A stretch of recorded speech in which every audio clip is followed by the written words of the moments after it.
Reincarnation Paradise, Chapter 101. What do you want? The male ghoul looked at the ground, his eyes full of killing intent. If I need anything, I will go find you. Su Xiao moved aside, indicating they could pass. The couple was stunned, looked at Su Xiao inexplicably. They all thought that Su Xiao would use some means to control them, such as letting them take chronic poison. Oh, you have lived down here for most of your life, haven't you? The world on the surface might be different from what you think. Su Xiao had seen the family's faces. It would not be too difficult to find them, as long as they stayed on the surface. In the current era, all the streets and alleys had cameras. With the power of CCG, it was very simple to find someone. The couple did not speak as they passed him, while the daughter walked as close to the wall as possible, to keep some distance from Su Xiao.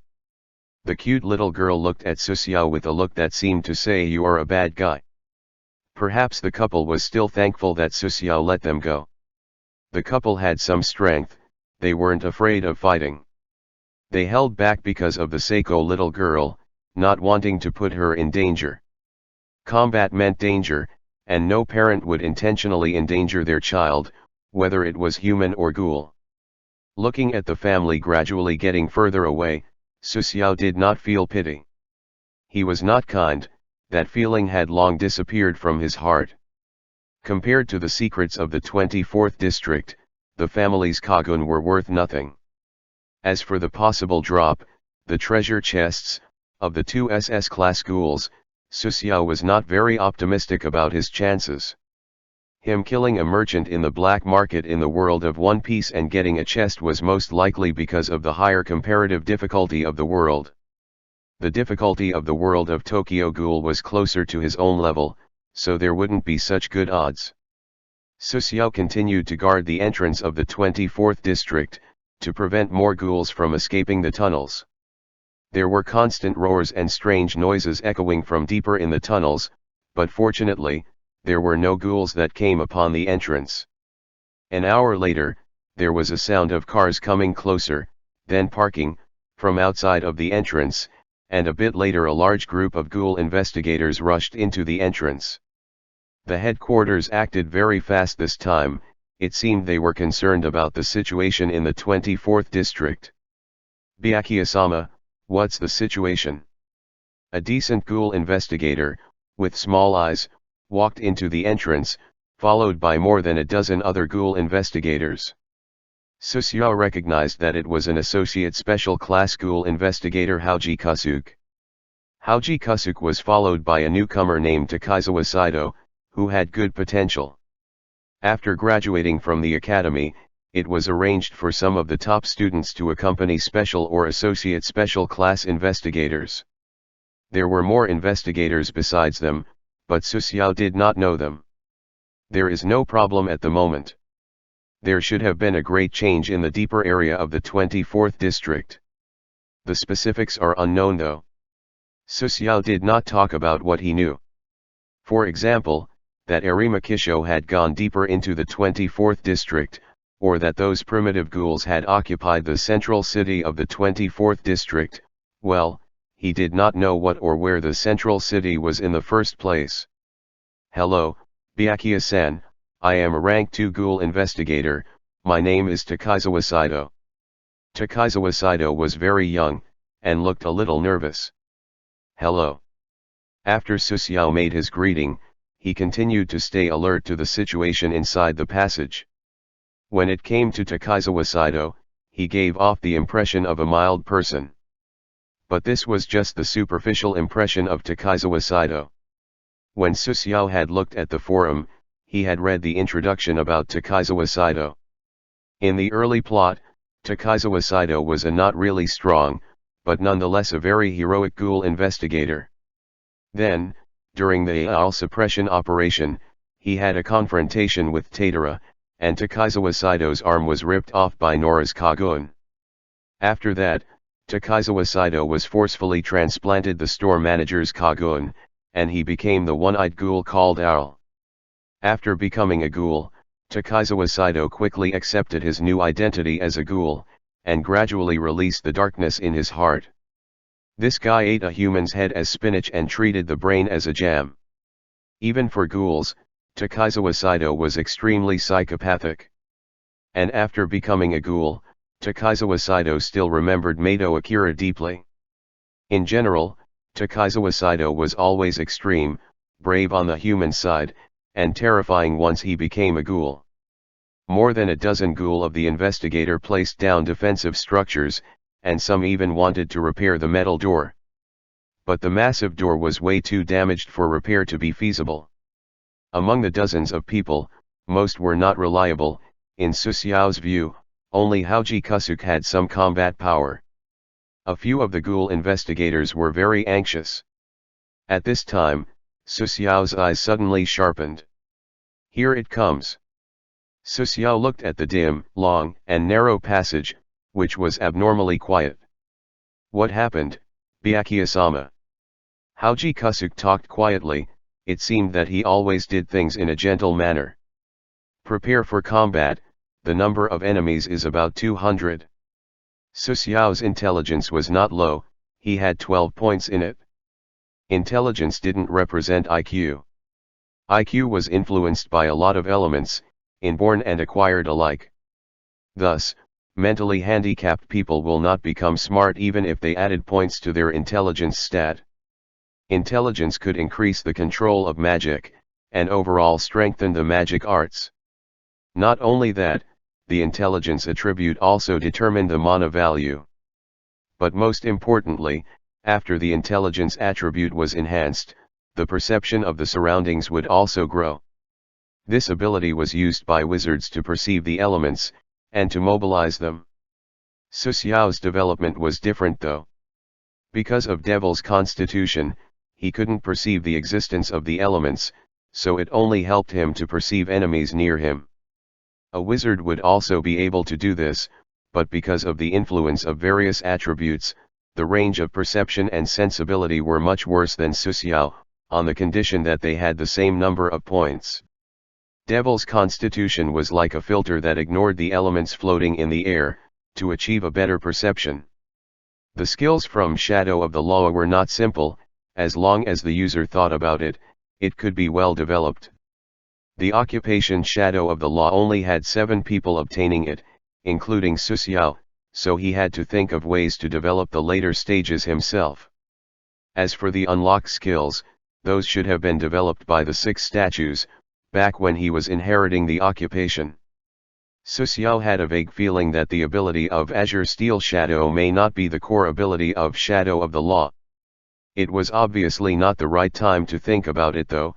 The sounds of rushing footsteps were coming close now. Fortunately, there were more than a dozen ghoul investigators around Susiao who could cover him. Boss, there are some ghouls investigators, what do we do? Kill them. I would rather fight with investigators than those beasts. A bunch of ghouls rushed in, overfilling the passage. Susiao sighed. After he entered this world, he had seen such scenes many times, and he had been able to face them calmly. Susiao was very calm, but the ghoul investigators around him weren't. Takizawa Saito held a cylindrical quinqua, which looked like a gun, and he looked very frustrated. At this time, Takizawa Saito looked at the army in front of him, and his body was shaking. Byakuya-sama, I will cover the way. You should retreat first. Haoji Kusuk held a long-handled sword. This was an SS-class quinqua called Chi-Shi, it was made from Tatara's quinqua. Haoji Kusuk surprisingly had the determination to die to prevent the ghouls from hunting his fellow investigators. He looked like he was ready to sacrifice his life. Haoji Kusuk, no, you will die. Although Takizawa Saito was trembling, he still went behind Haoji Kusuk. It seemed that this number of ghouls was already a disaster for Haoji Kusuk and others. Susiao untied the top 2 buttons of the trench coat and walked to the spot next to Haoji Kusuk. Haoji Kusuk, if you can support me with a long-range weapon, I will finish them within half an hour. Haoji Kusuk, Takizawa Saito, and the others looked at Susiao in surprise. Chapter 102. A large number of ghouls was rushing towards him. If he hadn't drunk the human gene strengthening liquid, it would have been hard for Susiao to deal with this horde. But now, the situation was different. His vitality had increased from 6 to 10 points, so his endurance had risen dramatically. Prepare for battle. Haoji Kusuk shouted for the other ghoul investigators to prepare their quinqua. Byakuya, are you sure you can handle this? Haoji Kusuk had no confidence in winning this battle, so he asked Susiao in a quiet voice. No problem. Susiao stood in front of all the people, calmly looking at the ghouls in front of him. These ghouls looked strange, a lot of them were injured, and some even had severe injuries, such as broken arms and or eye patches. Considering these ghouls' injuries, the 24th district was also very dangerous for ordinary ghouls, at least in the current situation. It seemed like those primitive ghouls and the usual ghouls were not of the same type and would kill each other indiscriminately. E/N, well, normal ghouls do that as well though. Wherever those primitive ghouls came from, there had to be some hidden meddling. Understanding the secrets of the derivative world usually meant that he would get more world source. And more source of the world meant more rewards. As such, Susiao was very interested in the origins of those primitive ghouls. But now was not the time to think about this, he could do so after fighting off the incoming ghouls. As for killing all of these ghouls, he hadn't even thought about it. In these narrow passageways, the ghouls would flee upon receiving a serious injury, well, most would. Brothers, open a way to the surface. As long as we reach the surface, we will be safe. Over there, we will find more food than we could ever need, we don't have to care about the orders of the king. Kill the ghoul investigators. The ghouls were fierce, screaming as they rushed ahead, getting closer and closer to Susiao, 10 meters, 5 meters, 3 meters. The blade glinted once, then the first few ghouls fell to the ground, their blood splashing on the walls of the tunnel. There were more than a dozen ghoul investigators with long-range weapons supporting Susiao. Among them, Haoji Kusuk had the strongest firepower. He held a gun with a barrel as thick as his arm. This quinqua was named Virtual Cave, and was considered an S-class quinqua. Made out of yukaku, it shot orange-yellow exploding crystals. The tragic battle began, between ghouls that wanted to flee from the 24th district, and the investigators who wanted to contain them. 1st District, CCG headquarters, in a Japanese-styled room.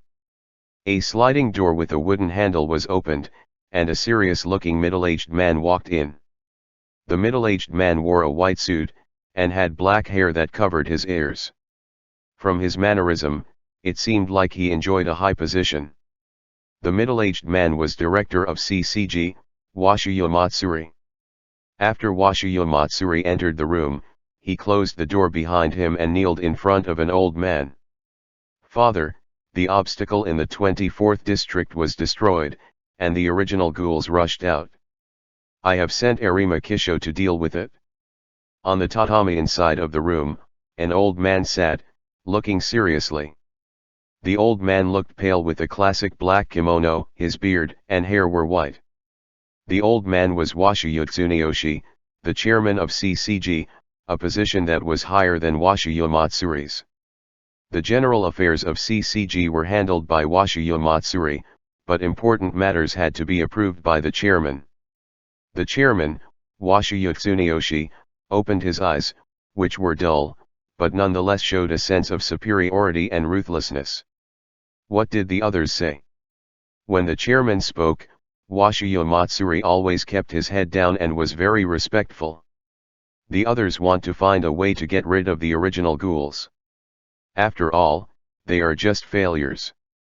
Nonsense. Washiyo Tsuneyoshi was angry, his dull eyes glinted with a scary, cold light.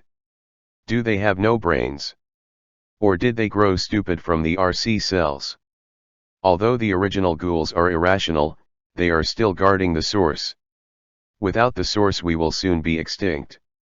Try to force the original ghouls back into the deepest part of the underground.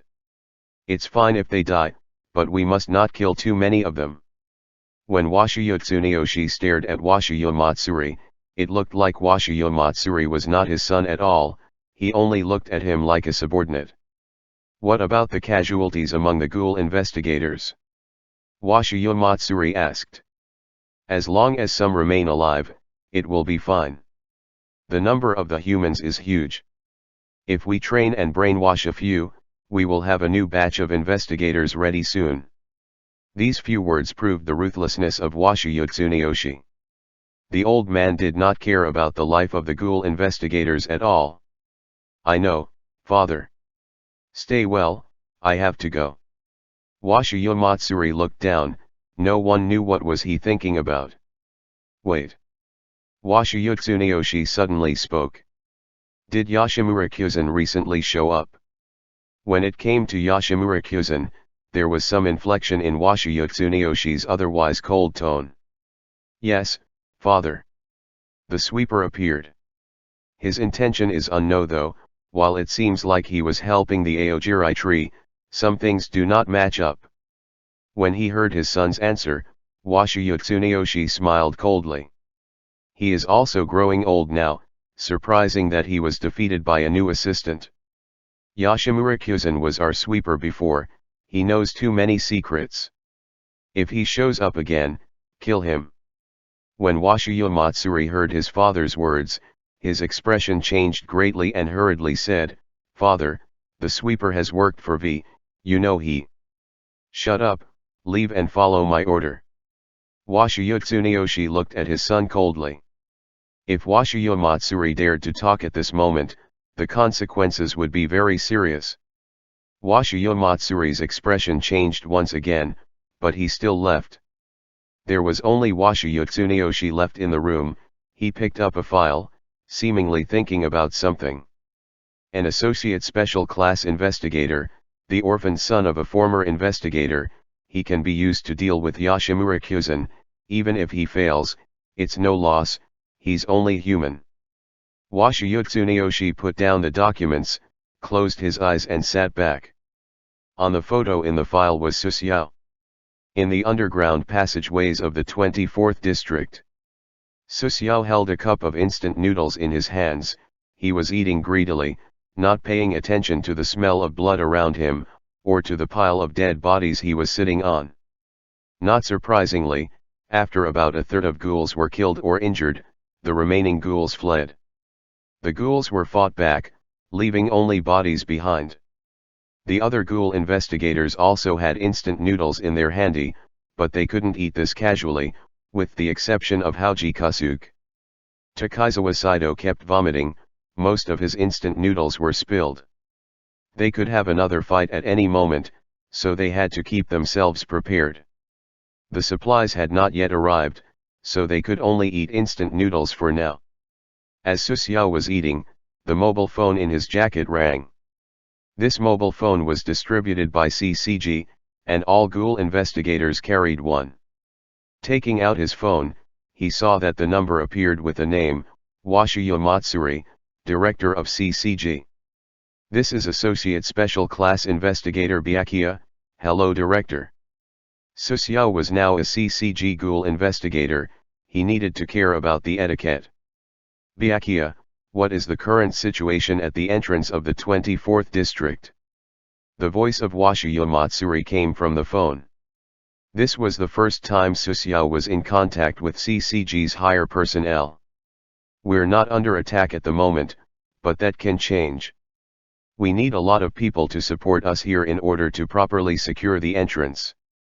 Although killing ghouls could get him a lot of CCG contribution points, Susiao did not want to sacrifice his life for CCG without getting any benefits, otherwise, as soon as a horde of more than 300 ghouls attacked at once, Susiao would immediately hand in the main task, too, and run.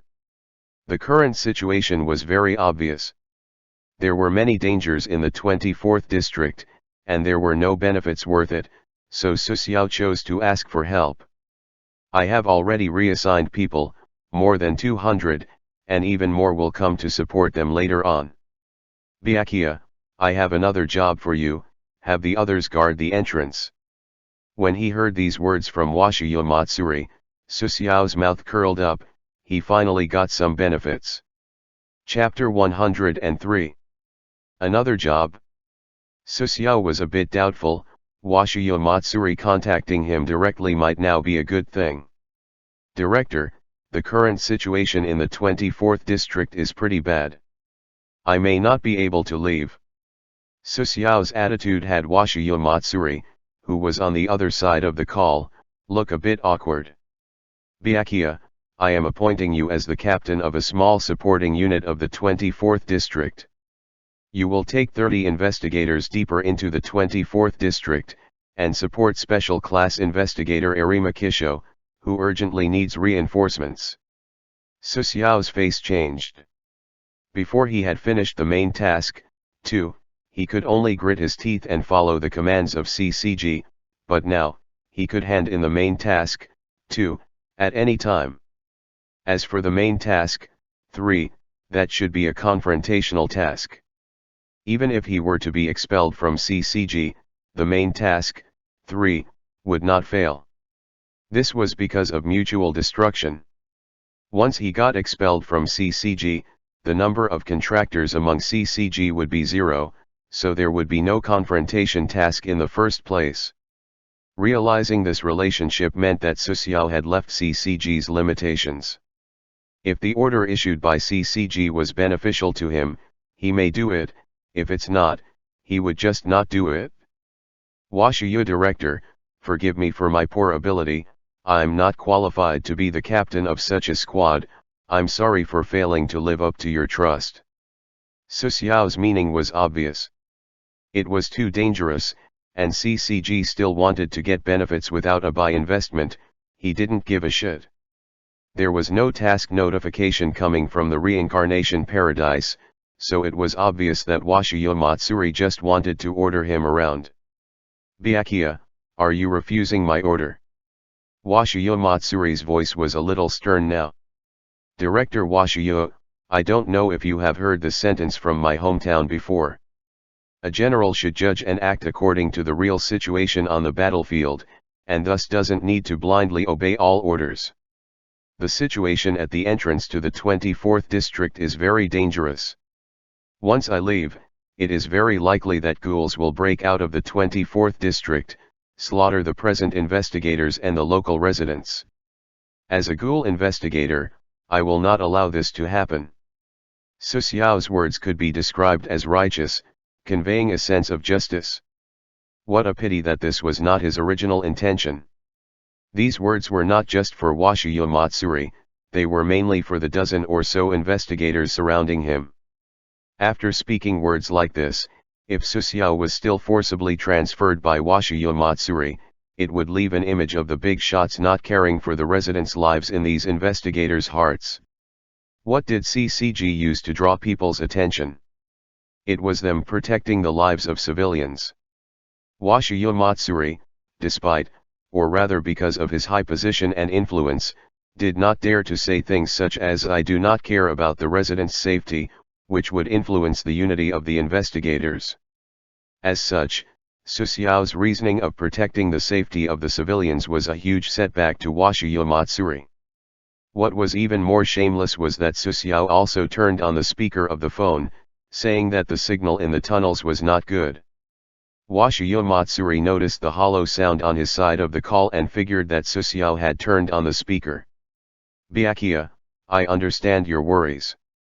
I have sent people to replace you at the defensive position. Do not worry about it, they are good investigators. The task of supporting Arima Kisho has to be done. When the people I arranged for arrive, you will lead them into the deeper area of the 24th district. The way Washiyo Matsuri talked was very smooth. He also noticed that the investigator, Byakuya, was a bit off, he was not some righteous person. Susuyao walked in the direction of the surface while turning off the speaker. If it's like this, then, of course, it will be fine. Susuyao went faster, and soon, he arrived at the surface. The reason he agreed was that a faction mission appeared. Faction Mission, Reinforcements. Difficulty Level, LV.5. Mission Introduction, reinforce Special Class Investigator Arima Kisho in the deeper area of the 24th District, assist him in handling the original ghouls. Mission Information, the CCG faction mission will not be counted towards the clearance evaluation. Mission Period, 2 days. Mission Reward, 15,000 CCG contribution points. Failure Penalty, demotion to First Class Investigator. Although the faction mission appeared, Susiao did not accept it immediately. Director Washiyo Matsuri, there is something to ask for your help with. Although 15,000 CCG contribution points were not bad, they did not manage to make Susiao falter. It was absolutely dangerous to go deeper into the 24th district after all. Tell me. It sounded as if Washiyo Matsuri was gnashing his teeth. As a director of CCG he casually ordered investigators around, but then he suddenly met a person like Susiao. More importantly, Susiao was very powerful. CCG needed Susiao's skills. In addition to Arima Kisho, CCG's other powerful people would not be able to help in this matter. The identities of those people were not public. They were all. Director Washiyo, I fought with Yoshimura before, and I took one of his Kagun. I want to have this Kagun turned into a Quinqua. Susiao did not continue to speak, and Washiyo Matsuri was also silent. After a long time, Washiyo Matsuri took the lead and broke the silence. Okay, as long as you successfully reinforce Arima Kisho, you will get your Quinqua made as soon as you return. As an associate special class investigator, you should have your own Quinqua. Susiao was quite surprised that Washiyo Matsuri agreed this soon. Thank you, Director Washiyo. Hanging up the call, Susiao found a big stone and sat on it. He wondered why Washiyo Matsuri agreed to his condition. He knew that making a Quinqua needed precious materials and had a cumbersome process, especially for the SS or SSS class Quinqua. Perhaps the CCG executives wanted to train him as an attacker like Arima Kisho. The possibility for that was not low. The attitude of CCG, the great changes in the deeper area of the 24th district, and Arima Kisho reaching the deeper area in the 24th district in advance, things didn't fit quite right. Susiao began to plan his next move. First of all, he should use his status as an associate special class investigator to gain some benefits. The main task, too, still had a few days left. This was long enough for him to complete the faction mission. Secondly, he had to prepare for the main task, 3, and after completing the main task, 3, he could return to the Reincarnation Paradise. Lastly, there was that hunting mission. Thinking of the hunting mission, Susiao felt powerless. There were no hints, he hadn't met this violator 12470 even though he stayed in Tokyo for this long.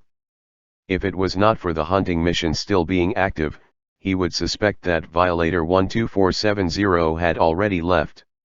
Susiao suspected that the so-called 1-kilometer tracking range didn't work as advertised. As for his hunting mission, Susiao had decided that it would be decided by God. Completing it was good, but there was no punishment if he could not complete it. Susiao felt that the Reincarnation Paradise would not let him dodge this violator 12470 this easily. Even if he did not get close to that person, the Reincarnation Paradise might arrange a task to get that person close to him. While Susiao was pondering, dozens of CCG vehicles drove towards the entrance of the 24th district. Some familiar faces appeared: Jozo Suzuya, Mariditsuki, Kuroe Watekomi and Mato Akira all arrived. There were also some investigators Susiao didn't know. One of the female investigators was particularly conspicuous. The female investigator walked side by side with Mariditsuki and Kuroe Watekomi. As such, she should also be a special class investigator. Byakuya, it seems that your injuries have recovered well. Mariditsuki came forward and hugged Susiao. Yes, the recovery went well.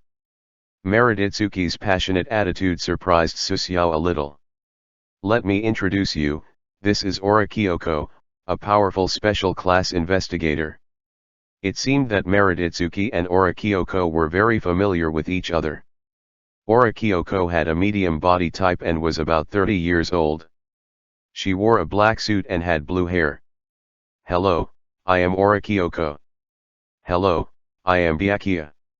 As the two shook hands, and Mariditsuki coughed and said softly, Byakuya, give the Kagun of Yoshimura to me, I will have some people send it to the headquarters. Washiyo Matsuri should have told you that the reinforcement team is ready, we can go at any time. Chapter 104.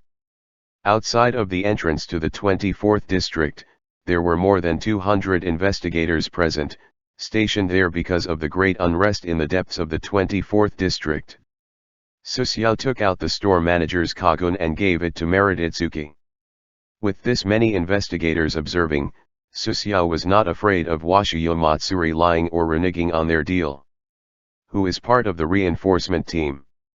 As the captain of the reinforcement team, Susuo's orders would now supersede even those of members who officially had higher authority, like the special class investigators present. Just as he finished speaking, 20 investigators stepped forward, some of whom were familiar to him. Among these people, the most capable fighter was the special class investigator Kuroiwa Iwao.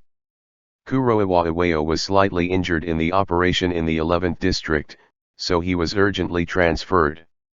Next to Kuroiwa Iwao, there were Jozo Suzuya, Mato Akira, and the rest.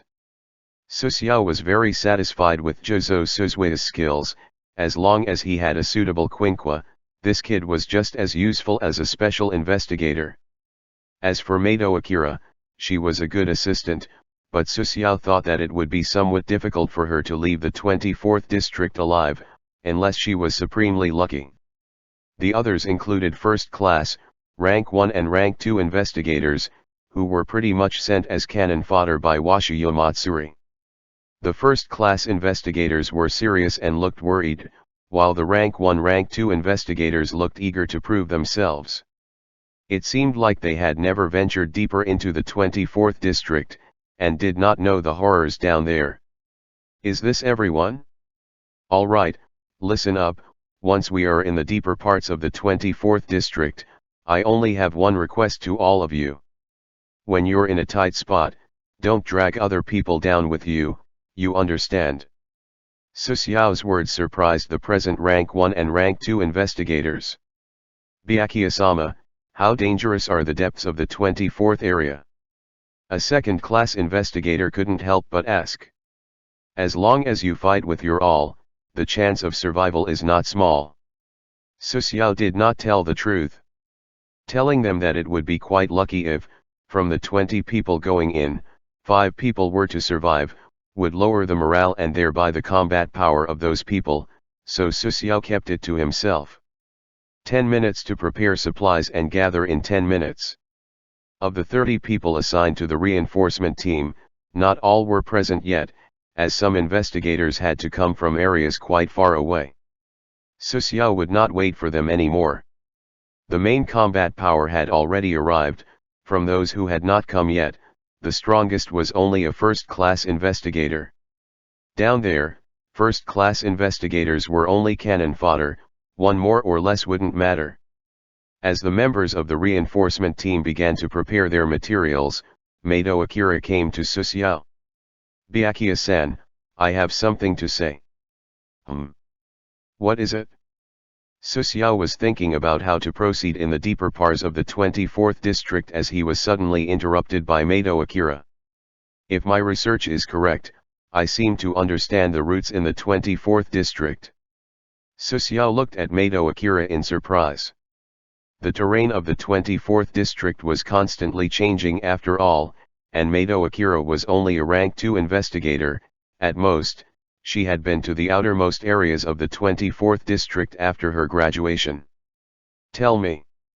Although he couldn't guess her reasoning, Susuo wanted to hear what Mato Akira had to say. It's like this, my mother died in the 24th district. Mato Akira took a deep breath, Then she continued to say. Because of that, I have always been concerned about the 24th district. I also know quite a bit about the 24th district. The reason why it is difficult to explore is that the terrain is constantly changing. My father had explored the 24th district before, and left some hand-painted maps. When I checked those, and the maps published by the headquarters, I found that there are some regular changes in the 24th district. Susiao was getting more and more interested after listening to her. Could Mato Akira really know how the routes in the 24th district were changing? If you go deeper into the 24th district, can you still identify the routes? Mato Akira pondered for a while, she nodded then shook her head. I can probably identify the route for about an hour of travel. After that, I won't be able to identify it, because of lack of information. Mato Akira's answer had Susiao's eyes brighten. This is a detailed map, drawn 5 hours deep into the 24th district. I painted last time, so it is useless now. You can take it as a reference. It was undoubtedly a good thing that she could identify the routes in the 24th. Susiao did not expect Mato Akira to completely memorize all routes. As long as she could give him the general direction they had to travel in, that would be fine. As he mentioned before, the 24th tunnel network was shaped like a funnel. The deeper it got, the wider, so the tunnel network grew more and more extensive the deeper it burrowed. Naturally, the routes grew more complicated too.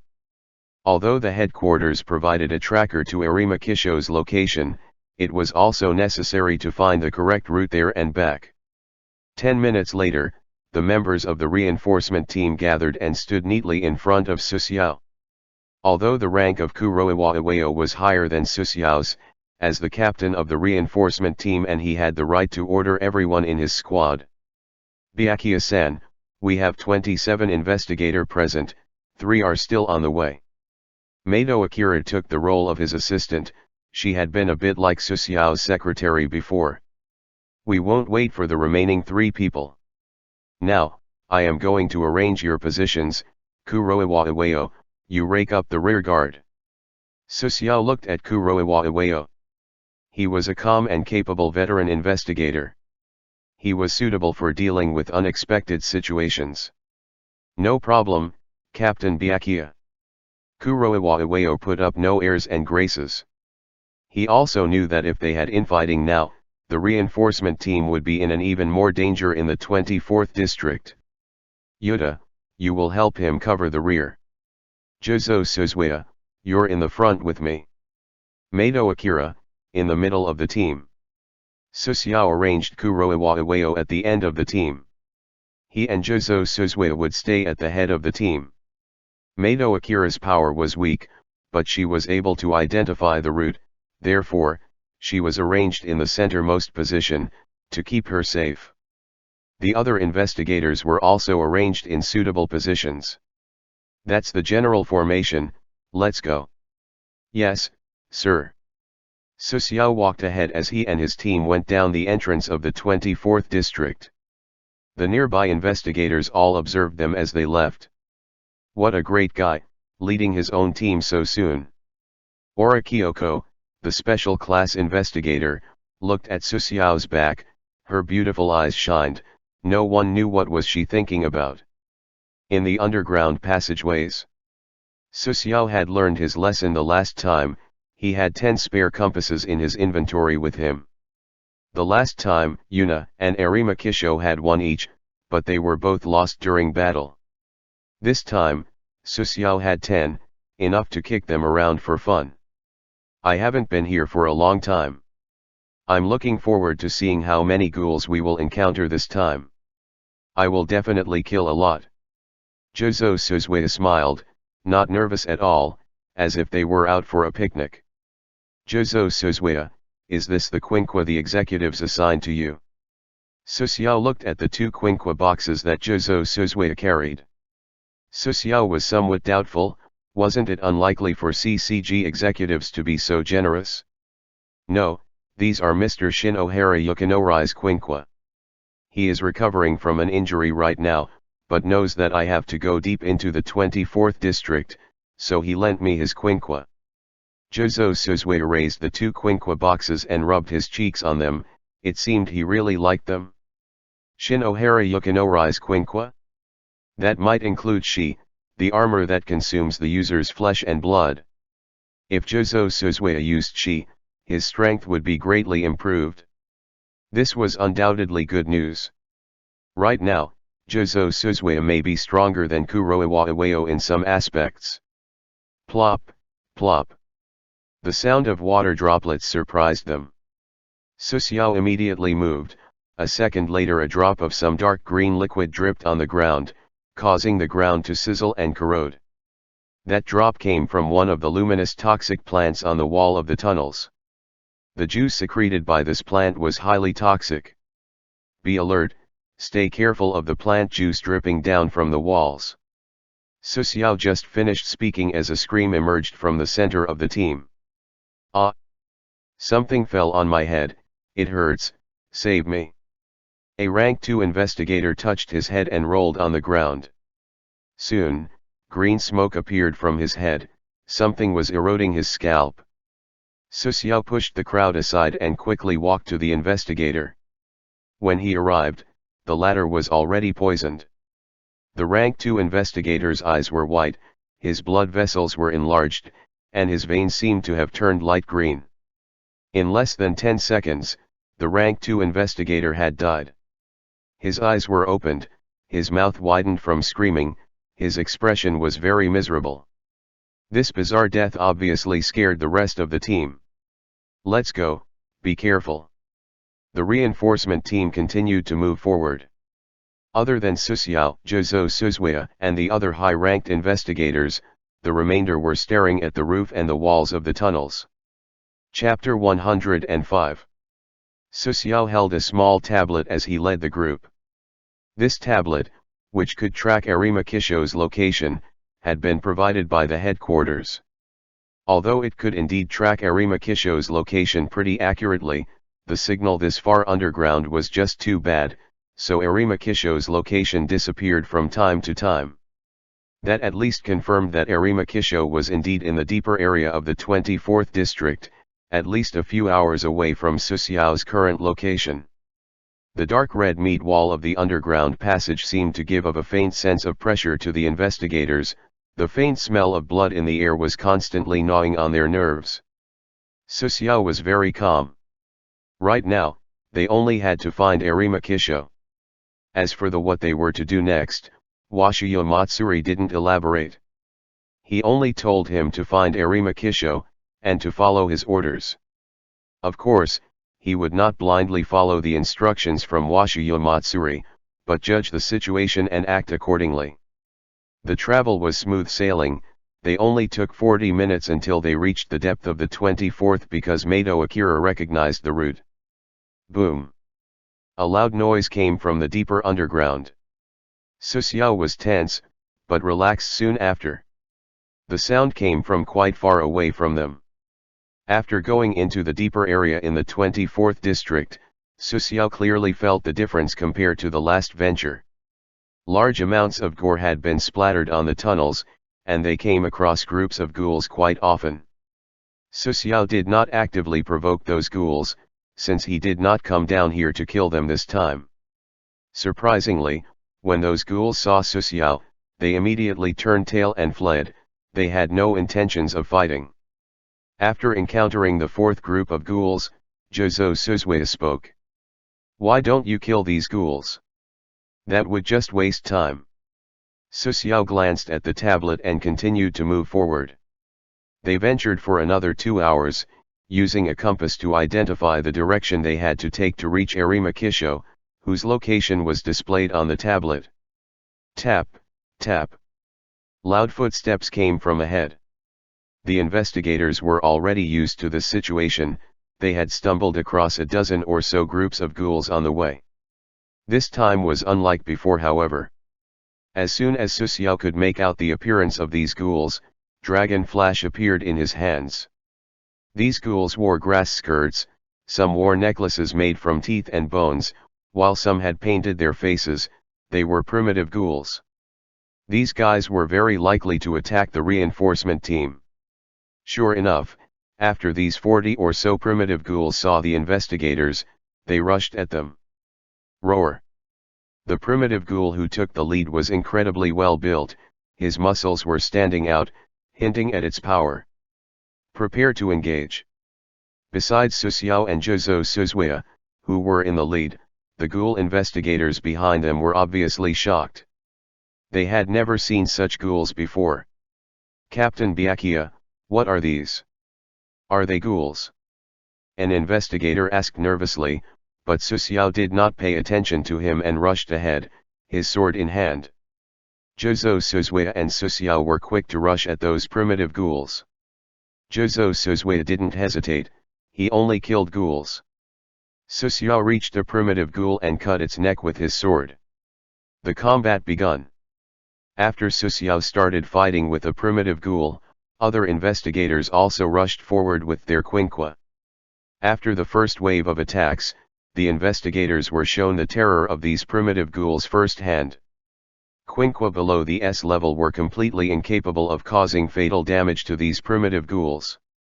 Although the primitive ghouls could not use Kagun, their bones were abnormally tough and their bodies' strengths were extremely strong. A male investigator holding a long whip directly attacked a primitive ghoul's back. But the primitive ghoul only suffered a slightly bleeding wound from this attack. After that, the primitive ghoul screamed and turned his head, showing his mouth was full of bad teeth. It jumped forward and slammed into the face of the investigator. Ah! The male investigator let out a meaningless cry, before the primitive ghoul bit him on his neck again. A large piece of flesh was torn off, the investigator covered his neck with his hands, but some blood still tricked down from between his fingers. After a dozen seconds, the reinforcement team already had casualties. The sounds of screaming, of explosions, and of sharp items cutting flesh spread through the spacious passage. The reinforcement team and the primitive ghouls fought in a particularly spacious tunnel, which was at least 8 or 9 meters wide. Susiao could not stop the primitive ghouls from attacking the crowd behind him. Furthermore, he came here to execute his mission, not to be a babysitter. Whether these investigators lived or died depended on their personal abilities. They were here to execute their tasks, not to gain experience. Them surviving had nothing to do with Susiao.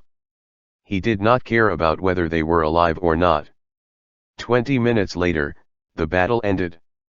The more than 40 primitive ghouls were killed, while 10 members of the reinforcement team were wounded. Most of them were slightly injured, the most troublesome was a seriously wounded one. The man with the serious injuries was lying on the ground, his arm and large pieces of his bowel were torn off, and his pupils were enlarged, indicating that the man may go into shock at any time. Captain Byakuya, what should we do? Kuroiwa Iwao walked to Susiao, he looked awkward. Susiao took out 2 syringes and walked over to the seriously injured member of his unit. In the deep parts of the 24th district, being seriously injured was equivalent to death. This was a first-class investigator with medium strength, although he was not particularly strong, he was very stable. Captain Byakuya, am I going to die? Susiao went down and looked at the first-class investigator. What's your name? My name is Murayama. Murayama was not tall, but he was muscular. He was injured when he covered for a teammate. If it had been another task, Murayama may still have had a little chance to survive, but this was the human-free zone, an area deep inside 24th district. It was impossible to send Murayama to the surface on his own. Is this morphine? Susiao raised the syringe in his hand and looked at Murayama. Murayama looked pale, everyone else around him was silent. Mato Akira, who was leaning against the meat wall, turned her head, she could not bear to see this. Inject it, Captain, I'm going into shock. Susiao pinched the muscles on his arm and injected directly into his vein. Murayama's intestines were all outside of his body, this injection could not alleviate his current pain. After injecting the morphine, Murayama took a breath and relaxed, the muscles on his face no longer twitched. Can you think clearly? Susiao looked at Murayama, and Murayama nodded. Captain, am I going to die? Do you have any last words? Murayama smiled bitterly and shook his head. I have already written them in advance, but my entire family has been killed by ghouls. No one will read them. Susiao lifted the second syringe. Captain Byakuya, what is this? Murayama said, with tears starting to stream down his face. Cyanide. After the injection, you will fall asleep. Your injuries are too serious, and you can't go back to the surface now. Susiao did not continue to speak, waiting for Murayama's answer. I don't want to die, I don't want to die. Murayama suddenly became agitated. He was a human after all, no one wants to die. You are a ghoul investigator. Being a ghoul investigator is not an easy job. This was your choice. The body of Murayama suddenly froze, and his pupils gradually enlarged. Come on, Captain Byakuya. I am a ghoul investigator, this is my duty, I died to protect innocent civilians. I have killed 31 ghouls, and I have saved 9 people from straight under ghouls' mouths. Murayama's lips were shaking now. Cyanide was injected into Murayama's body, and after a minute, Murayama's eyelids became heavier. Cyanide was generally used for euthanasia. After taking it, or injecting a sufficient amount of it into the body, the person will soon enter a deep sleep. After that, the person will have heart failure and die. Susiao once more took the lead and had the reinforcement team move on. The areas this deep into the 24th district were just cruel like this. Morphine and cyanide were standard when entering the 24th district. Susiao, Yuna, and Arima Kisho, as members of the Zero Squad, all carried them on their person. This time, Susiao brought quite a lot of it. The death of Murayama did not give Susiao any feelings, the strong survive, the weak die. This was the law in the derivative worlds. Chapter 106. The reinforcement team continued their advance into the 24th district. After the incident with Murayama, everyone was aware of the dangers of the trip. Susiao checked the time, and noticed they had already been traveling for 3 hours. On the way, they encountered another 2 groups of primitive ghouls, and inevitably clashed against them. The members of the reinforcement team were decimated, there were only 10 people left by that point. The cannon fodder were all dead by now, only the investigators with some skills remained. Although he could not really depend on them, they would ease his load a bit. As a result of the weakest links dying, the reinforcement team was able to progress significantly faster. Beep. Susiao's microcomputer made a sound, indicating that Arima Kisho's location had changed. This did not happen for the first time. Byakuya-san, we have been here before. Mato Akira quickly ran to Susiao's side, holding a compass and a hand-drawn map. I see. Getting lost this deep into the 24th district was normal. The good news was that they were closing in on Arima Kisho, and were about 2 hours away. Roar. A loud roar of a beast echoed from behind them. What is it this time? Kuroiwa Iwao, who took the rearguard, immediately got ready for a fight and stared at the dim tunnels behind them. Boom, boom. It sounded like a huge monster was hitting the wall of the tunnels, the entire passage was shaking. Susiao, too, stared the way they had just come from, his expression gradually worsened. He had heard a roar like this the last time he had been in the 24th district. Boom. The meat wall not far from the group burst open, and a huge head popped out. The skull was at least 3 meters wide, looking similar to the head of a python, but with a crimson eye at the center of the skull. Susiao knew eyes like these. It was a ghoul's eye, a black sclera with a red pupil. Animal ghouls? How is this possible? Kuroiwa Iwao looked at the ghoul python with horror. According to CCG's common knowledge, it was impossible for animals to turn into ghouls. E/N, ghoulified python? Ghoulish python? Let me know in the comments what you guys prefer. Is this the blood eye? Susiao looked at the ghoul python, which should be the blood eye that Yuna and Arimakisho had mentioned before. Blood eye climbed out of the debris of the meat wall, its body about 3 meters in diameter, but he was unable to estimate its length, as it spread too far in the tunnels. He estimated it to be at least several dozen meters long though. Black scales covered its body, and deep red lines could be seen through the gaps in the scales. After Blood Eye broke out of the meat wall, its tongue twisted out of its mouth, tasting the air, as it stared at the reinforcement team. Is this a nightmare? Mato Akira's calves were trembling, she could not help but take a step back in fright. Mato Akira is right, this must be a dream, ha, ha ha, how could there be such a creature, my wife is still waiting for me, how could there be such a thing down here? A middle-aged investigator's mind seemed to have snapped, he dropped the quinquo box, smiled stupidly and drooled. Captain Byakuya, what should we do? Kuroiwa Iwao was calmer than others and looked at Susiao. Retreat, slowly. If we fight this thing, we will all die. It's not that they didn't want to escape, but they had already been targeted by it. Susiao was sure that if he were to fight with this monster, he would die within 5 minutes. The monster's size was simply too large, its strength and vitality should be extremely high. Blood Eye's head moved from side to side, it seemed to be thinking about whom of the humans it should eat first. The human fragrance only aggravated its hunger. Susiao tried to use basic detection, temporary, on Blood Eye. You use basic detection on an elite creature, Blood Eye, and get the following information. Blood Eye, elite creature. Health points, 100%. Mana value, 110. Strength, 30, this world's maximum value. Agility, 12. Vitality. Intelligence, 11. Charm, 2. Skill 1.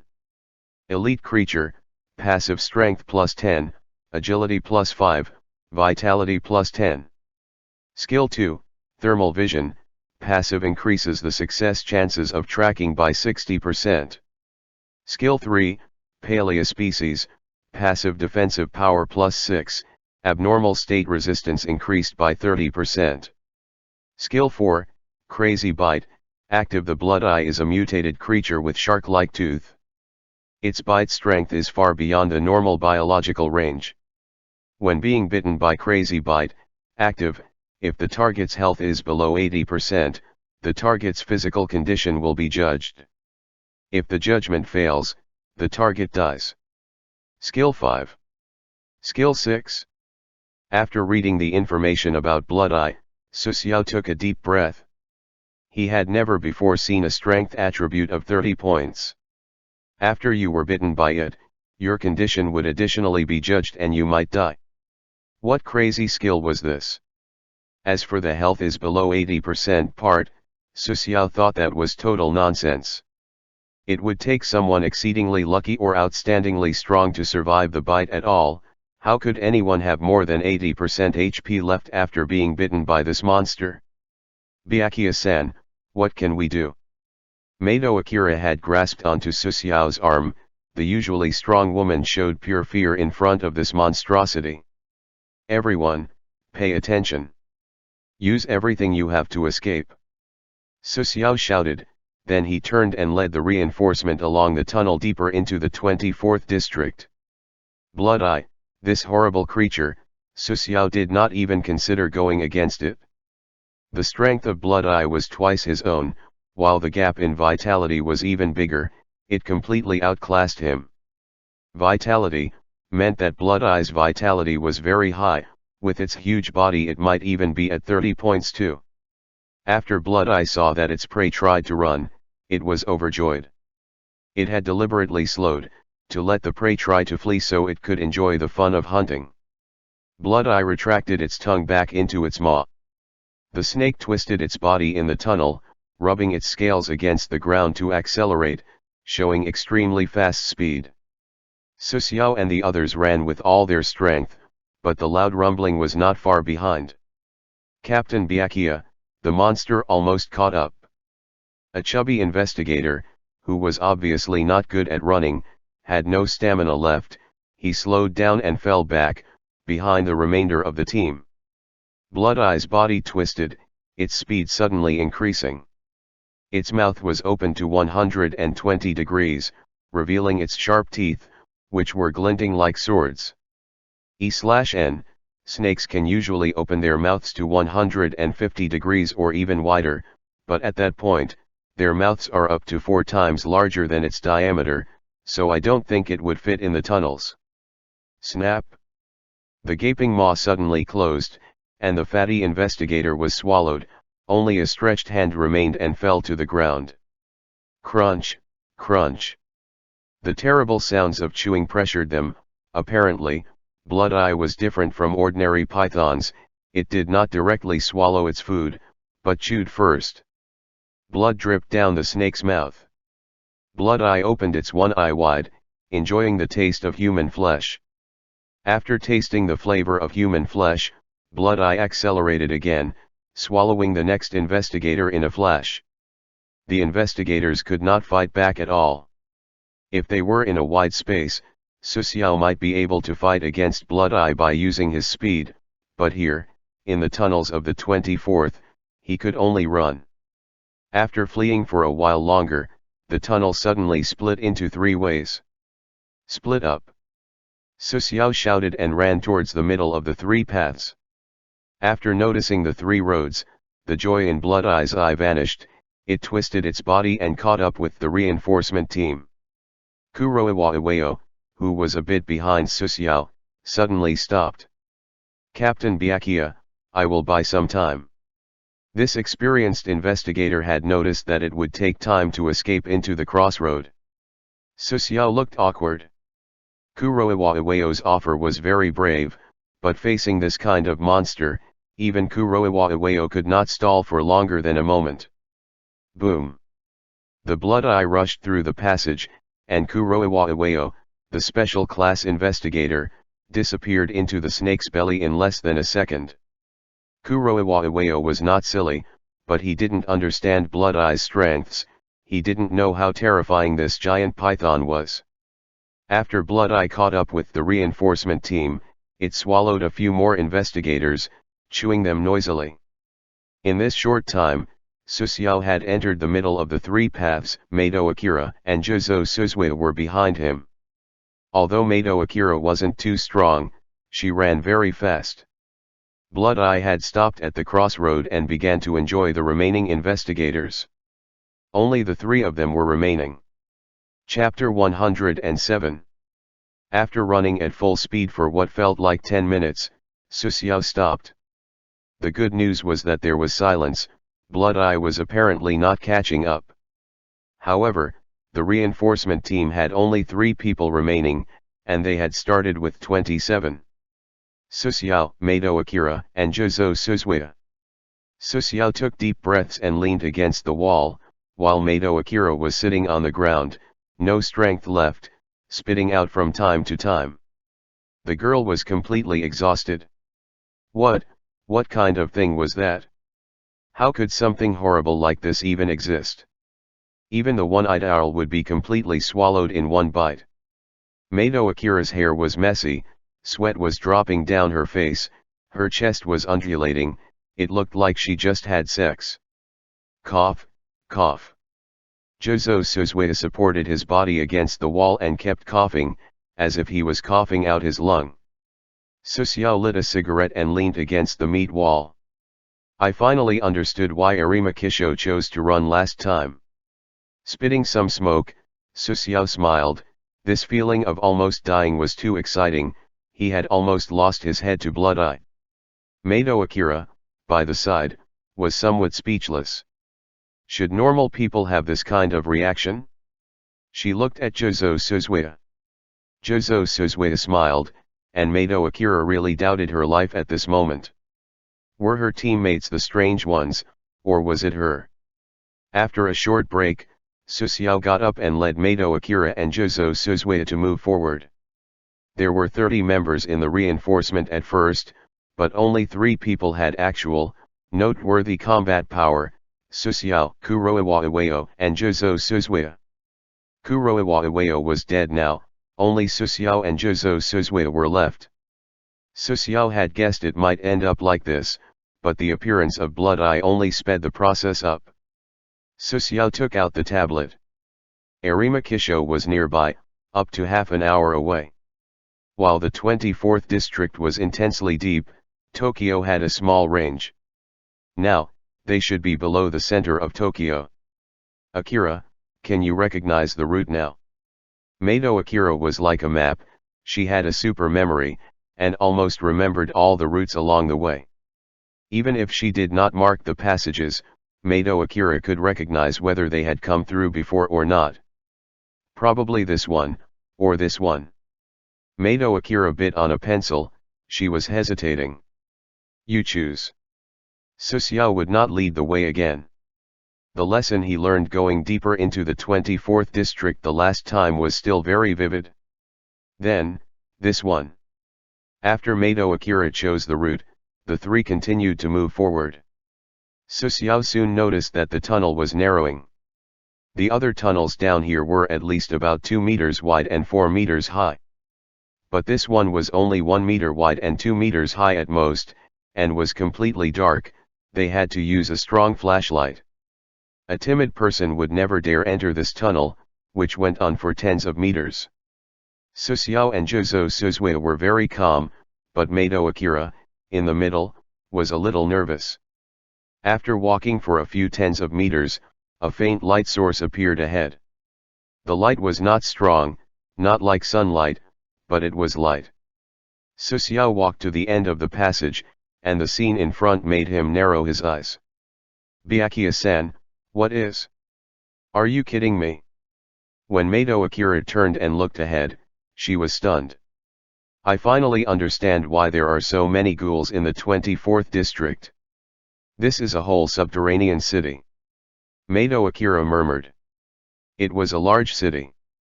A layer of soil had been hollowed out to form this large city.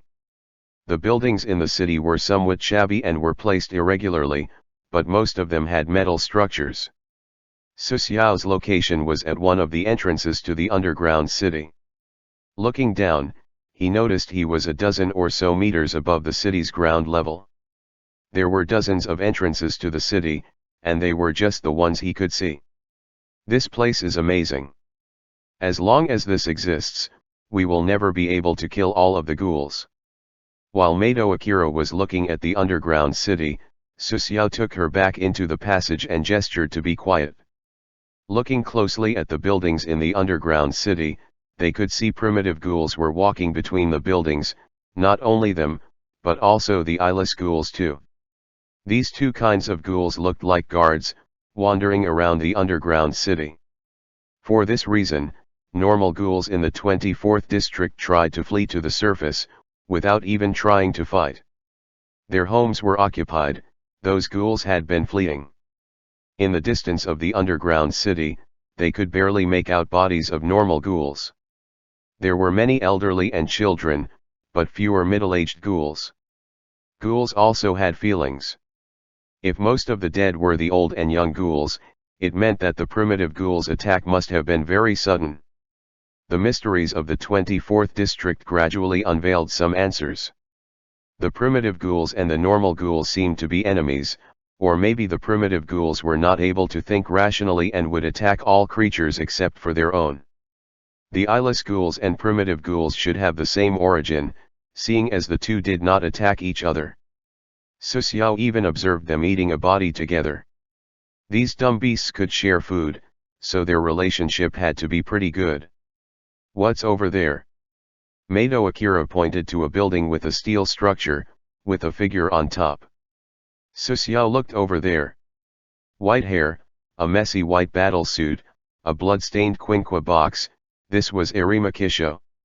Having entered the 24th district a few hours ago, the members of the reinforcement team were almost all dead, but Susiao finally found his goal. Right now, Arimakisho was not in a good situation. Although he did not have any obvious injuries, he was trapped on the rooftop of that building. Susiao took out a wrench from the storage space, which he had obtained back when he used Queen's Scarlet card. He stepped out and threw the wrench. Clang! The wrench was thrown against a distant metal building, alarming some primitive and eyeless ghouls. They quickly ran to the source of the sound. Arimakisho, who was kneeling on the rooftop, looked up and in the direction of the sound source. Immediately, Arimakisho turned his head to look at Susiao's position. The beasts only cared about the direction of the sound, but a human would subconsciously try to find out what caused the sound. They saw each other, and Susiao gestured for Arimakisho to move to his location. Arimakisho shook his head and pointed towards the center of the underground city, then pointed at Susiao after that. What does Arimakisho mean? Mato Akira didn't understand Arimakisho's meaning, but Susiao understood. After all, they fought together before, they were supposed to be good teammates. You two, remain on standby. If you are in danger, just run. After that, Susiao climbed out of the tunnel and down to the city. His movements were light, making nary a sound. He quickly reached the bottom and jumped onto the roof of a steel building.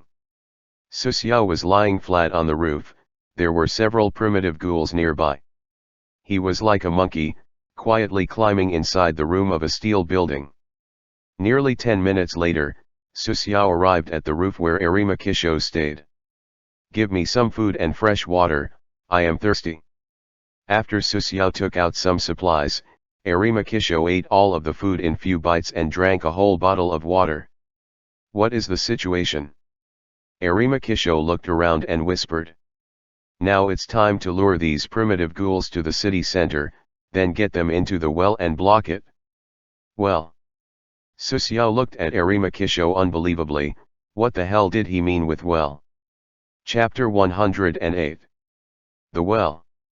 Yes, a well, a deep well into the ground. These primitive ghouls came out from there. What we have to do is expel them back into that well. After listening to the description of Arimakisho, Susiao's face had a "are you kidding me" expression. There were thousands of primitive ghouls in the underground city. Don't even talk about fighting with these many. Right now, as soon as their position was exposed, the two of them were dead. Arimakisho, I wish you success. Susiao put on Arimakisho's shoulder and turned to leave. The decisive attitude shocked Arimakisho. Do you want to defy the orders of the General Directorate? Arimakisho talked slowly, not threatening, as if he was testing something. I am an investigator, but I will not execute a mission in which I will certainly die. Susiao's answer let Arimakisho close his eyes, he was thinking. You will be dismissed if you defy the order of the General Directorate, but the situation is different now. If we do not complete this mission, we will die if we return to the surface. Susiao's footsteps stopped and he looked at Arimakisho. Arimakisho was somewhat strange today, but he did not detect any difference. It was just an intuition. What do you mean? Do you think the ghouls here are natural? Most investigators will never see these primitive ghouls. If I'm right, your mission is to reinforce me. The General Directorate probably arranged 1 or 2 special class investigators for you. Kuroiwa Iwao? Anura Kyoko? Or maybe Meriditsuki, there's not many other available. Arimakisho was in the deep area of the 24th district for a long period now. He had had a few calls with Susiao, but later on, because there was no signal underground, he lost contact with the outside. He surprisingly guessed the special class investigators sent by the General Directorate. Susiao wouldn't have believed it if it didn't happen. What are you saying? Complete this mission. You have to, it has to be completed. If you can return to the surface alive, pretend that nothing has happened. Remember, even if you are unwilling, you must appear to be obeying. Susiao stared at Arimakisho, thinking about whether Arima Kisho was credible. In the original novel, Arima Kisho kept listening to everything that Washiyu Matsuri said. It seemed like Arima Kisho was a puppet. But now, it seemed like Arima Kisho would never be a gun in another's hand. He should know a lot of secrets about CCG. If he was disobedient, he would be killed. Answer me a question. If I return to the surface now, who will be sent by Washiyu Matsuri to kill me? Arima Kisho breathed deeply. He had been judging Susyao. Ghouls. The simple two words revealed too much information. What if we two defy him together? Susyao did not know whether Arima Kisho was credible or not. He was just testing. If we cooperate, there is hope for us to survive, but after that, we would face overwhelming pursuit. Enemies will be at every corner. Silence, a long silence. In addition to the occasional quiet roaring of the primitive ghouls, there was dead silence. Trying to expel these ghouls with only the two of us is madness. We have to look for a different way. The attitude that Arima Kisho just showed was almost a kind of concealed agreement. After Susyao said, if we defy them together, Arima Kisho did not show anger or loyalty to CCG. Instead, he clearly answered Susyao's question. Neither of them knew whether the other was credible, they could only test each other. There was a point that Arima Kisho just mentioned. Susyao fully believed him when he said that if Susyao were to return to the surface, without completing his orders, he would be in danger of being hunted down. Susyao learned more and more about CCG. With his outstanding combat strength, CCG may want to train him into the second Arima Kisho, an obedient gun. Arima Kisho's attitude towards CCG was false compliance. This guy may be planning something. Susyao sighed. He only watched the 2 seasons of Tokyo Ghoul. He did not read the subsequent manga. Most of the things he knew about the world were from reading posts in a forum. He decided that once he returned to the real world, he absolutely had to make up for it. Not for entertainment, but for intelligence. Arima Kisho grabbed his quinqua box. He probably had a good thought. We need a plan. My idea is like this. Arima Kisho described his plan in detail. It was very simple. They could use fresh flesh and blood as bait to attract the primitive ghouls in the vicinity. While the crisis of their mutual trust was temporarily resolved, new problems arose. Where could they find fresh flesh and blood? Anyways, we can leave first. We can't do anything here at the moment. Susyao looked at primitive ghouls around. There were only a few. As long as they were cautious, they would not be discovered. What have you been doing here before we arrived? Ahem, I was dehydrated and hungry, and a little exhausted, so I was resting for a bit. Let's leave this place and look for the bait. Arima Kisho was a bit embarrassed.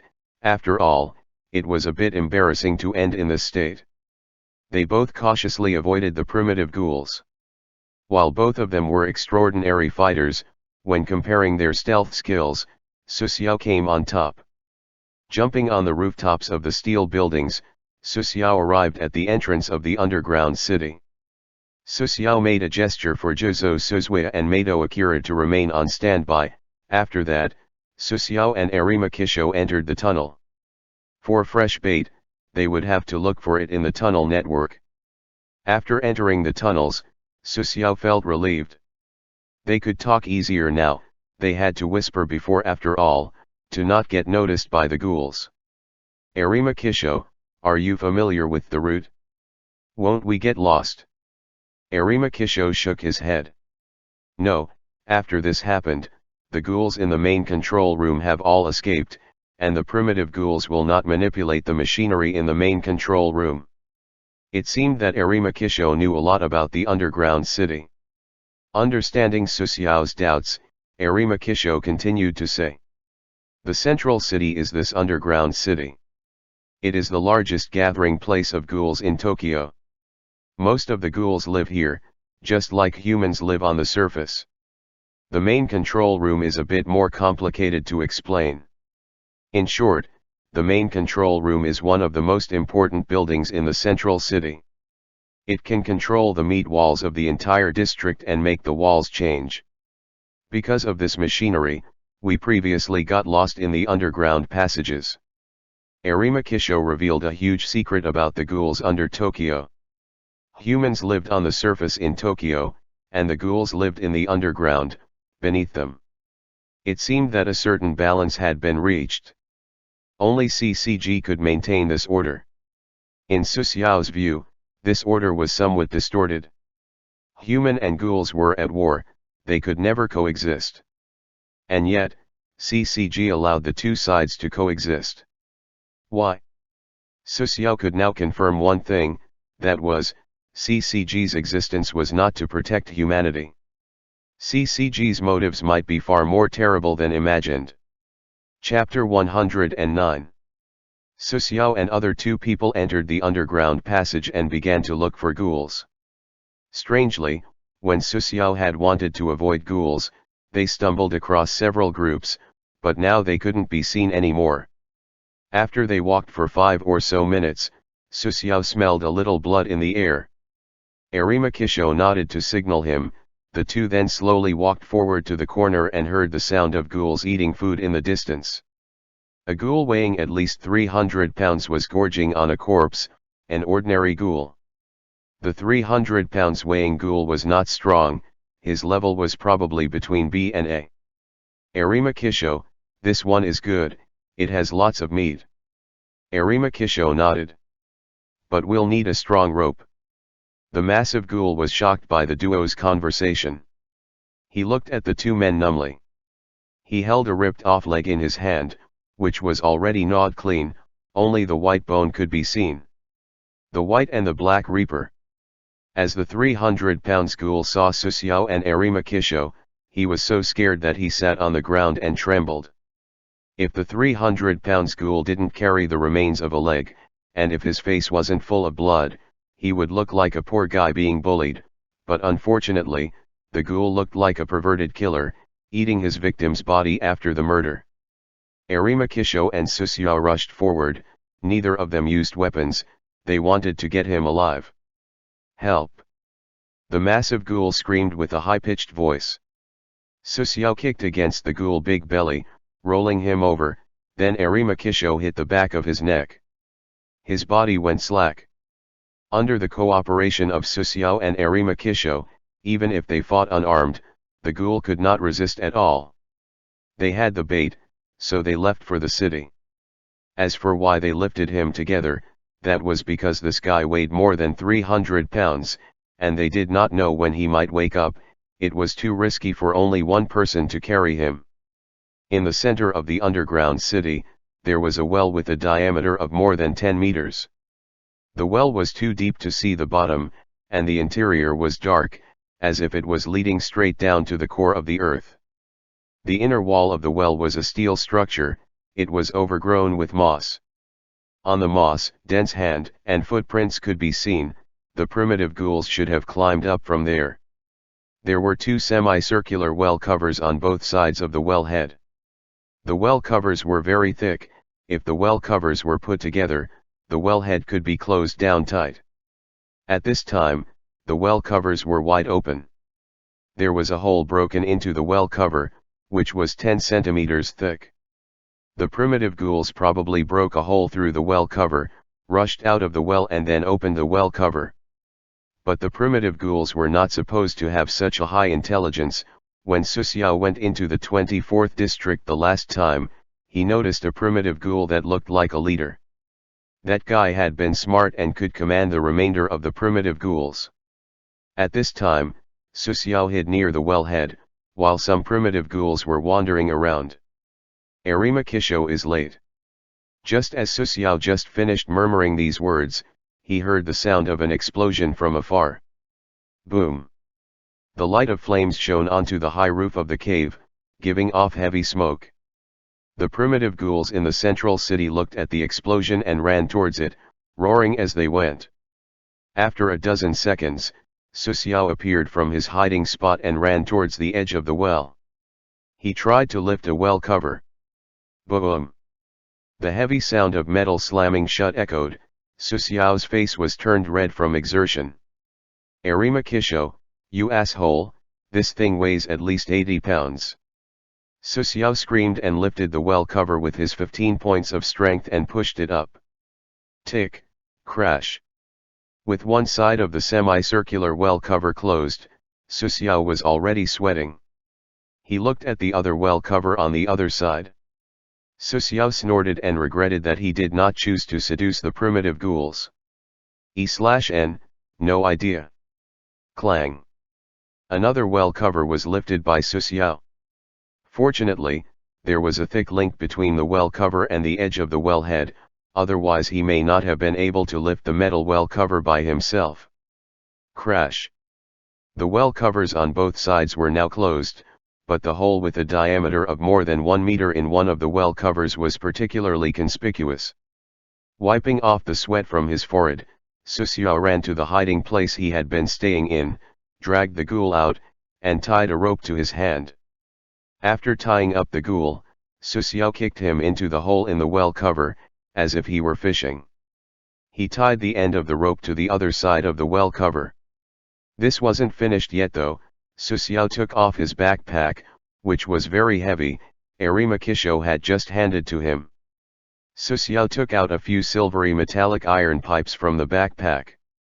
The iron pipes were 10 centimeters long, as thick as his fist, and there was a device which could get stuck at the end.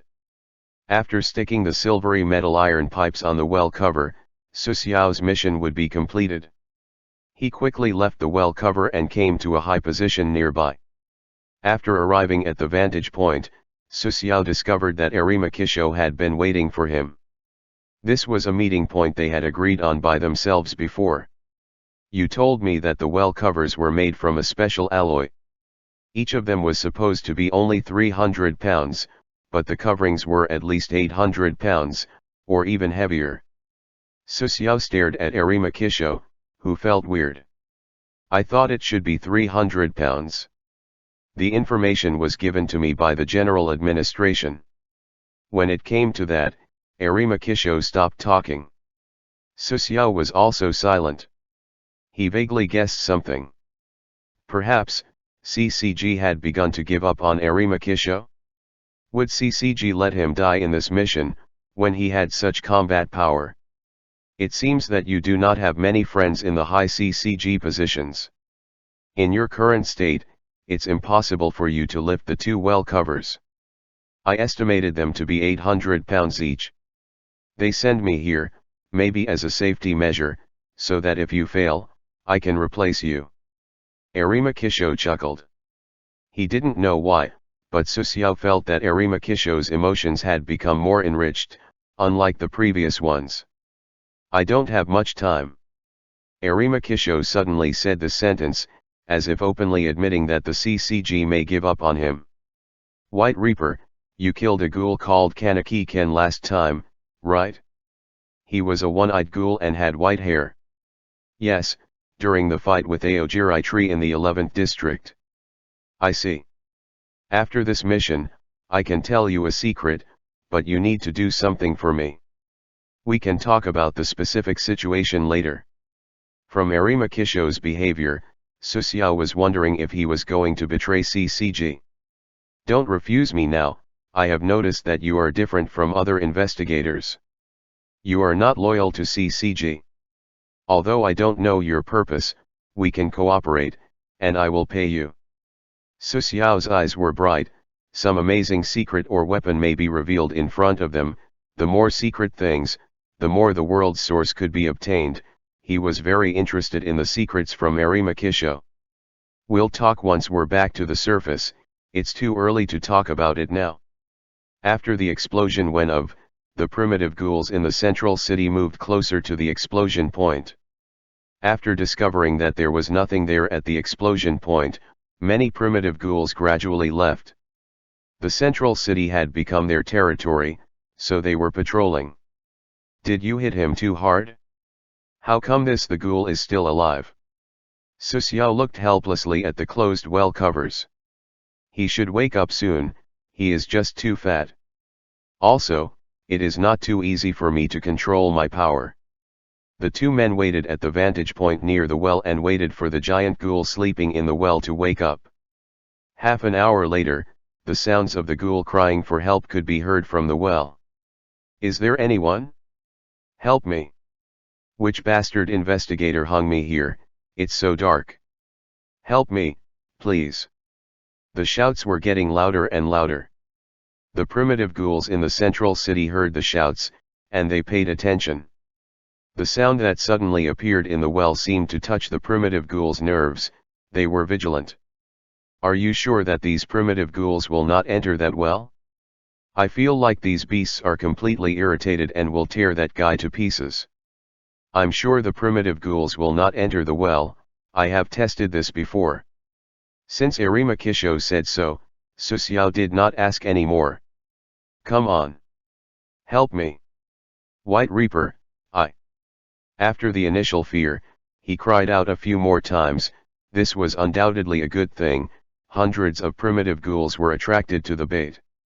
"Brother, I call you brother, please just kill me, this is too painful." The ghoul began to beg for mercy. A primitive ghoul sat down on the well cover and put his head carefully closer to the hole in the well cover. He did not dare to step beyond a certain threshold. As soon as he noticed the ghoul, he roared.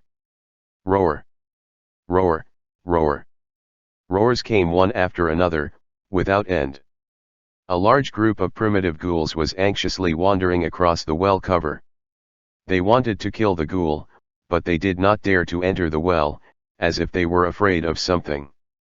The timing was pretty good, so Susiao took out an explosive device. The metallic iron pipes he had just attached to the well were bombs. He carried the bomb, so the detonator must be in his hand. Chapter 110. Pressing the button of the explosive device, the pipe bomb on the well cover quickly turned red. Boom! Boom! Several explosions went off one after another. This unknown type of bomb seemed to have extremely strong power. Even Susiao, who had left the immediate was still affected. A broken well cover flew over Susiao's head. He instinctively leaned down. After the explosion, a heat wave passed him, and pungent, sour smell spread. Then, the light of the explosion disappeared. Susiao looked at the well. The closed well cover had disappeared, and the well itself had turned into a funnel shape, surrounded by broken, charred bodies. These primitive ghouls were not weak. Even if Susiao and Arimakisho cooperated, they might have been unable to fight this many of them. But now, they had all turned into charcoal, because they were dumb. The two jumped from the roof to the blown-up well. Just after entering the immediate area of the explosion, Susiao felt the punishing heat through his shoes. When he looked down, he noticed his shoes had started to melt. The soil on the ground had been glassed by the high temperature. Blow up this wellhead quickly, or something will climb up soon. Under Arimakisho's command, Susiao took out 2 more pipe bombs and threw them into the well. 3, 2, 1. After counting down, Susiao pressed the detonator. Boom! A muffled explosion echoed from the well, the ground shook, the well completely collapsed. Something unexpected happened. The Reincarnation Paradise gave him a notification. You have blown up Deekman tribe and gained 5% of the world's source. You now have a total of 29.3% of the world's source. Bombing this well surprisingly let him get 5% of the world's source. This made Susiao stunned. There must be a secret behind this. So this Deekman tribe is the primitive ghouls tribe? They did not have enough clues, and it was still unclear. After bombing the Deekman tribe, Susiao's faction mission was completed. Faction mission, reinforcements. Completed. Difficulty level, LV.5. Mission introduction, move into the deepest area of the 24th district, find special class investigator Arimakisho, then assist Arimakisho with the matter of the primitive ghouls. Mission information, this CCG faction mission will not be counted in the final evaluation. Mission period, 2 Nature Days. Mission Reward, 15,000 CCG Contribution Points. Failure Penalty, CCG Rank -1, Demotion to First Class Investigator Search Officer. Yes/No Completion Faction Mission, Reinforcements. After selecting Yes to complete the mission, the 15,000 contribution points were added, and Susiao checked his contribution points. Advanced Special Class Investigator, Faction Contribution Points 21370/130000.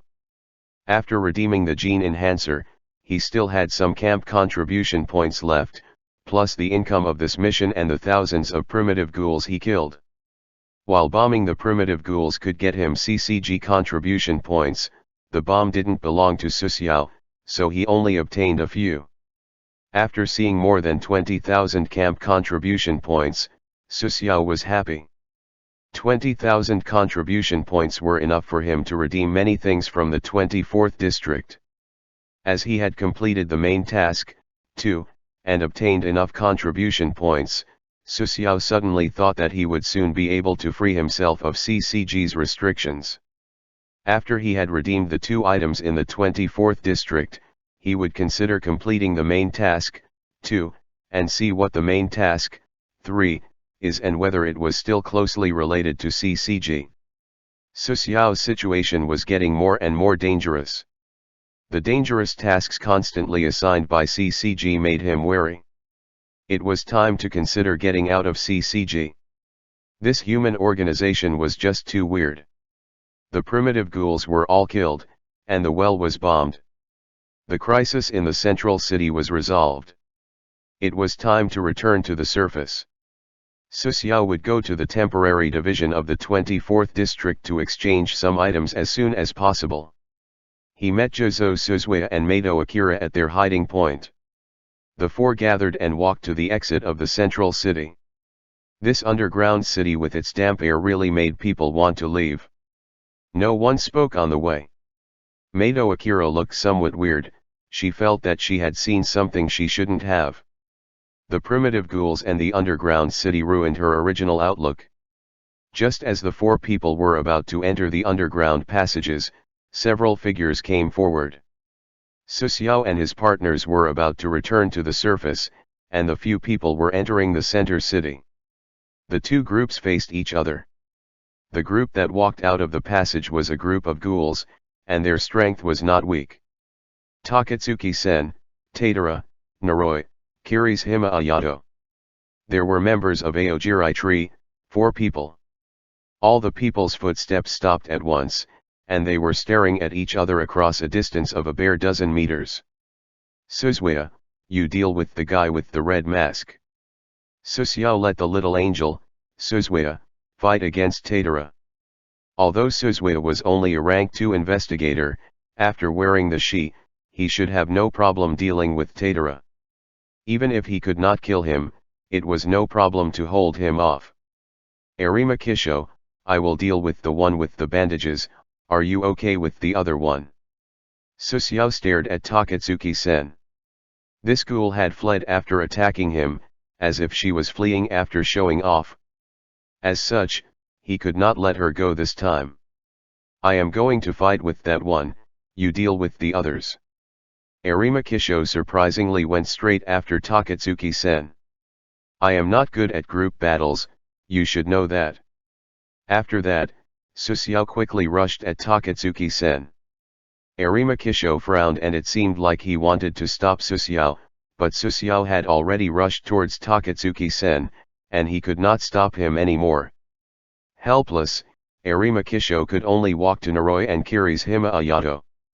Mato Akira was standing in the same spot. The look she directed at Susiao's back seemed somewhat awful. Susiao had not asked her to deal with any of these ghouls. Was she only on the battlefield to look good? Looking around the battlefield, Mato Akira excluded Naroi and Tadara as enemies. They were both powerful ghouls whose skills had been recorded. She was not their opponent. In the end, Mato Akira looked at Kirishima Ayato. Kirishima Ayato did not even care about Mato Akira's look. CCG's famous White Reaper was rushing at the enemy. even if he cooperated with Noroi, the still had no chance to win. After ghouls and investigators met, the two sides would not cooperate at all, they could only fight. Regardless of the others' fights, when Susuo rushed at Takatsuki-sen, Takatsuki-sen showed a helpless look. Kirishima Ayato was still nearby, so she was hesitant to reveal her true identity. Looking at Susuo, who rushed forward with his sword, Takatsuki-sen sighed, then turned to run into the passage behind her. The time was not ripe yet. She could not reveal her identity this soon. Susuo followed, the two rushed into the tunnel one after the other. When Takatsuki-sen was in her human state, her speed was unexpectedly fast. With Susuo's 13 points in agility, he couldn't catch up to her. The two moved along the passage. After a few minutes, Takatsuki-sen stopped, and the two confronted each other in a very spacious cave. This was the battle place chosen by Takatsuki-sen. The cave was more suitable for her to fight in her Kakuja state. Takatsuki-sen grew up in the 24th district and knew everything about it. You won't escape anymore. Susuo slowly approached Takatsuki-sen, activating Azure Steel Shadow, causing an electronic arc to rush along the edge of Dragon Flash, releasing a blue glow. It's bad luck, why did I have to meet you? Takatsuki-sen's voice was dull. She loosened some of the bandages on her body, revealing her white skin, even revealing the two pink peaks on her chest. Takatsuki-sen was not seducing Susuo, she wanted to enter her Kakuja state, and the bandages were in the way. Stepping onto the ground, Susuo rushed at Takatsuki-sen. His sharp blade cut through the air and smashed at Takatsuki-sen's neck. Her Kagun were surging under the bandages, and as Dragon Flash fell, Takatsuki-sen was wrapped in the shell of her Kakuja. The battle was just starting. Chapter 111. The sounds of their clashing spilled out of the cave as Susuo and Takatsuki-sen fought. I'm gonna kill you, then play football with your head. Takatsuki-sen's personality changed greatly in her Kakuja state. Takatsuki-sen's appearance was similar to the manager's Kakuja shell, but Takatsuki-sen's Kakuja shell was obviously bigger. Compared to the manager, Takatsuki-sen had less combat experience, but she was stronger and faster. Susuo dodged sideways to evade the claws formed by the Kagun, while he kept Dragon Flash in front of him to block the big mouth, which was trying to bite him. Before the big, bloody mouth closed, Susuo slashed. Clang! Takatsuki-sen bit on Dragon Flash, the blade hit Takatsuki-sen's upper jaw. Grasping the handle with both hands, Susuo put his back into it, his whole body was like a drawn bow, the power was transmitted from his waist into his arms, and the sword cut up. Squish! Takatsuki-sen's upper jaw was wounded, but Dragon Flash was blocked by the bones formed by her Kagun. This sword was taking out her life force, her upper jaw was carved open, and the pain of Azure Steel Shadow's mana burning caused Takatsuki-sen's eyes to turn up. After a mournful grunt, Takatsuki-sen waved her two claws wildly. Susuo immediately jumped away after pulling out of his sword. Ha, ha, ha. Blood flowed out of Takatsuki-sen's mouth. This attack had really scared her a lot. If Dragon Flash were a bit sharper, Takatsuki-sen's shell might have been cut open. Although it was the shell of the Kakuja, not Takatsuki-sen's real head, under such an injury, Takatsuki-sen could only let Susuo retreat. It hurts, you bastard, you're definitely not a pure human, are you one of the Sunlit Garden's experimental products? CCG is fucking crazy. E/N, for future reference, she says, one of Hakubite's experimental products. In case I miss it in the future, that is the Sunlit Garden, the facility where half-ghouls and ghouls are raised by CCG. Sunlit Garden? Susuo had not heard this name before, perhaps that was the facility where CCG cultivated their combat power. Susuo rushed forward with a cold expression after swiping Dragon Flash to get rid of the blood on the blade. As he stepped forward, Susuo changed his strategy. Since she was an SSS class ghoul, Takatsuki-sen had an enormous vitality. He may not be her opponent in endurance, so he had to find a way to kill her. Right now, the battle hit a dead end, as both sides could not understand each other's thoughts. With the last experience, Takatsuki-sen used her claws to attack Susiao, to avoid the pain from the azure steel shadow. Although her posture was not elegant, this would allow her to keep the upper hand. This girl was very thoughtful. After rushing at Takatsuki-sen, Susiao attacked a few times with his sword, always aiming at her throat or heart. He did not consider other places of her body as lethal. Since they were fighting, he had to kill her quickly. The Kagun on Takatsuki-sen's arms met his attacks. The two Kagun were wielded like huge swords. Ding! The crisp sound of steel clashing rang. Takatsuki-sen's Kagun were raised, intending to push Susiao back. After two exchanges, they knew each other's movements a bit more. Susiao's strength was a bit weaker than Takatsuki-sen's, but the gap was not big. Susiao took 2 steps back, and as he took his second step, he stepped on a withered bone.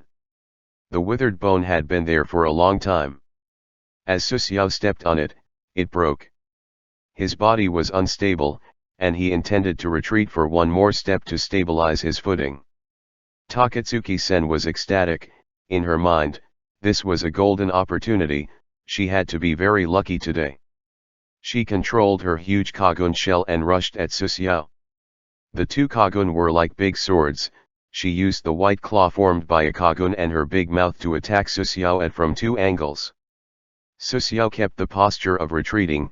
It seemed like his body was unstable, but he did it on purpose. How could he make this kind of low-level mistake? He was good with swords and combat strategy, as well as all kinds of combat skills, and especially so at murdering his enemies. Susiao vaguely smiled. His body lowered, he stepped with one leg on the ground and pushed his whole body forward. Takatsuki-sen's 2 Kagun swords and claws did not cause any injuries to Susiao, and he surprisingly rushed into her arms. Susiao held Dragon Flash in a reverse grip. The other hand was pushing the pommel of Dragon Flash as the slender blade stabbed into Takatsuki-sen's mouth. He had naturally aimed at Takatsuki-sen's throat and the organs in her body. E/N, pommel is the end of a sword, the big thing behind the grip so your hand doesn't slip off. In several Asian swords this isn't really there. The ending piece is called kashira but also translated as pommel. Jian, for example, have a real pommel, but katana, tachi, wakizachi, chokuto and similar swords don't. They do, however, have a piece of metal, sometimes brass or bronze, the kashira, inserted into the end of the grip. Not to mistake for the fuki, which is below the handguard. Swish. Dragon Flash struck smoothly, and penetrated deeply into Takatsuki-sen's mouth. The tip of the sword even reached her chest. Takatsuki-sen, hidden under the Kagun shell, was extremely freaked out. If this attack hit her, it would cleanly pierce through her head. Takatsuki-sen's Kagun shell was 4 meters tall, while Takatsuki-sen was short, only 1.5 meters or so. Takatsuki-sen's original body could still move inside the Kagun shell. If you were stabbed from over your head, you will move down, and Takatsuki-sen did this as well. She immediately moved her body down. Thunk. The sharp tip of the sword just stopped tiny bit in front of Takatsuki-sen's nose. Her pupils were trembling, she had almost died. After attacking, Susiao stepped on Takatsuki-sen's shoulder, or rather, on the Kakuja shell's shoulder. In Susiao's view, this attack should have been effective. Even if Takatsuki-sen was not dead, she may injured. But who could think of that Takatsuki-sen escaped this attack because she was a shorty, that her short body had saved her life. The one dull red eye on the Kakuja shell suddenly became bright and bigger. Susiao felt like something bad was going to happen. Sure enough, a white paw slapped his chest. Boom. Susiao has slapped far away, and there were several blood marks on his chest. However, he was not weak.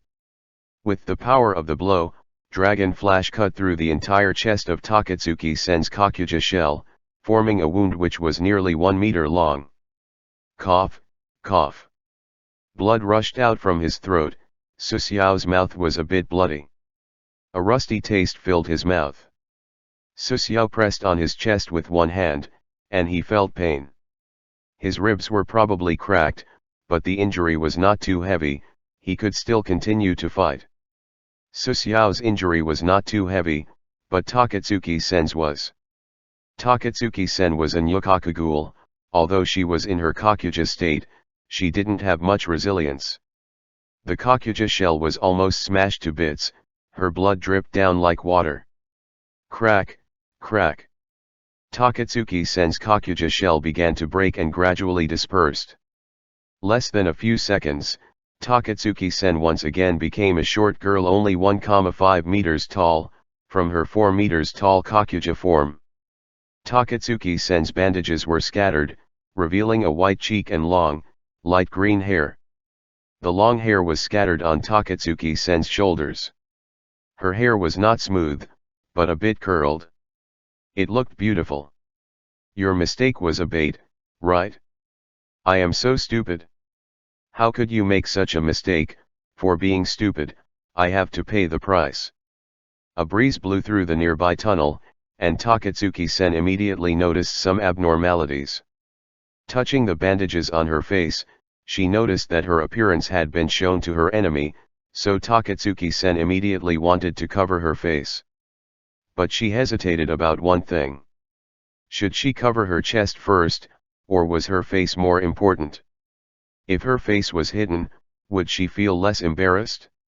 She realized that her appearance had already been seen by Susiao, so Takatsuki-sen no longer made unnecessary moves but pulled the bandages on her chest, to make sure her body was covered.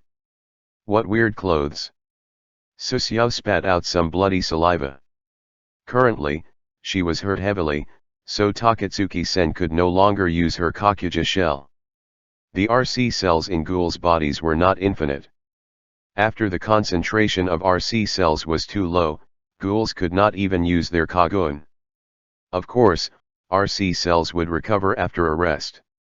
Eating human flesh or consuming other ghouls could speed up the recovery immensely. Without her Kakuja shell, Takatsuki-sen was almost as if she'd been disarmed. Susiao rushed at Takatsuki-sen and slashed down with his sword. Takatsuki-sen's eyes were full of helplessness. She was not weaker than Susiao, but the mistake she made was too severe, it put her at risk of losing her life. The yukaku on the back of her shoulder appeared. Takatsuki-sen intended to defend herself with her ordinary Kagun. Against this attack, even her Kakuja shell could not hold out, so how could an ordinary Kagun defend against this? It couldn't. Just as Susiao prepared to cut down and win this fight, something sharp broke through the ground besides him. The sharp object hit Susiao's shoulder, not in a fatal spot, and the speed was not too fast. It seemed like this wasn't a move to kill Susiao, it was just to force him back. In this helpless situation, Susiao gave up on stabbing Takatsuki-sen and jumped sideways. After landing, he looked at the sharp item that broke out of the ground. This is, Ixa. That was Arimakisho's Quinqua. Chapter 112. Step, step, step. Slow footsteps echoed, and Arimakisho walked out of the passage. Wiping off the blood from the corner of his mouth, Susiao looked at Arimakisho. Arimakisho, do you know what you are doing? Just a few seconds ago, Arimakisho surprisingly attacked him with his Quinqua, which was clearly to protect Takatsuki-sen. If you came a bit later, I would have been killed by this guy. Takatsuki-sen went over to Arimakisho. A ghoul was standing side by side with a ghoul investigator. Byakuya, I didn't want to talk to you about this before we got out, but it seems like I need to say this now. Arimakisho stood next to Takatsuki-sen, he was not even on his guard. It seemed that the two were familiar with each other. What, are you going to attack me with Takatsuki-sen? Susiao clenched dragon flash tightly, ready to flee at a moment's notice. In the current state of Takatsuki-sen, he had 90% possibility to win, but with Arima Kisho, he could only strategically withdraw. Don't be so vigilant, I don't want to fight with you, it's meaningless. Arima Kisho took up his quinqua and asked Takatsuki-sen to stop her actions. Shit, this bastard wanted to cut off my head several times, and I should leave him be. Takatsuki-sen was obviously unwilling, she was staring at Susiao with hatred. We cooperated 13 years ago, but that does not mean that we will continue to cooperate now. Kaneki-ken is dead. Arima Kisho's words shocked Takatsuki-sen. Got it? Takatsuki-sen was angry, she turned her head and no longer glared at Susiao, but at Arima Kisho. Are you going to work with this guy? He killed a lot of my subordinates. I also killed a lot of members of the Aojirai tree. Arima Kisho looked at Takatsuki-sen indifferently, while Takatsuki-sen just turned white. Susiao looked at the two people, astonished. Their personalities were somewhat different from the original animation. Were they faking this? Ha! Arima Kisho was relieved as breathed deeply. Don't be so vigilant, come closer. If you have something to say, this distance is very good. Susiao would not come closer to Arima Kisho and Takatsuki-sen, they were obviously cooperating. And their cooperation obviously started 13 years ago. CCG's strongest investigator cooperated with the one-eyed owl, Susiao thought that there must be a huge secret there. It might also mean that there were some huge benefits coming his way. Exploring the dark secrets of the derivative worlds always brought abundant benefits. Otherwise, Susiao would immediately complete the task and leave. Byakuya, what kind of organization do you think CCG is?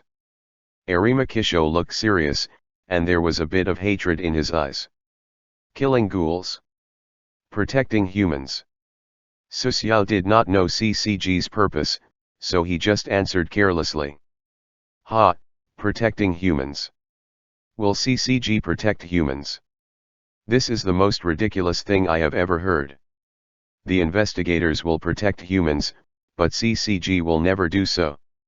Takatsuki-sen combed her hair, which had become messy during of the battle, she seemed to be very disdainful toward the CCG.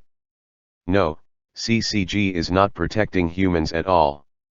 They are raising humans and controlling them. After Arima Kisho figured out his thoughts, he started to tell Susiao about CCG's secrets. The Ghoul Countermeasure Bureau, Commission of Counter Ghoul, CCG. General Speaker, Washuya Tsuneyoshi. Director, Washuya Matsuri. CCG handled the ghouls-related events around the world. All matters related to ghouls were handled by CCG, and they had massive clout. In the open, CCG was protecting ordinary people and killing ghouls. But was this all? Susiao had had doubts for a long time, that was, ever since CCG denied the request for powerful explosives to deal with ghouls. Was it because they were considering civilian safeties? In Susiao's opinion, this was not the case at all. Some powerful power machine guns could shoot through ghouls' kagun. For example, at the battle at the entrance of the 24th district, CCG only needed to set up a few powerful machine guns and spray. In such a narrow terrain, even a few thousand ghouls could be slaughtered without issue. And if the power of a heavy machine gun was not enough, the power of an AWM would be enough, not to mention a Barrett shooting .50 cal. With more than a dozen well-trained snipers, as long as they maintained a good distance, they could shoot Takatsuki-sen into a pile of meat without issue when using an AWM. In the original plot, Kami Shirora's almost dead because she was hit by steel that fell from the sky. That implied that ghouls' kagun were far less hard than they imagined. Even if these weapons were not useful enough, humans also had the king of weapons, tanks. Under the attack of these beasts, ghouls had no chance to fight back. Humans are not able to completely eradicate ghouls. Don't be kidding, humans were the strongest creatures on the planet, a fact that had been proven over millions of years. But why does humanity still live under the threat of ghouls? Tokyo, for example, the people that lived there often encountered ghouls' attacks. The one that made this happen was CCG. Byakuya, there is not a single human in any of the top positions of CCG. They are ghouls, the ghouls of the Washiya family. In other words, there is a ghoul organization called V that leads CCG, and of course, ghouls will never completely eliminate all ghouls. The information that Arimakisho told him let Susuo suddenly understand. It turned out that CCG never used powerful weaponry to kill ghouls because of this. He had already applied for several high-explosive grenades to the CCG General Administration, which had been checked for several days. In the end, the General Administration only gave him one, and its power had been drastically lowered, to the point that even an S-class ghoul could not be killed. If Susuo had not seen the power of a true high-explosive grenade, he may have believed that the effectiveness of hot weapons was not a good way to deal with ghouls. The CCG's upper echelons were all ghouls, and ghouls would not completely eradicate the ghouls. At this point, not only the top position of CCG, but also national institutions and even the military's top positions should all be taken by ghouls. This was terrible. Ghouls and humans appeared too similar, and the Washiya family also controlled CCG, the organization that fought them. Covered by the Washiya family, it was not difficult for ghouls to get into those institutions. CCG had always instilled the idea in investigators that hot weapons were not suitable for dealing with ghouls. This kind of indoctrination was similar to brainwashing, which began in the Ghoul Investigator School, which was trained the investigators. Over time, this lie eventually became the truth, and CCG even invented the quinqua to let humans deal with ghouls. In this way, new problems had emerged. Since CCG's top positions were all taken by ghouls, why would they let the investigators, who were human, kill them and their companions? This was actually a very simple question. Humans were the food of ghouls. Therefore, CCG, which was the front of the mysterious organization V, thought of a way to use humans to eliminate some ghouls, to lower the number of ghouls to prevent humanity from going extinct. This also gave the humans hope, so that there wouldn't be too much desperation, which might lead to rebel organizations. Humans were the main food of ghouls. If humans went extinct, then ghouls would go extinct soon after. Although ghouls could survive by eating other ghouls, the extinction of humanity would lead to the collapse of society. At that time, there will be a few ghouls left on Earth, who would continue to kill each other, until the last one starved to death. CCG neither wanted to let this situation happen, nor did they want to let the ghouls go extinct. They were ghouls after all, so investigators who used quinqua to fight emerged. Investigators were like a diligent street sweepers that controlled the number of ghouls. Susuo cleared the 14th district before. This kind of behavior was very helpful to humanity. If CCG was fighting for humanity, then why did they not let Susuo clean up the other areas, but instead transferred him to the 24th district, where no humans lived? Even if he killed all the ghouls in the 24th district, could humans live underground? Of course not. The ghouls in the 24th district may know about CCG's secrets, so CCG was killing them off. The confrontation between the Aogiri tree and CCG was not a war between ghouls and human, but an internal war between ghouls. Aogiri tree gathered large numbers of ghouls and occupied a certain area. In the perspective of the CCG's executives, this was a challenge to their authority. If CCG hadn't spread the word that hot weapons were not suitable for dealing with ghouls, and this thought hadn't been deeply rooted in people's minds, CCG executives would have sent a plane and bombed Aogiri tree long ago. Chapter 113. The CCG that you're loyal to is not a human organization. Aogiri tree fights for freedom and breaks the distorted rules of this world. Takatsuki-sen's eyes were full of anger. It seemed that she held a deep hatred towards CCG. She stared at Susiao, wanting to witness his expression as the things he believed in showed themselves to be lies. Takatsuki-sen was disappointed though, as Susiao accepted these facts calmly. I was wondering why CCG executives always issued these moronic orders. There were always more casualties among investigators than there needed to be. Susiao had already understood the general situation of CCG. In general, CCG was not fighting for mankind. It was an organization controlled by ghouls. The highest rank a human could reach in CCG was Special Class Investigator. It was impossible for them to go further. Of course, there had been the occasional investigators who discovered these secrets, but they were all killed in action.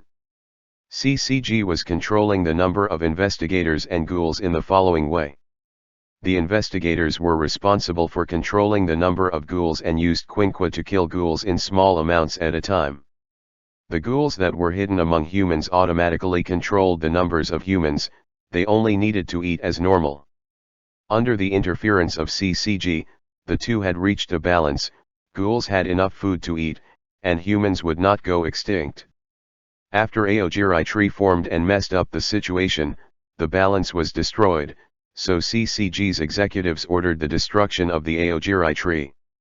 The lie that hot weapons were ineffective against ghouls had already been ingrained into the people, but because of this, CCG could only send investigators to deal with Aogiri tree. I have a question. Do any other forces except CCG fights against you? Susiao was asking Takatsuki-sen. Of course, investigators are the easiest to deal with. I am not afraid of investigators. What really threatens us are those people who are well trained in the use of hot weapons. Takatsuki-sen opened a bandage at her lower abdomen. On her flat, white belly, several coin-sized scars could be seen. The scars were already very faded, and could only be discovered by careful observation. This was from a pretty dangerous situation. I was surrounded by several human snipers. If I did not get support from Noroi in time, I would have died. Takatsuki-sen pressed her hands on her lower abdomen. CCG had formed their current power after being led by the Washiya family for several generations. Ghouls lived in the darkness, while humans lived in the sunlight, but the humans were actually raised as cattle by the CCG higher-ups. The Washiya clan was a family of ghouls. They were also members of the organization V which Arima Kisho told him about. This organization was extremely powerful. Remember the owl you fought with before? That was my father, and he is just a street sweeper of V, a killer who gets rid of dissidents. When Takatsuki-sen mentioned that her father was Yoshimura Kyuzen, her tone full of resentment. I understand. You told me a lot, but what does it have to do with you cooperating? Susiao looked at the two. Even if CCG is not pro-human, Arima Kisho was a human. There was no way he would cooperate with Takatsuki-sen, unless... Of course it matters, because I am not human. Arima Kisho left Susiao speechless. The most powerful investigator of CCG admitted that he was not a human, just like that. What do you mean? I'm half human and half ghoul. You are, a one-eyed? Susiao had never seen Arima Kisho using Kagun, and his eyes also had their normal colors. I'm not one-eyed, I am a semi-human. There are two kinds of half-human half-ghouls. The more common ones are semi-humans, like me. As for the one-eyed, they are called semi-ghouls, which are very rare. At present, as far as I know only Takatsuki-sen is one. Susiao looked at Takatsuki-sen. I didn't know that you are such a rare creature. Takatsuki-sen's expression became grim. She clearly got mad. The so-called semi-humans, although semi-humans have strong physical qualities, they also have great defects. Their lives are very short. As for me, when I was 20 years old, my hair began to turn white. Even if I am lucky, I can only survive for another 3 to 4 years. Susiao finally understood how Arima Kisho's physical abilities surpassed ordinary people. And because of that, you're right, glaucoma, My eyesight is already blurry. It's better if I'm wearing glasses, but compared with my right eye, the physical exhaustion is more serious. There were basically no holes or obvious lies in Arima Kisho's and Takatsuki-sen's story, but Susuo still hadn't understood one thing. If this matter was not cleared up, he would immediately retreat. Arima, since you are a ghoul, how do you pass the RC cells detection devices? Even if you are a semi-human, the RC cells concentration in your body should not be low. Not only Arima Kisho, if all the members of the Washiya clan were ghouls, how could they pass the RC cells detection devices? Takatsuki-sen said. There is a backdoor in those scanners. The ghouls in V will not be detected by them. Not only Arima, I, too, won't be detected by them. Susuo suddenly remembered that Takatsuki-sen, disguised as a writer, had visited a CCG branch to interview Shinohara Yukinori and Jozo Suzuya in the original plot. So the Washiya family may have done something to the RC cells detectors. After all, it had been invented by CCG. I have cooperated with Takatsuki-sen for the past 13 years, and now, I am going to do something. But this can't be done with only the two of us. That's why I want to invite you to join us. There was a clue in the original work, hinting at a cooperation between Arima Kisho and Takatsuki-sen. The two had fought against each other, and although the battle was fierce, there were no signs that they were seriously trying to kill each other. After Takatsuki-sen ate her father and successfully escaped, she said something, "That guy is really cruel." The meaning of the sentence was obvious, the two were acting. However, while Arima Kisho was acting, he cut off the arm of Takatsuki-sen's Kakuja shell, and Takatsuki-sen was so angry that she smashed Arima Kisho's S+ rank Quinqua, IXA. Many signs indicated that the two had cooperated with each other, the strongest investigator of CCG and the king of all ghouls. I can't find any loopholes in what you said, but why did you start cooperating 13 years ago? The words of Arima Kisho and Takatsuki-sen were only from their perspectives.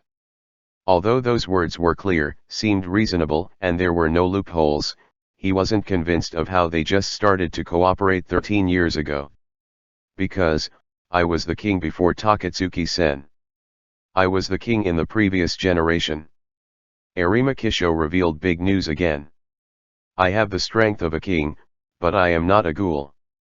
Takatsuki-sen is a ghoul, but she does not have the strength of a king. Neither of us is complete enough, so we cooperated to find and cultivate the next generation, a complete king of ghouls. Things got interesting now. A complete king? Interesting. If I'm right, the king you cultivated is dead. Yes, you killed him. You bastard. Takatsuki-sen glared at Susuo, she was very angry. Why do we ask him to cooperate with us? He destroyed our plan. Because he is strong enough, and he's not a member of V, nor a member of the clowns, nor even a ghoul. Arima Kisho looked directly at Susuo. I have told you everything. Will you cooperate with us? Susuo pondered for a while. He had just heard too many secrets. Now, if he didn't agree to cooperate with these two, they would definitely kill him. Takatsuki-sen was already harmed, but Arima Kisho would be very difficult to deal with. This guy was very strong at any distance, and he had his Quinqua Ixa to defend. I am interested, tell me what you are planning to do. Chapter 114. Arima Kisho and Takatsuki-sen looked at each other. Takatsuki-sen was a bit unhappy, but she still nodded. We plan to train a new king, but this plan has already failed. There can only be one kind of creature in the world, our races shouldn't be able to coexist, or ghouls should never have appeared in this world. At the moment, V had too much power, but I have ways to let V lose everything. As long as V disappears, the world will change. Arima Kisho's words surprised Susuo. He couldn't help but look at Takatsuki-sen, who stood next to him. Takatsuki-sen is right next to us, Are you sure these words will not make her hostile? Susiao thought. Even more, Arimakisho was not a pure human, he was a semi-human, half ghoul and half human. Let these ghouls lose everything? Takatsuki-sen, do you agree with that? Your father is a member of V, and if ghouls in V are different from ordinary ghouls, then you will be affected too, right? Susiao suddenly felt that the things Arimakisho mentioned would not be very reliable. It doesn't matter, as long as it will make those people pay, I don't care. V caused Takatsuki-sen to lose her mother, and she grew up alone in the 24th district. Nora could only take care of Takatsuki-sen's daily life, but he couldn't give her a parent's love. Takatsuki-sen's expression didn't look like she was lying. The plan the two had prepared for 13 years had come to an end, and there was not much time left for Arimakisho, they could only go ahead now. In fact, we cultivated the king just to get someone strong enough to let him destroy a certain thing. As long as this thing exists, the world will continue to distort. As for whether humans or ghouls will win afterward, that is none of our business. Things became completely clear now. Although Arimakisho was a member of V, he was cooperating with Takatsuki-sen and intended to cultivate the next king. Now, the king the two had expected to rise had died, wasting their efforts. But Susiao's appearance had let them think of another way. Why did they need to cultivate a king? They could just cooperate with the guy in front of them and go ahead with their final plan. For this reason, Arimakisho tempted Susiao back when they were in Central City. Arimakisho wondered whether Susiao would be loyal to CCG, but from Susiao's words and behavior, Arimakisho knew that Susiao was not. Because of that, the scene that Arimakisho went ahead with this. Now Susiao wanted to understand the specifics of their plans, he needed to make a decision. But he was worried about it. How dangerous was the thing that even Arimakisho and Takatsuki-sen together couldn't kill? At this time, Reincarnation Paradise's notification solved Susiao's concerns. You triggered the hidden task, source. Accept, yes/no. Hidden task, source. Difficulty level, LV.6. Mission instruction, source, this derivative world's core item. Mission information, follow the plot character Arimakisho to find the source and get it. Mission period, 6 natural days. Mission reward, 2 attribute points soul crystal, small, times 3. Mission punishment, all attributes -3. Susiao had decided to complete this task as soon he saw the soul crystal, small, times 3 in the mission reward. The more dangerous the mission, the higher the reward. If stayed away from danger, he would never grow stronger. If he wanted to stand out amongst the many contractors, he had to have courage and perseverance. Otherwise, the Reincarnation Paradise would eventually give up on him, and he would die. After Susiao chose to accept the task, the Reincarnation Paradise's notification appeared again. You have accepted the hidden task, source. You and the plot characters Arimakisho and Takatsuki-sen formed the temporary plot adventuring group. You can leave the temporary plot adventuring group at any time, with no penalty. The current members of the temporary plot adventuring group, Contractor 13013, Hunter, Arimakisho, Takatsuki-sen. Susiao frowned. This temporary plot adventuring group was cool, he wanted no permanent teammates anyways, since the ability to leave or betray the party was not available in the regular party system. Actually, this was a kind of help from the Reincarnation Paradise. If Arimakisho and Takatsuki-sen did anything to betray Susiao, the two would automatically be withdrawn from the temporary plot adventuring group, so Susiao would be alerted in advance. After a dozen seconds, he noticed that this seemed to have been prepared just for him. For now, I agree to cooperate with you. Let's talk about your plans. I don't even know what you want me to do. How can I fully agree to cooperate with you? Arimakisho nodded. Things are like this.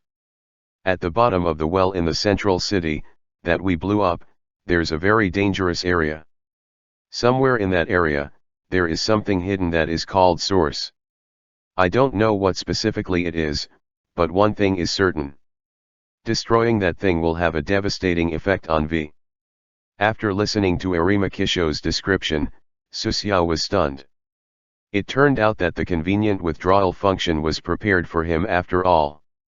Arima Kisho and Takatsuki-sen wanted to destroy the source, and Susiao's mission was to obtain it.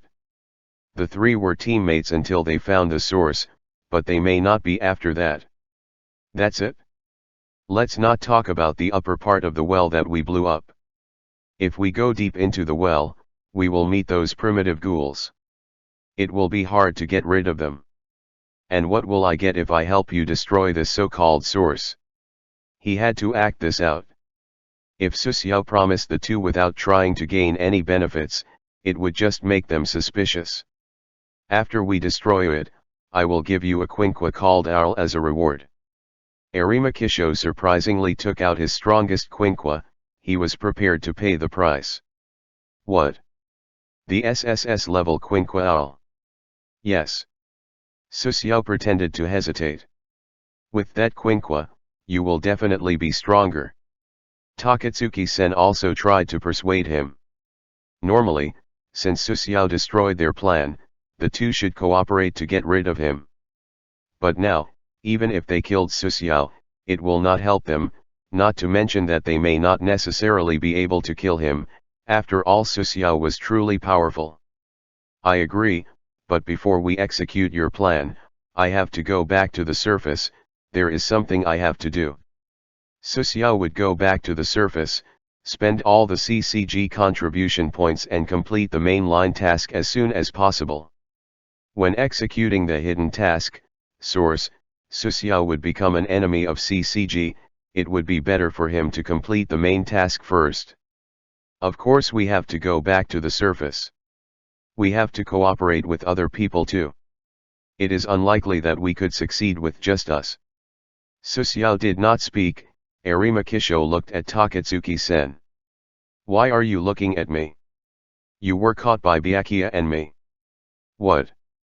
Takatsuki-sen was astonished, and Susiao didn't understand either. I intend to. Arima Kisho began to describe his ideas to the two. 5 minutes later, Takatsuki-sen sighed. All right, I was caught by you, but let me tell you, you can't inject RC cell inhibitor into me, and both of you need to escort me in person. Takatsuki-sen's words worried Susiao a little. Takatsuki-sen seemed to trust Arima Kisho, which was not good considering for his mission. But now, the first thing to do was to return to the surface. The news that he and Arima Kisho caught Takatsuki-sen would probably shock the CCG. Chapter 115. Susiao pressed Takatsuki-sen onwards as they passed through a group of investigators at the entrance. Who is this woman? She looks a bit familiar. I think she's a bit familiar as well. Isn't this Takatsuki-sen? She is a very famous novelist, but how could she appear in the 24th district, escorted by Arima Kisho and Byakuya even, maybe? Numerous investigators were discussing, but now was not the time to announce the identity of Takatsuki-sen. If these investigators know the identity of Takatsuki-sen, they would surely rush forward and find ways to kill Takatsuki-sen. Aojirai Tree had deep mutual hatred with CCG. Among the hundreds of investigators present, pretty much all hated Takatsuki-sen to the bone. Takatsuki-sen, who was very calm before, couldn't help but feel nervous now. She was like a tiger walking into a group of wolves. She whispered as quiet as possible. Arima Kisho, is your plan reliable? Susiao was shocked. Don't talk nonsense, do you want to die? If these people know about your identity, Arima Kisho and I won't be able to stop them. The three walked faster and quickly passed through the crowd, returned to the surface, and only when they arrived at a barren field, did the three feel relieved. Arima Kisho took out his phone to contact CCG headquarters. Director, the mission was completed, the primitive ghouls were expelled back to the underground, but the well was destroyed.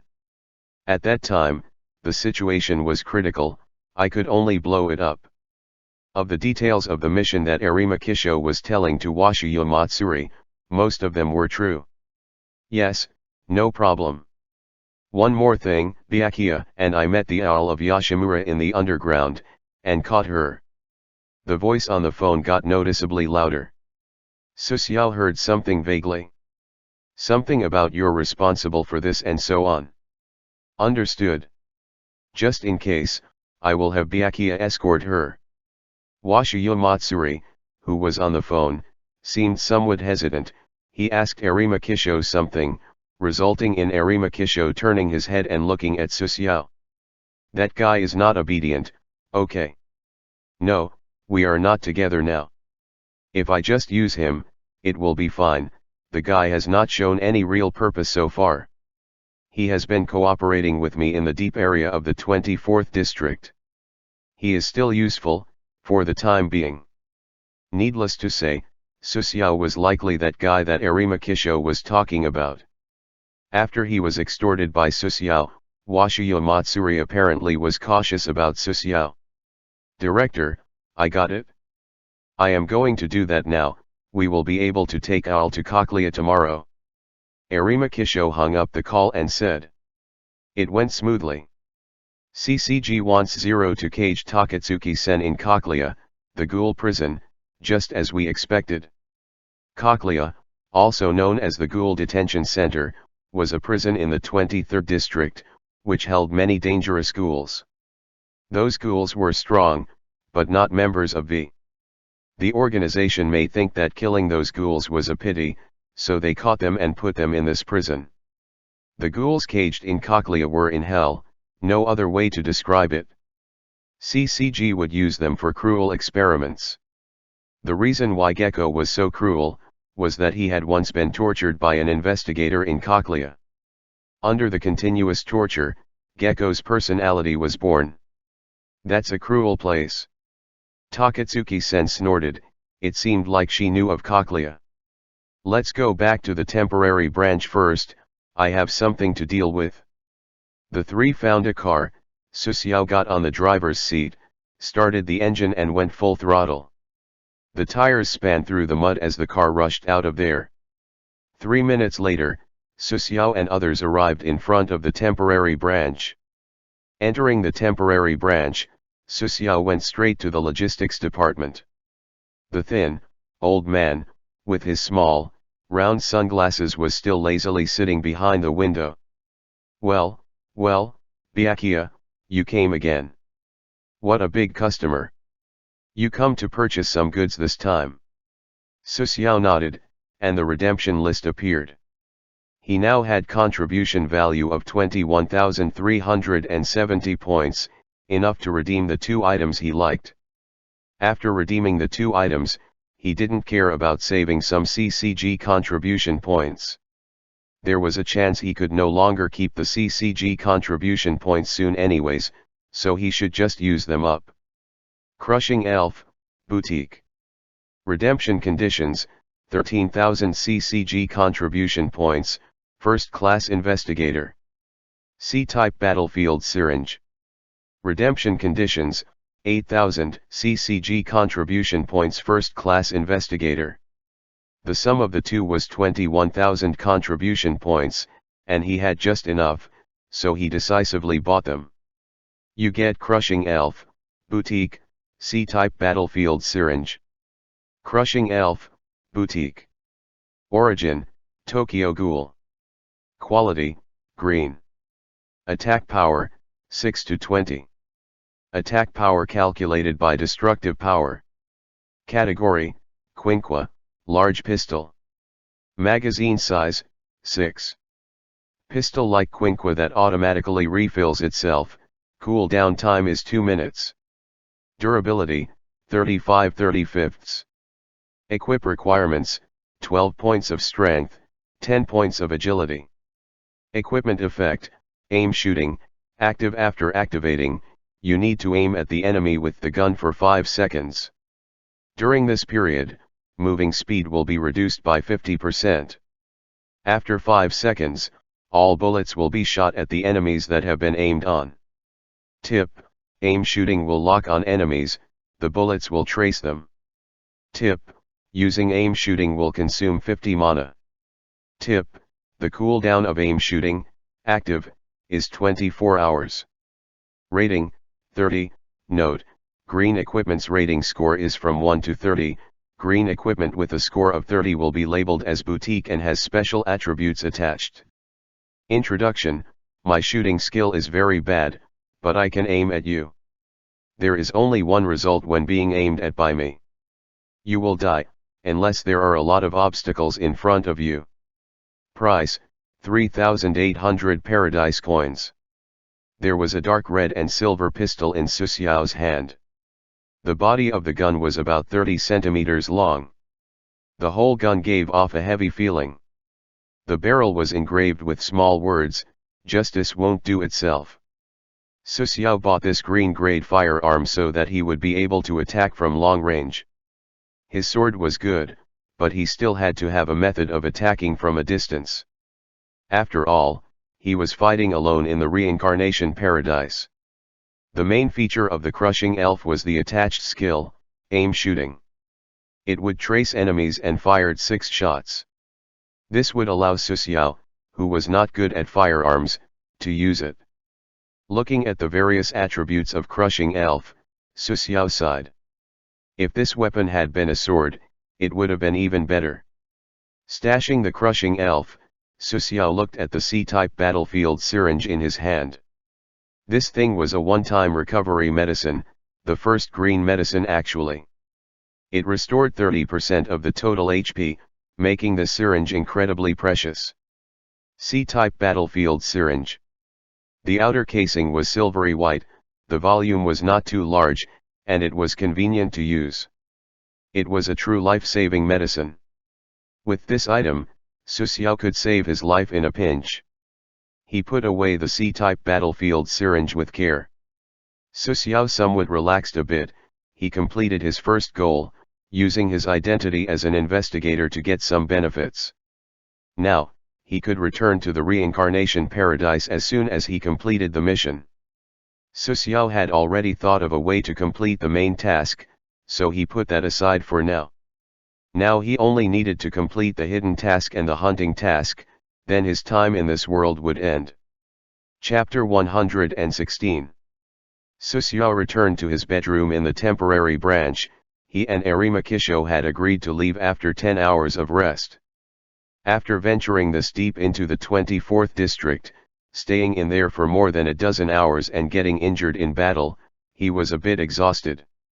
What's more, there would be more chaos soon after they escorted Takatsuki-sen to the ghoul prison. In these 10 hours, he had to get some sleep.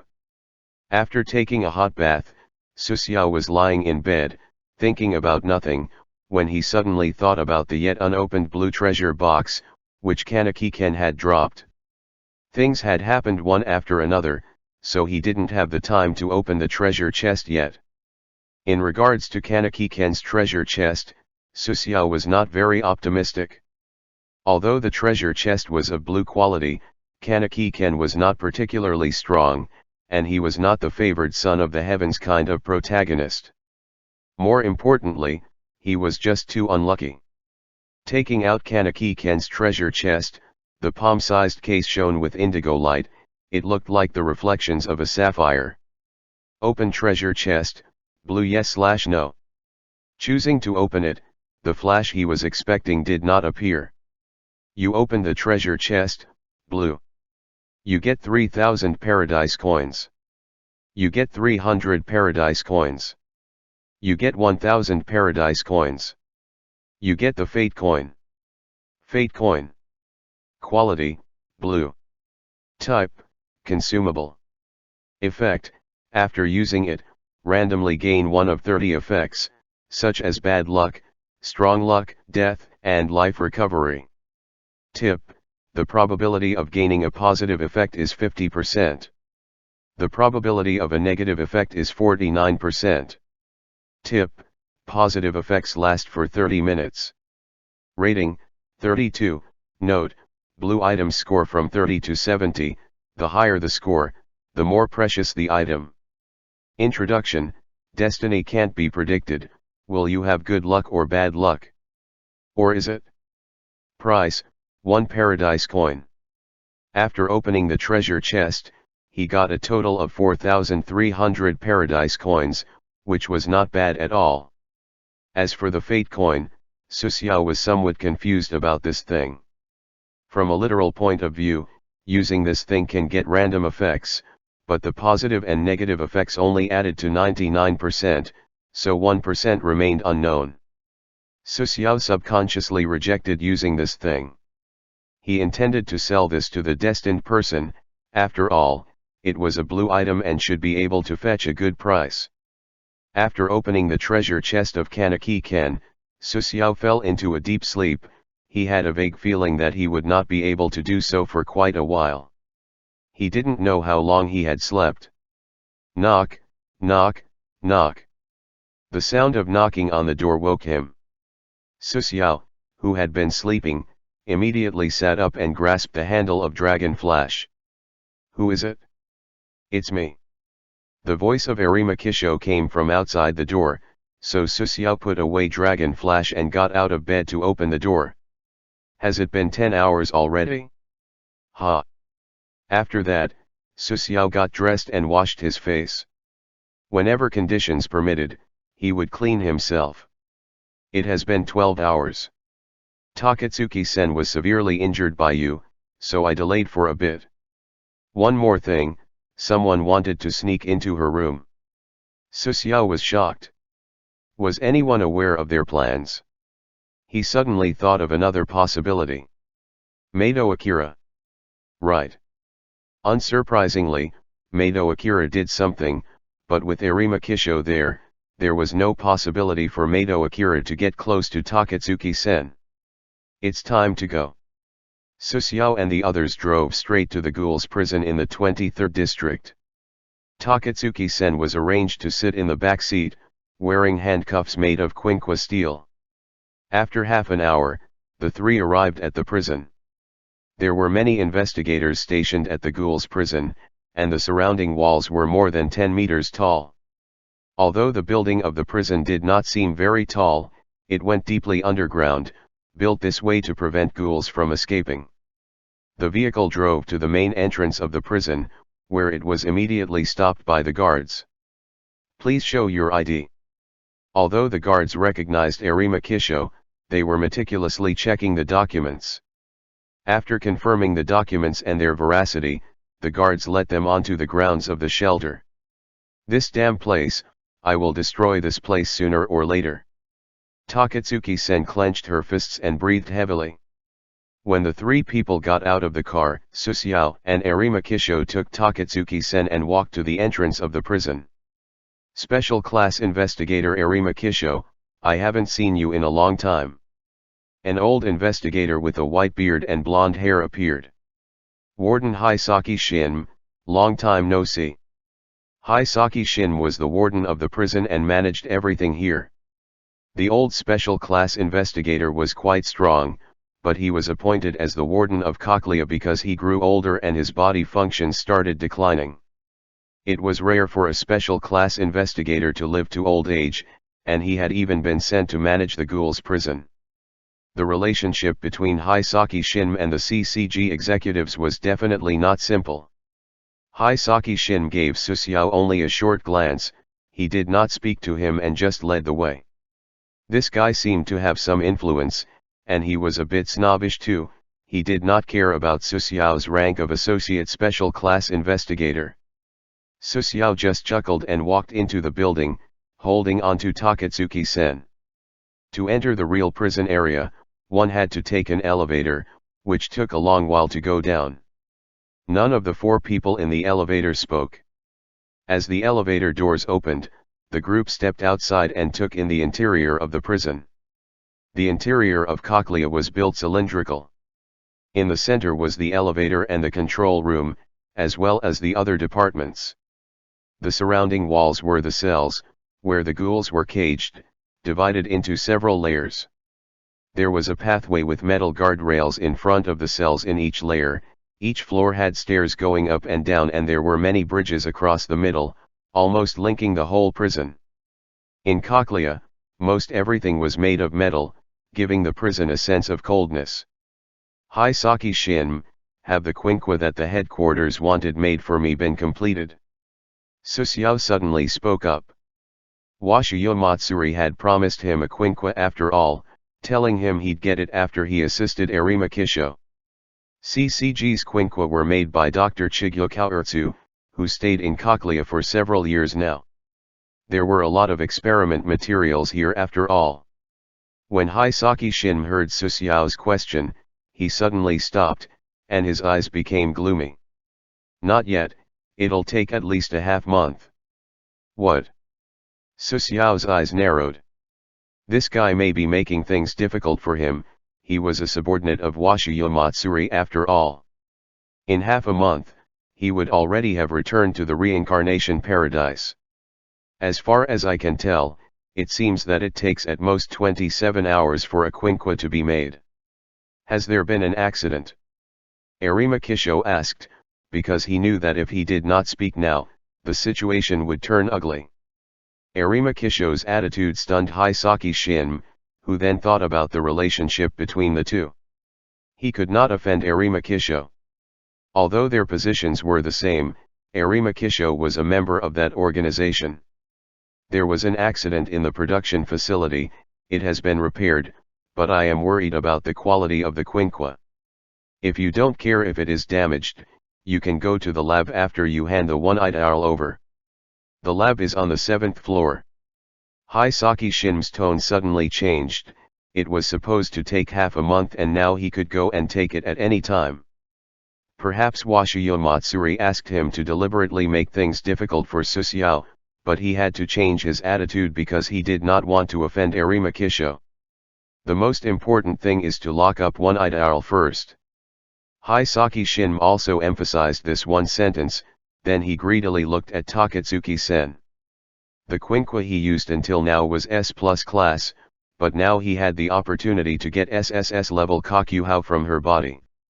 After all, Kakuja had multiple Kakuhou, there shouldn't be a problem if he were to take one.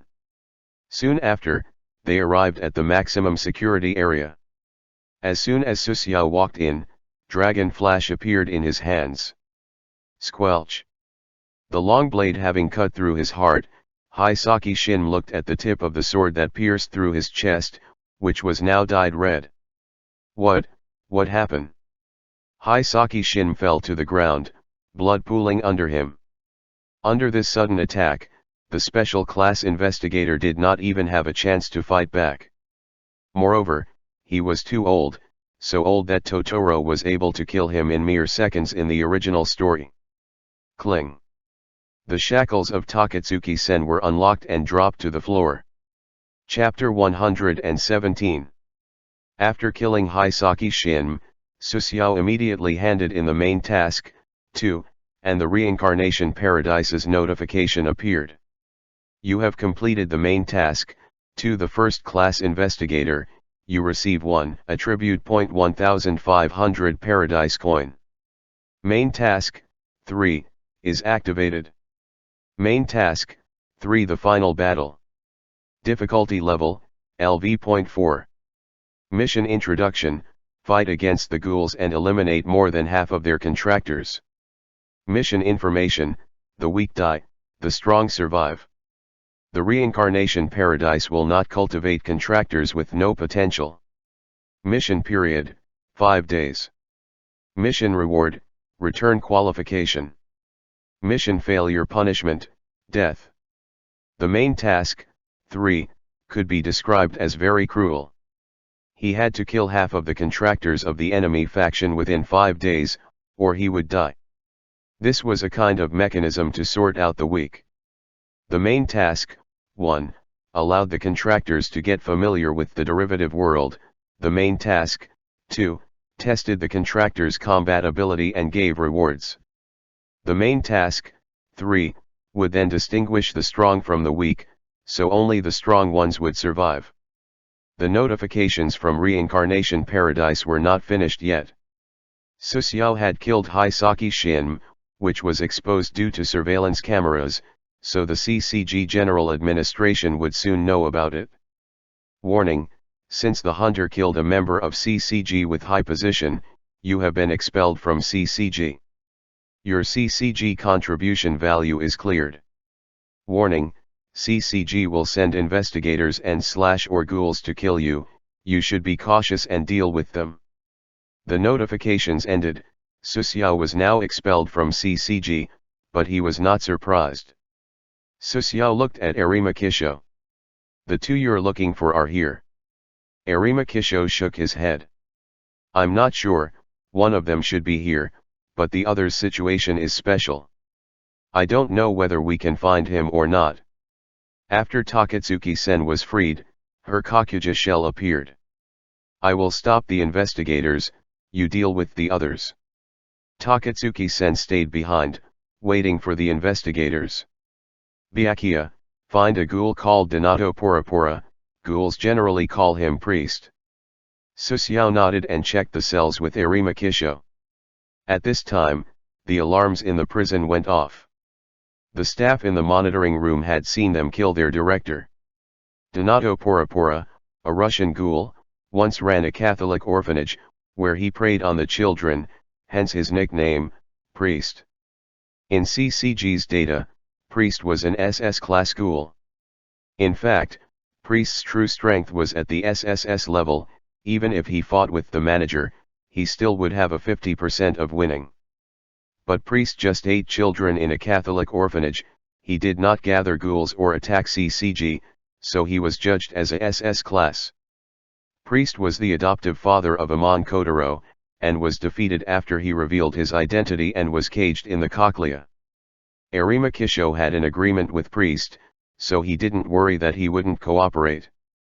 Susiao began to check every room through the observation window on the cell's door. As the ghouls in the cells saw Susiao, they all turned their faces away, their pupils dull, it seemed like they were tortured quite often. These ghouls were at least S-class, but they became experiment material once they were in this prison. When he found the fifth cell, Susiao saw an old man in the cell, with a white beard and deep wrinkles, who looked like a Russian. Donato Porapora. The old man, who sat on a bed in the cell, opened his eyes and looked at Susiao. Who are you? Answer me, are you Donato Porapora?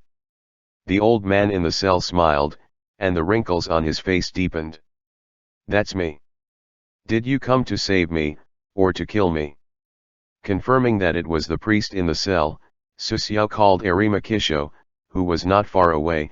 Arimakisho rushed forward and looked at Priest through the observation window on the cell's door. That's him. Susiao put a piece of a plastic explosive on the door and took a few steps back. This was provided by Arimakisho. Boom. A large hole was blown into the door, metal fragments sprayed around.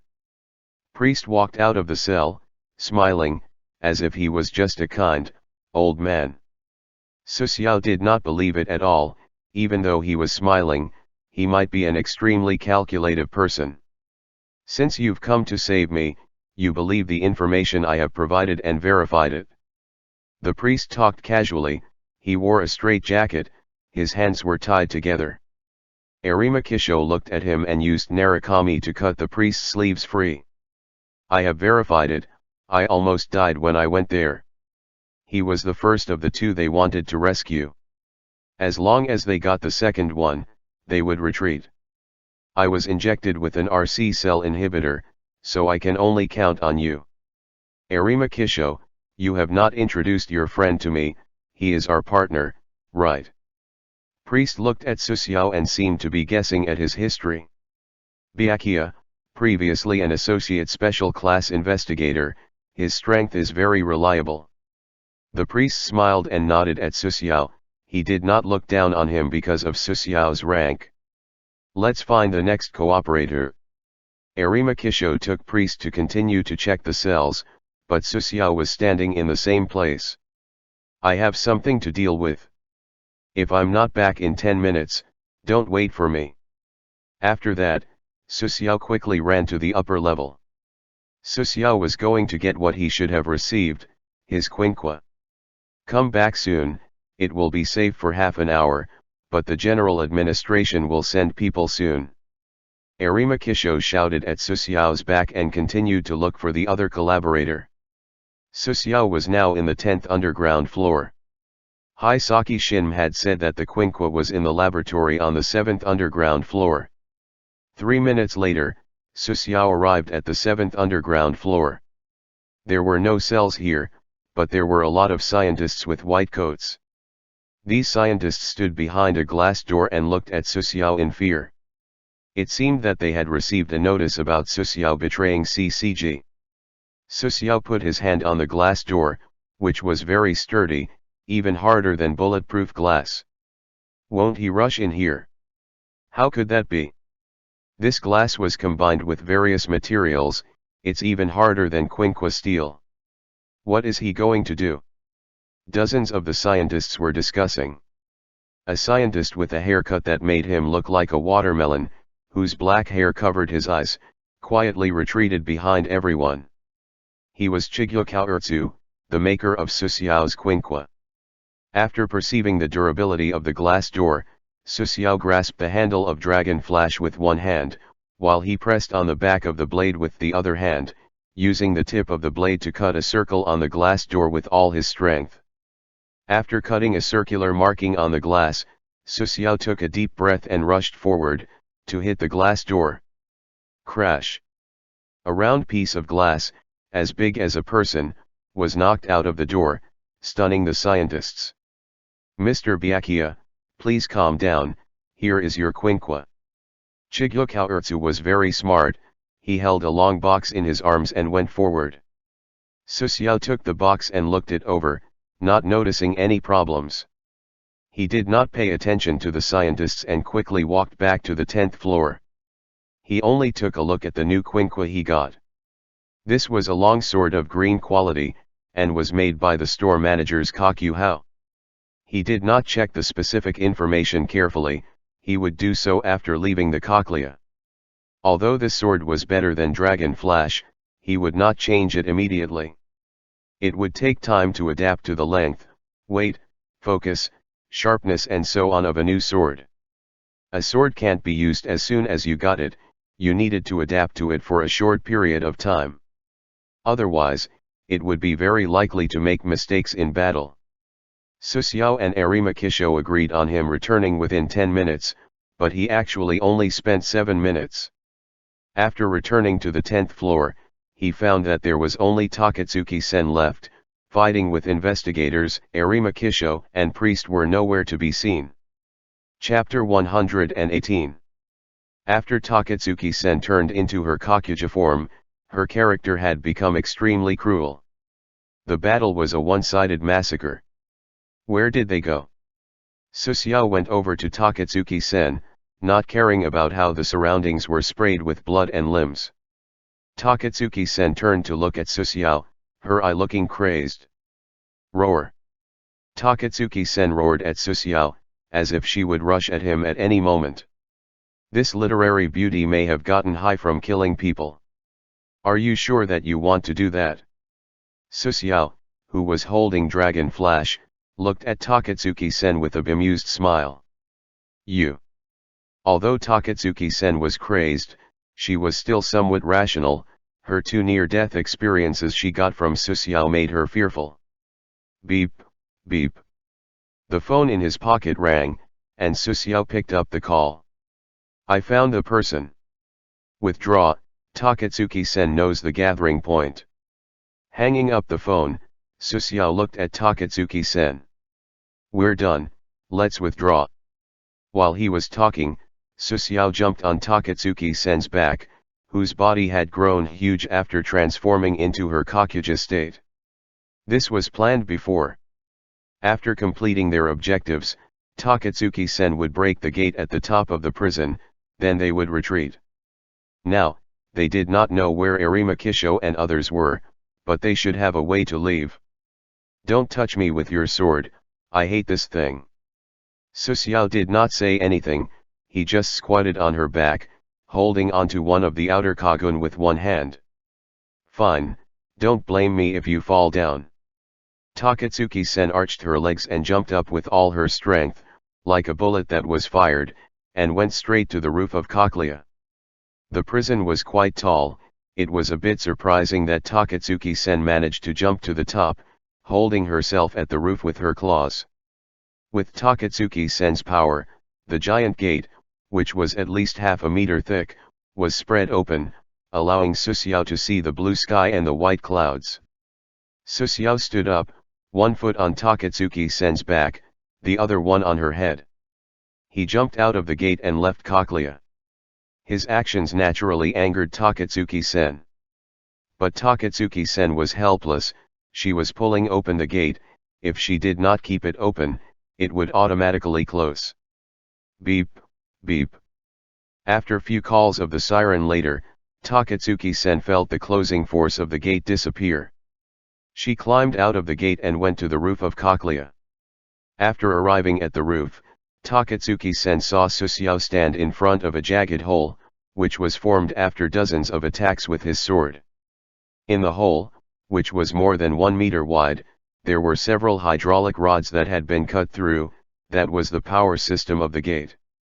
Takatsuki-sen looked at Susiao, shocked. It was beyond the range of human strength to cut such a large hole into pure metal. Susiao's sword skills had been honed to an extraordinary level, so extraordinary in fact, that ordinary people could never compare. And he had had a feeling recently, that he became more and more perceptive to the sword in his hands. He could judge what could be cut and what couldn't be cut with just a glance. Sometimes, Susiao could vaguely feel the wind that blew on the blade of Dragon Flash. This should be letting the sword become the extension of one's arm that Koshiro mentioned. Putting Dragon Flash away, Susiao talked to Takatsuki-sen. Where is the gathering point? In my new stronghold. A new stronghold for Aogiri tree. Yes. At this point, Takatsuki-sen got angry again. The last stronghold of Aogiri tree had been buried by Susiao. First, the two sides were enemies, now they were allies. The things that happened in the world were so strange. Only children would talk about right or wrong, adults would only see the pros and cons. Stupid people cared about kind and evil, while smart people would make rules, defining good and evil themselves. Obviously, Susiao and Takatsuki-sen were people who ignored the rules. Because the rules were set by the ones in power, most of the rules would benefit the ruler.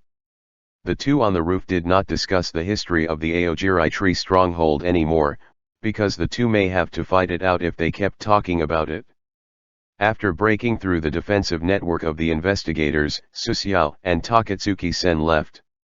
In the CCG headquarters command room, Washiyo Matsuri looked at the large display, which showed the back of Susiao and Takatsuki-sen. Washiyo Matsuri clenched his fist, his pupil began to turn red. Arima Kisho, Byakuya, Ito Yashimura, Donato Porapora, you bastards. The veins on Washiyo Matsuri's forehead bulged. He actually felt threatened by their alliance. It was needless to talk about the strength of Arima Kisho, who had the highest combat power of CCG, publicly at least. Susiao, as a pure human, could defeat the store manager in a one-on-one battle. His strength was unquestionable. Takatsuki-sen was an SSS class ghoul, the daughter of the store manager, which prompted Washiyo Matsuri's noticing her. As for Donato Porapora, Washiyo Matsuri was worried about him. He did not know what Priest was planning, but now they had CCG's one weakness.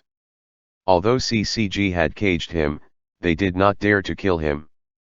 If Priest had been killed, the information that Priest had collected would be published, the humans would set up rebel organizations, and then the ghouls would be done. Compared to humans, ghouls were closer to beasts. They had a sharp sense of smell, were impulsive and were very poor in scientific research. Humans were different. A human could invent various weapons to eliminate ghouls. Now, humans were being deceived by ghouls. They did not have a sense of resistance against them. Excluding the problem of infighting, humans were very strong. Tokyo, 13th District, Shibuya, in a rotten building. On the 10th floor of the rotten building, in a room that could shelter from the wind and rain, 5 people had gathered, and a large group of figures wearing red robes guarded outside of the room. The figures with the robes were the common ghouls of Aogiri tree. These ghouls looked into the room from time to time, but after seeing the two, these ghouls were somewhat scared. What the hell is going on? These people are so strong. A girl with short white hair hid in the doorway and secretly observed the 5 people in the room. Sister, don't mess around, knowing too much is not a good thing. A girl with short black hair pulled her sister away. The sister's hair was black and white. Besides their hair color, their appearance was almost the same. They were the twins Yasuisa Kurona and Yasuisa Nashiro. So, all of you here are allies from now on. Do you have any requirements? The voice of Arima Kisho sounded from the room. In the room, Susuo tapped the table lightly and looked at the few people around the round table. In addition to himself, the 5 people were Arima Kisho, Takatsuki-sen, priest, and Kirishima Arita. Kirishima Arita was the father of Kirishima Ayato and Kirishima Tuka. In the original plot, Kirishima Arita may have died, but he didn't hear. After being caught, Kirishima was imprisoned in Cochlea. The materials used by the Quinquas, were stripped from Kirishima Arita's body, and the Quinqua itself was also named after him. Kirishima Arita's physique was special. Those crazy scientists had not completely stripped Kirishima's Shi-type Kakuhou. Instead, they cut some Kakuhou out of Arita Kirishima body and injected a high concentration of RC cells to make them regrow. In this way, the materials for the Quinqua Shi would be infinite and could be reproduced at will. Arita Kirishima was a positive man with blue hair and quite handsome, which Ayato and Tuka inherited. The warm man gave people the of-a-kind man, he treated people with respect, but his strength was not to be underestimated. He must be strong enough for CCG to spend so much money to do experiments on him. Arima Kisho is my savior. I will do everything, I have no requests. Kirishima Arita took the lead and made the first statement, his face showed with a gentle smile. I don't have any requirements. My thoughts are same with Arima Kisho, my goal is to defeat V as well. Takatsuki-sen also expressed her position. Oh, I haven't eaten fresh human flesh for such a long time. Ah, I'm being rude. I don't have any requirements. After all, you saved me, and returning a favor is the Catholic thing to do. Priest wiped blood from the corner of his mouth. There was a plate in front of him, with only some blood left on it. God saves the lost lambs, and Donato Porapora, priest, took on the role of a shepherd, but this shepherd was somewhat greedy, and often ate the lambs. Everyone looked at Susuo. Oh, there's a group of good people without any requests. Arima Kisho, I'm suddenly not interested in the SSS class Quinqua, all we talked about before. Susuo spoke and Arima Kisho and Takatsuki-sen frowned heavily. What is your request? I have some enemies. These people are members of Aogiri tree, but they are a little special. After listening to Susuo's request, everyone turned to look at Takatsuki-sen. Those guys. Takatsuki-sen hesitated for a few seconds and replied quickly. No problem. Chapter 119. In a dim corridor, those enemies hurriedly followed an old man. Cheer up, Shendun, and clean up the blood on your body. Coldfish looked at the shield warrior in the team. This shield warrior had been carefully cultivated by him. Unlike other people in the adventurer group, Shendun had the potential for defense, and was valuable enough to cultivate. In a derivative world, Coldfish had saved Shendun's life, so this shield warrior was very loyal to Coldfish, who also cherished the shield warrior. It's rare for Takatsuki-sen to gather us, we may have a large-scale fight with CCG ahead of us. Considering the timing, Takatsuki-sen may expose her father's position, and CCG is about to besiege the store manager. We have to seize this opportunity, their contractor is too powerful, We must rely on the ghouls to kill him. After Cold Fish spoke, the contractors behind him flattered him incessantly, as if Cold Fish was a great leader. As for the matter of Cold Fish exploiting them, they had all but forgotten about it. Boss, something is wrong with Anger recently. He didn't participate in this gathering. I am afraid. Shen Dun leaned over and whispered to Cold Fish. Cold Fish squinted his eyes, cold air surged around his body and warned Shen Dun. There were others with them, so it was not a good time to talk about Anger. If he were to hear of this, it would likely lead to open conflict. Anger has mentioned that he recently received a faction mission. He is probably doing that right now. It's our luck, he does not even know where the hidden exchange place of Aogiri tree is. That is quite beneficial to us. We can only wish Anger a success with his mission. Cold Fish talked very humble and pleasantly, at least these words would not cause any conflicts if Anger were to hear them. While Cold Fish was talking, he led his group of contractors to a derelict room. The room was leaky, and the ground was full of glass pieces. That Shilolo, at the end of the team, raised a small, white hand, acting like she wanted to say something. This girl seemed to have been bullied severely, she even needed to raise her hand if she wanted to talk. Well? What is it? Cold Fish turned his head. CCG had no actions recently, so Shilolo's main task, too, had been completed. Mr. Cold Fish, I think something is off, it is too quiet, and there are no members of Aogiri tree. Shilolo's words caused Cold Fish to feel a little strange. Chilling winds blew in from the broken window. The new stronghold of Aogiri tree was truly abnormally quiet. Takatsuki-sen may have something secret to discuss with us. She said something like that before. Who's there? Cold Fish's eyes suddenly opened angrily. He looked into a hole in the wall of the room. It was dark in the hole, but Cold Fish was a sorcerer, so his perception was not weak. 1, 2, 3, someone is missing. It seems that even if you are the one calling, they will not completely obey. Suxiao walked out from the dark hole, holding Dragon Flash in his hand. The moonlight shone on him, and Dragon Flash glinted in the cold light. Why are you here? The moment he saw Suxiao, Cold Fish's back was in a cold sweat. He thought of a very terrible possibility. That has nothing to do with me. There is a guy who was executing Totoro's orders, far from the stronghold. I've called these people for you, just as we discussed. Although I don't know where these people have come from, they're still my subordinates, I won't fight them. Takatsuki-sen also walked out from the darkness, standing next to Suxiao.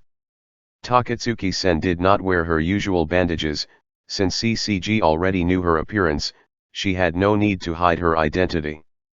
Another figure walked out from the darkness, it was Arima Kisho. Arima Kisho silently looked at the contractors. He had promised to do this, and Narukami was in his hands. The father teaches us not to kill, but under such special circumstances, he will forgive this priest, ha ha ha.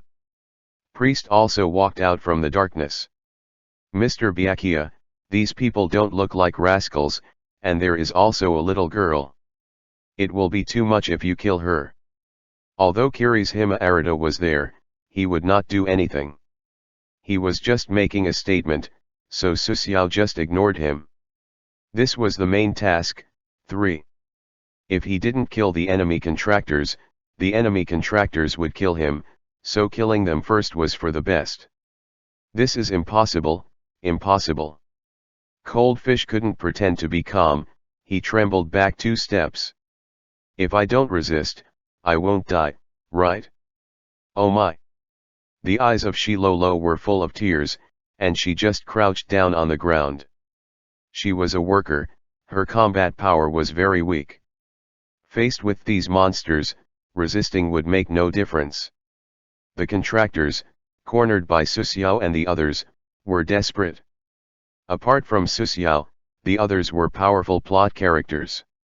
In their eyes, they were like the last bosses at the end of a game.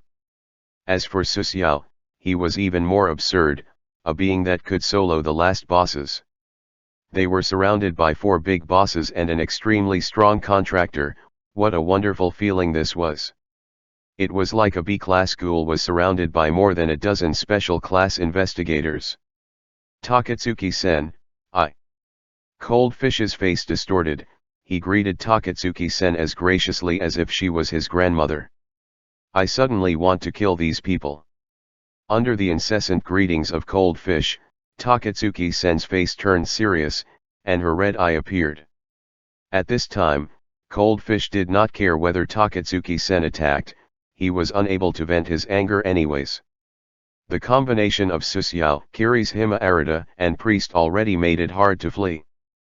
Furthermore, a large group of ghouls wearing red robes surrounded them from not too far away. They were the common ghouls of Aogiri tree. In such a desperate situation, the contractors could not change the situation even if with luck. Don't let anyone go. Do it.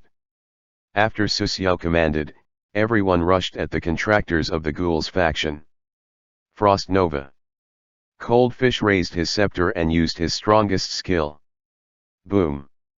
An ice blue aura spread instantly and went through Suxiao and others. Crack. Suxiao's body was coated with a layer of ice, a chilly feeling spread on his body. You are attacked by Frost Nova. Because Frost Nova is a spell, your passive ability Devil's Physique makes you immune against 40% of the damage. You are slowed by Frost Nova, effect will last for 5 seconds.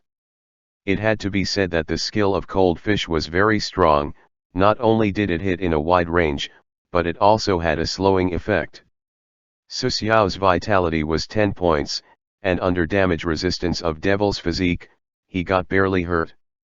He used the strength of his whole body at once, shattering the ice on his body, and blue-white arcs covered Dragon Flash's surface. Then, Suxiao quickly rushed at Cold Fish. Cold Fish must be a sorcerer with the ice attribute. Suxiao wanted to see if Shadow of the Law would have a different effect when he used against a sorcerer. Looking at Suxiao, who was rushing at him, Cold Fish grit his teeth tightly, and his scepter gathered some energy. When he waved the scepter, a fist-sized energy ball flew at Suxiao.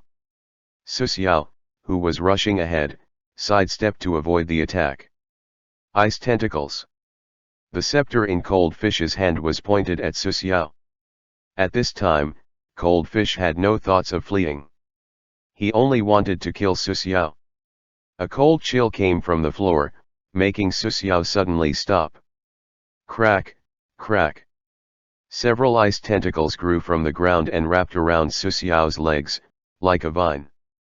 Suxiao held Dragon Flash in a backhanded grip and used the handle to hit the ice tentacles. With a resounding crack, the ice tentacles broke. Suxiao's strength was at 15 points, so the ice tentacles could not bear his attacks. Cold Arrow. In front of Cold Fish, a crystal-like ice arrow formed. This guy was throwing mana around like candy, using one skill after another. The ice arrow was too quick, there was no time to dodge, he had to block this. So this is a sorcerer? No wonder they have such a high position, interesting. Suxiao's pupils were constricting, and his dynamic vision caught the trace of the ice arrow. He managed to hit the ice arrow with his sword, causing the ice arrow to splinter, which looked particularly beautiful. Chapter 120. The ice heart arrow was cut?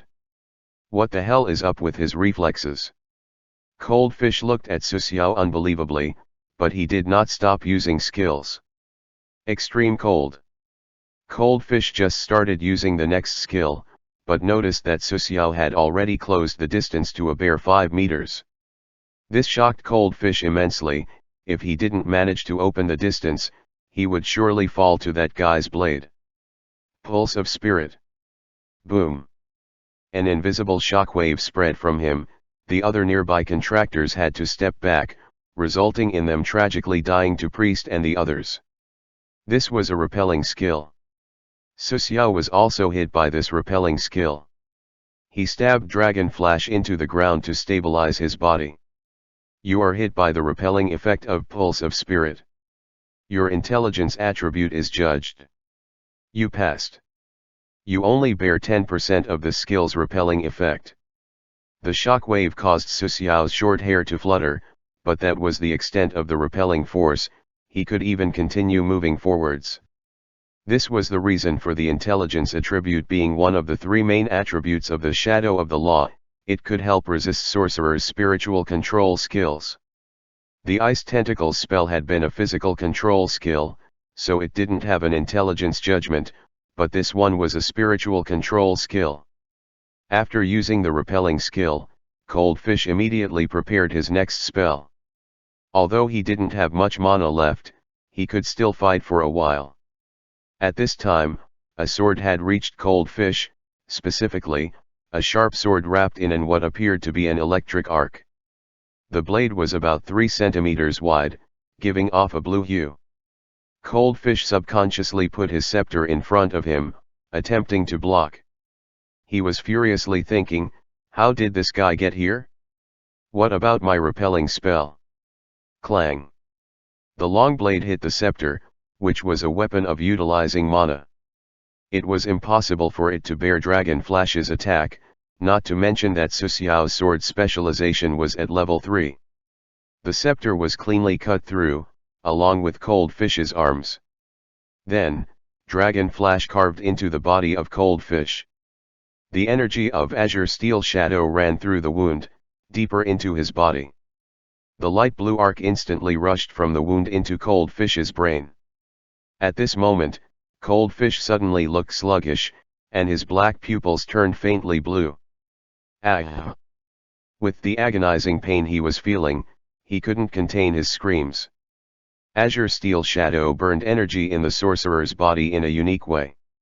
For regular enemies, the energy of Azure Steel Shadow only burned the body parts that it was in contact with. However, after entering a sorcerer's body, the energy of Azure Steel Shadow would go berserk, rushing through the body and into the brain, where it would burst and burn all energy. Azure Steel Shadow was developed to hunt down sorcerers, and now it had finally revealed its power. How did it feel to have the brain burn from Azure Steel Shadow? Only Cold Fish knew. His ears were buzzing, the world was shaking, his expression had turned sluggish, and drool ran down from the corner of his mouth. Cold Fish was unmoving and still had the sluggish expression, until a shining sword reflected in his pupils and the endless darkness swallowed him. Done killing Cold Fish, Su Xiao kicked the scarlet card on the ground upwards and caught it in his hand. This was what Cold Fish had dropped. After fighting the sorcerer, Su Xiao understood the approximate ability of Shadow of the Law. It had to be said that sorcerers were like a tank. If they had partners covering them, a sorcerer could cause massive damage to his enemy. He hadn't learned many skills of Shadow of the Law yet. This time, it felt a little difficult to get close to the sorcerer, but as soon as he reached him, the battle was over. As long as he continued to enhance his intelligence, sorcerers would not be much of a threat to him. The intelligence attribute could reduce effects of spiritual control, strength could help him withstand physical control, and the agility attribute ensured that he could quickly approach his enemies. With the sorcerer's short legs, as long as he could withstand the control skills, sooner or later they will fall to Su Xiao's blade. Devil's physique made him immune to 40% of all mana damage, allowing him to get close to attacking sorcerers. When fighting one-on-one, as long as the sorcerer didn't have the same level of ability, Su Xiao could kill them without issue. It felt good to be able to reach this level, and it had taken a lot of effort. There were no useless skills, it always depended on how they were used. When a skill reached the extreme, it would become legendary its field. When Cold Fish died, the other contractors, or rather those that remained, fell into despair. Under the siege of Priest and the others, the contractors had long given up. Some people even raised their hands and gave up on resisting, including Shi Lolo. The little girl looked at Su Xiao with watery eyes, looking like a poor abandoned animal. 30 seconds later, The contractors who resisted had died.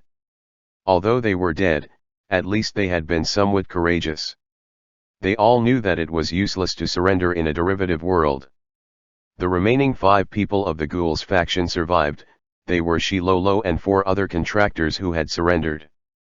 The 4 men had their hands behind their head and kneeled on the ground. They must have watched too many films. Susiao walked over to the 5 contractors. "Wait!" Shilolo shouted, which attracted the attention of the other people at the place. Priest, whose mouth was smeared with blood, Takatsuki-sen, who was idly juggling a skull, Arima Kisho, who was wiping blood from his eyes, and Susiao, who was holding Dragon Flash, they all looked at her. Shilolo swallowed her saliva. Her pale pink hair was a little messy. "My survival depends on this," she thought. Susiao looked at Shilolo. He had recognized her, but they only traded with each other once. They weren't friends or anything. Is she going to resist before dying? Susiao speculated in his thoughts. He only saw Shilolo jumping up, her legs bent, and a golden card suddenly appeared in her hand. "Here it comes."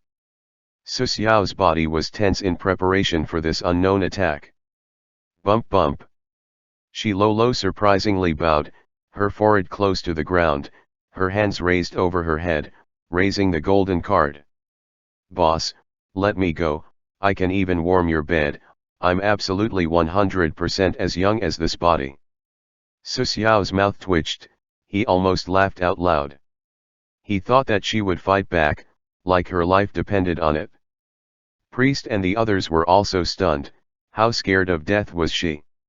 "Haha, this little girl is interesting." Susiao slowly walked to Shilolo and looked at the card in her hands. It read 5,000. "What is this?" Hearing Susiao's voice, Shilolo slightly raised her head. "A Paradise's coin recharge card. I just made it. I think it's worth it." Susiao took the card, and a notification appeared. "You get a Paradise coin recharge card, with the balance of 5,000 Paradise coins. After usage, 5,000 Paradise coins will be acquired." Shilolo was surprisingly tactful. She was smart. It would be useless for her to have a lot of Paradise coins if she died. And Shilolo was only a worker. She was different from contractors, who had forgotten the moral principles. For the workers, Paradise coins were earned. After they had some Paradise coins, they would find ways to earn more. For Susiao, Paradise coins were earned by risking his life. Compared with workers, his breaks after he completing a derivative world were much shorter. He had no time to do business. "Boss, can you spare my life?" Shilolo tentatively looked up, her eyes pleading him. Workers lived a difficult life. They were losers who did not pass their first derivative world. It was difficult for workers to become stronger. Their attribute points were difficult to obtain, and they may not use their skills correctly, because of the lack of combat experience. There were many things hindering workers from becoming stronger. These 5,000 Paradise coins are enough for you to buy your life. What about you? Do you want to do the same, or do you want me to send you on your way? Susiao looked at next of the captured contractors. Chapter 121. The 4 captured contractors looked at each other and nodded quickly. I am willing, just don't kill me." "Sir, should we prepare a contract?" An ugly young man rubbed his hands and showed a brown-nosing smile. "A contract?" Susiao smiled. As soon as he saw Susiao smiled, the contractor was relieved, but he did not know that Susiao's smile did not mean that he was happy. "I am a very fair person. She has paid 5,000 Paradise coins to buy her life. You will get the same offer." The 4 contractors changed their faces and struggled to think of what to do. Should they immediately pay money for their lives, or should they use the 20,000 Paradise coins to negotiate with Susiao?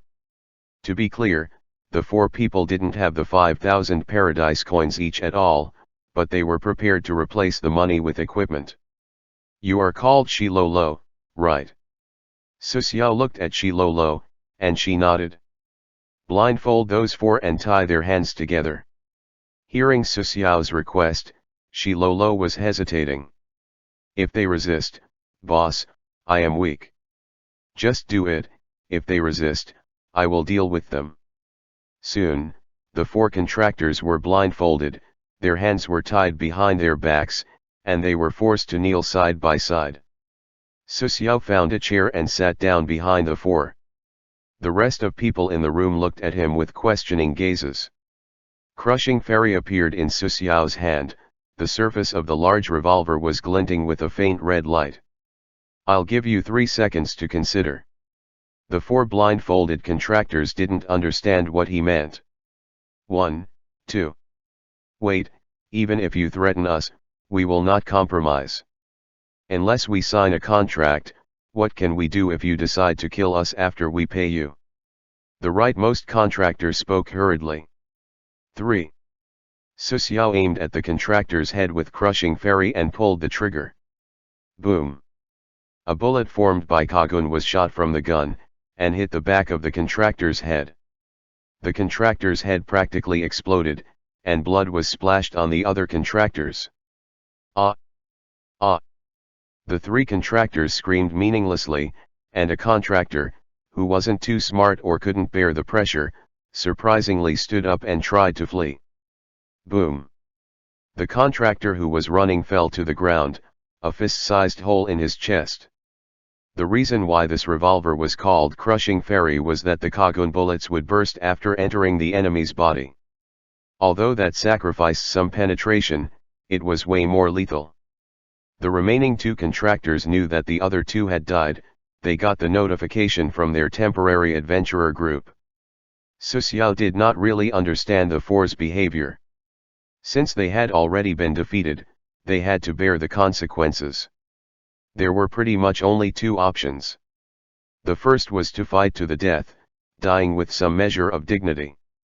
The second was to surrender. Since they had chosen to surrender, they had to bear the losses. If they continued talking nonsense, they would directly get the same result as the first choice. Don't shoot, let's talk. Yes, even. The 2 contractors had not finished talking, when Su Xiao fired 2 more times and killed the 2. It seemed that these people did not have too much money. After paying 5,000 paradise coins, or equivalent items, they may not be able to survive in the reincarnation paradise. After Su Xiao shot and killed the first contractor, the remaining 3 were as good as dead. Whether they handed over the paradise coins or not, Su Xiao would not let them go. After he had fired that first shot, they had become enemies, and Su Xiao would not do such a silly thing like letting an enemy go. Shi Lolo saw the whole process. She retreated into a corner. To her, Su Xiao looked just like a devil. At this time, Shi Lolo was devastated. Just after entering this derivative world, she had witnessed Su Xiao fighting Kami Shiroras and Gecko alone, with one of them dead and the other one running. Since then, Shi Lolo had been afraid, because Su Xiao was not in the same faction as her. Despite being tormented, Shi Lolo had survived to the end of this derivative world, but then something devastating happened, and the leader of her faction had surprisingly allied with a contractor of the enemy faction. Shi Lolo, who was hiding in a corner, looked distraught, looking at the starry sky at a 45 degrees angle, as if she would transform into a salted fish. How can this be possible? I have never heard of anyone who has allied with the enemy faction's boss. So shameless. Shi Lolo's eyes were teary, she was extremely confused. Su Xiao did not care about Shi Lolo's mood. His main task, 3, had been completed. Congratulations to the hunter, you have completed the mainline task, 3, you are qualified to return. The remaining time in this world is 5 minutes. We have detected that the hunter has accepted the hidden task, source. The return will be delayed for 5 days. During this period, the hunter can return to the reincarnation paradise at any time. If the hidden task, source is not completed when you choose to return, the hidden task, source will be considered failed. Now, Suxiao only needed to complete the hidden task to return. 2 minutes ago, outside of a CCG branch building in the 20th district, a sneaky figure jumped out of the CCG branch building in the night. The figure was wearing a black robe and a hood, and was chewing on something. At the least, these spiritual bombs will be enough to blow up this branch. Ha ha ha, I can harvest at least 10,000 paradise coins this time. No, it should be more than 20,000 paradise coins. After the black man moved away from the CCG branch, he took off his hood and revealed a withered face. If this guy were an actor of a zombie movie, he would not even need any makeup. Brother, I will become a big figure one day, so bless me, protect me in my body, he he he. The zombie-like looking guy had a strange smile, because he was chewing on a black substance. Black saliva flowed out of the holes on his face. They weren't wound, they weren't bleeding, so it was impossible for them to heal. Something must have changed this guy's face a great deal. The night wind blew the white cuffs of the zombie's cloak, and on his arm, there were 2 reincarnation marks. Each contractor could only have 1 mark, but this zombie-like guy had 2, and the 2 marks were connected. That was the zombie guy's brother's mark. They were twin brothers, and their talent skills were very cool. They had the same talent, which was called Heart Reflecting Heart. In the world of Full Metal Alchemist, Zombie Guy and his brother were caught by an alchemist. The direction of the alchemist's research was the fusion of humans' bodies. In the eyes of the alchemist, if he were to fuse 2 people, the resulting human would be stronger. Moreover, the alchemist's research had been recognized by the state.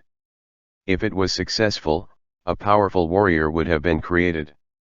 By refining more than a dozen people, if successful, the resulting person could be used to fight other alchemists. Therefore, Zombie Guy and his brother were refined, and despite the test failing, Zombie Guy had luckily survived. Although his appearance had turned weird, he had gained 2 reincarnation marks. But after that, the character of Zombie Guy gradually distorted.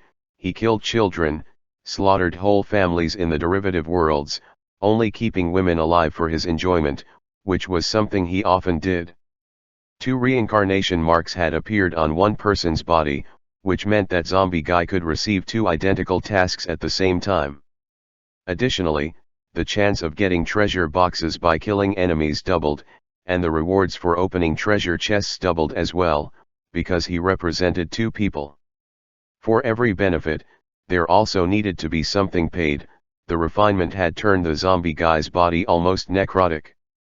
To repair it, he would need to pay a high price. His strength, agility, and charm attributes could not be strengthened anymore. Only his intelligence could be improved. However, after strengthening his intelligence attribute, the Zombie Guy tragically had to find out that he did not have the talent to become a sorcerer. He could not perceive what the sorcerers called the basic magical element, so he found another way. He purchased the skill to make spiritual bombs, which could also be used and improved with his intelligence attribute. The 2 reincarnation marks caused the reincarnation paradise to notice the Zombie Guy, who randomly killed both in the real world and in the derivative worlds, making the reincarnation paradise decide to remove this instability. Just like that, he was put on the hunting list. The Zombie Guy was hidden in a dirty corner. His nose was not really sensitive anymore, so he did not care about the stink around him. He was waiting for more people to enter the 20th district before he detonated the spiritual bombs. Or maybe Zombie Guy was waiting for Suxiao to come to the 20th district. It was the key point of the original plot after all. Many contractors like to look for tasks here, or go to Antioku, the coffee shop, to get closer to the original characters. At this time, Zombie Guy's body suddenly stiffened. He looked at the message incredulously. The main mission has failed? How is it possible? Those dumbasses are dead? I have worked hard to lay out the bombs and was just waiting for the opportunity to blow up that CCG contractor. This is impossible, impossible. Zombie Face's emotions were out of control. he was waving his arms randomly. Then, dense cracks appeared on Zombie Face's hands, and a cold voice appeared in his ear. Detecting that contractor 12470, 12471, S mainline task failed. Beginning execution process.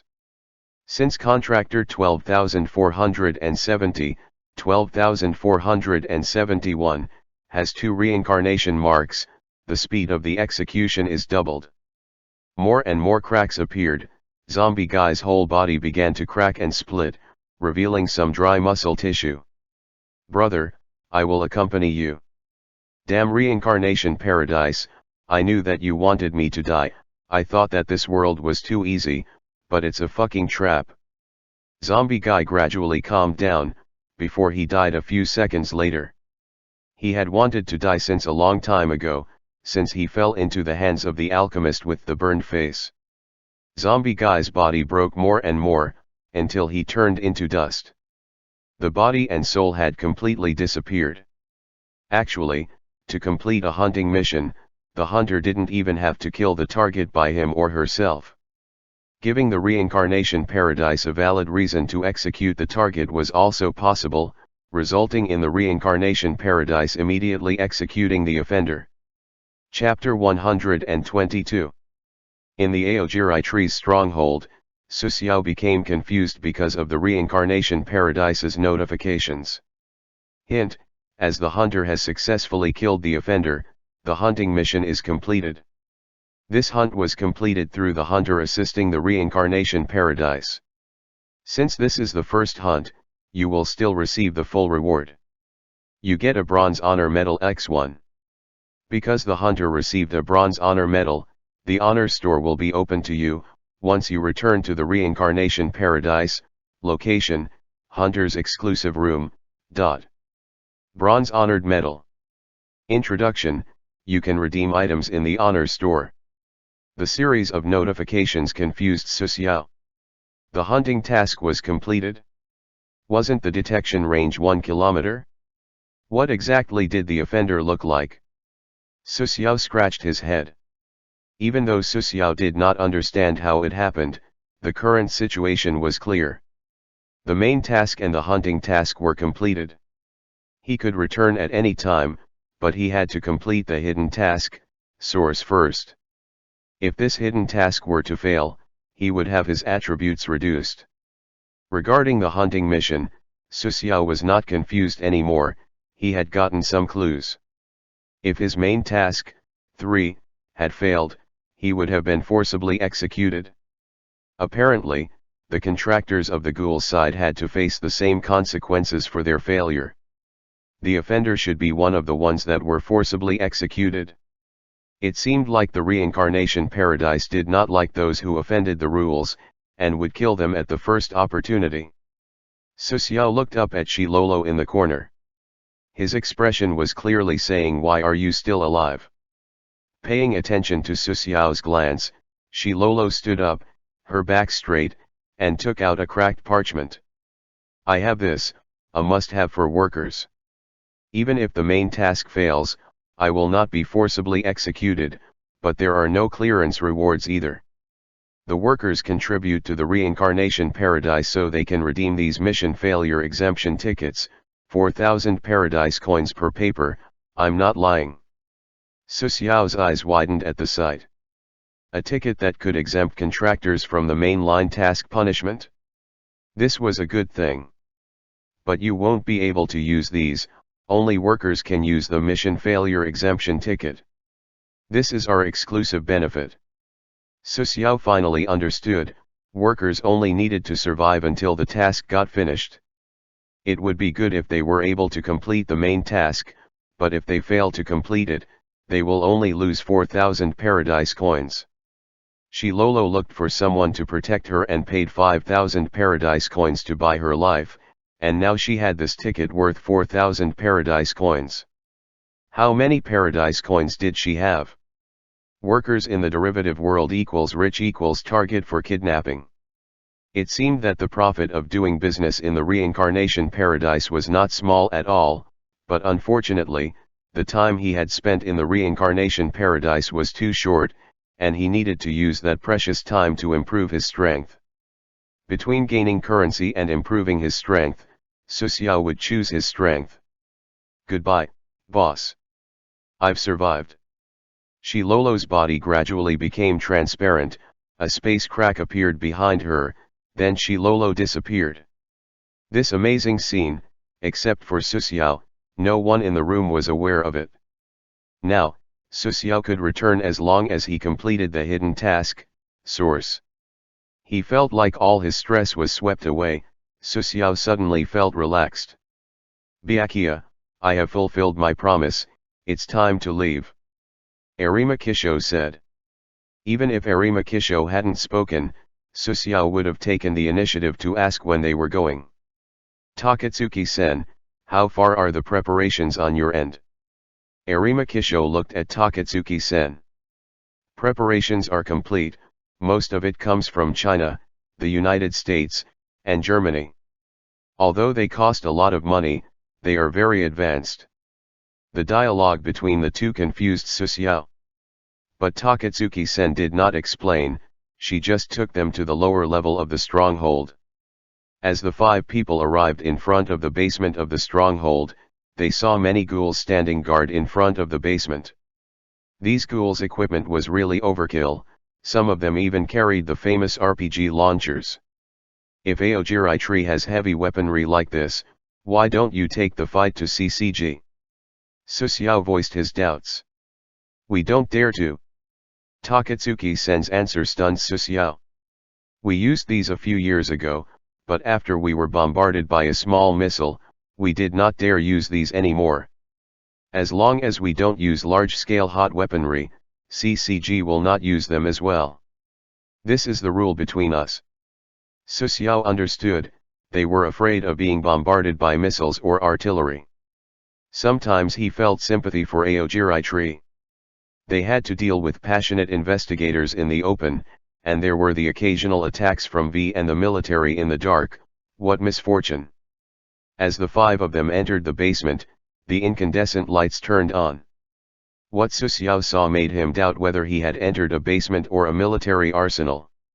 There were boxes of munitions stacked at the walls of the basement. There were hundreds of long and short firearms, heavy machine guns, assault rifles, light and heavy sniper rifles and more.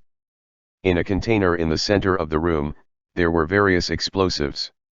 After seeing these explosives, Suxiao's eyes stayed glued on them.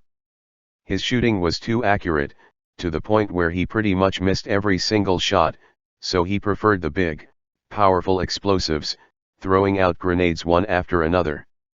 Take what you want, these weapons will make it easier for us to get in, we won't need to worry about those primitive ghouls. As Takatsuki-sen was talking, she had picked up a heavy machine gun and slung it over her shoulder.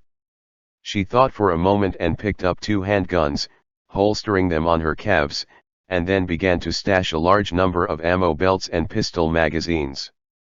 Arima Kisho and Priest also began to choose various firearms. Kirishima Arita stood at the door, embarrassed that he could not use firearms. Suxiao took an olive drab bag, which was quite spacious, and threw grenade after grenade inside. Even though he put a lot into the bag, it did not seem to fill up. Actually, every time his hand reached into the bag, he alternated between putting the grenades into the bag and into the storage space. He had a different purpose from Arima Kisho, who wanted to destroy the source, he wanted to claim it for himself. Soon, the bag was filled. Additionally, Suxiao hung a dozen more grenades at his waist for convenience. Takatsuki-sen frowned and looked at the big bag in Suxiao's hand. You don't use guns. My shooting skills, well, how can I say it, I won't be of help past 10 meters or so. Takatsuki-sen did not say anything else. After everyone had selected their weapons of choice, they took a van and went straight to the 24th district. The van was very bumpy, so Suxiao was somewhat frustrated. After they arrived at the 24th district, the van did not drive to the entrance to the underground, but to a desolate place. In the vicinity of a large stone, which was a few meters in diameter, a dark hole appeared. Needless to say, this was the entrance to the underground passageways that Aogiri tree dug. They entered, and with Takatsuki-sen's guidance, rushed to the central city. It should have taken them a few hours to get there, but it appeared that she knew a clear route, so the 5 people arrived in front of the entrance to the central city in just 2 hours. Looking down from the entrance, there were many ordinary ghouls in the central city. Since the well was blown up and the primitive ghouls were killed by Susuo and Arimakisho, these ordinary ghouls had returned to their home. Susuo was hesitant. What could they do if the ghouls in the central city were to rush up, but he suddenly felt relieved after feeling the heavy weight of the bag on his shoulders. He could just spam grenades. Furthermore, he had Takatsuki-sen, the king of the ghouls, beside him. If she couldn't control these ghouls, she should just go drown in a puddle. E/N, originally a Japanese idiom, go and hit her head on a corner of tofu and die, saying something like a person being really stupid or SMTH. The 5 people entered the central city, but Susuo and Arimakisho immediately caused a large commotion among the ghouls. Different from his imagination, these ghouls did not have any idea of fighting, they were just afraid because most of their companions were killed by Arimakisho over the time. Takatsuki-sen looked at the group of ghouls who had escaped, looking sad. Go, let's go to the passage. Even if the top of the well is blown up, we can reach the middle of the well there, we have to go deep into hell. The 5 people arrived at a steel building in the central city. After Takatsuki-sen pressed a few buttons on the wall of the room, the sound of a machine operating could be heard, and a steel channel, going in a diagonally downward direction, opened on the ground in the center of the room. The 5 people stood in front of the new passage, they had to go deep into the unknown and enter an extremely dangerous area. The 5 people had different backgrounds, and their personality was also very different. Susuo, he was usually lazy, but he could hurt his enemies' weak points using his sword. If he had even one chance to take his opponent's head, the battle would be over. Takatsuki-sen, she was lively and emotional in her human state, but would become a brutal killer after transforming into her Kakuja state. Arimakisho, he did not have any expressions on his face, at least most of the time, and did not have much time remaining. Kirishima Arata, a positive, warm man, who was nice to whomever he spoke, his strength was unknown. Priest, he usually smiled, but his intentions were unknown. Although he looked like a loving old man, he was actually very shrewd. Susuo glanced around the 4 people, his eyes were flashing. He was thinking about the true purpose of these guys. Among them, there were 3 people whom he needed to keep watch on. The dangerous people were Arimakisho as the 3rd, the 2nd was the priest, and the most dangerous one was Arata Kirishima. A ghoul who had been imprisoned by CCG for many years as a Kakuhou grower, would he really still have such a positive mentality? Susuo doubted it. With 5 people in the team, they had 5 different purposes. This was very interesting. Who would be the ultimate winner? Susuo would bet his life on his victory. Chapter 123. Before we set off, I have a suggestion, please hear me out. He stopped in front of the steel passage. Priest rarely talked, so Susuo's eyes narrowed slightly. Would that shrewd priest finally show his true purpose? The group went silent, waiting for priest's words. I will tell you now. Priest's attitude was modest, his smile caused people to wonder what he was thinking. The strength of each one of us is unquestionable, but we will venture into dangerous territory once we enter that tunnel. Since we are a team, we should choose a leader, so that our combat efficiency will be improved. That should also help us avoid internal conflicts. At this point, Priest smiled at everyone. Good thinking, but we have to listen to everyone's opinion if we choose a leader. How about we vote? That'll be quick enough. Kirishima Arata said, showing a sunny smile. Okay. I agree. I don't mind. Arima Kisho and Takatsuki-sen were the first to agree. Susuo didn't care who would be the leader. As he saw things, he would definitely lose the vote, because there were two people who would never choose him. Then let's start the voting. Let me go first. I choose Arima Kisho. Kirishima Arata was the first to choose, and Arima Kisho had saved him after all, so the choice seemed obvious. I choose Donato Porapora. Arima Kisho chose priest, his intentions unclear. I choose myself. After Takatsuki-sen voted, she chuckled. It was already fact that Arima Kisho would become the captain. In her opinion, priest and Susuo would definitely choose Arima Kisho. I vote for Takatsuki Sr. I choose Takatsuki Sr. Susuo and priest spoke at the same time, stunning the other three. Takatsuki-sen was a little confused because the two did not choose Arima Kisho. Susuo and priest looked at each other. Susuo sighed, what a cunning guy. Before Susuo voted, Kirishima Arata had voted, Takatsuki-sen had voted, and Arima Kisho had voted.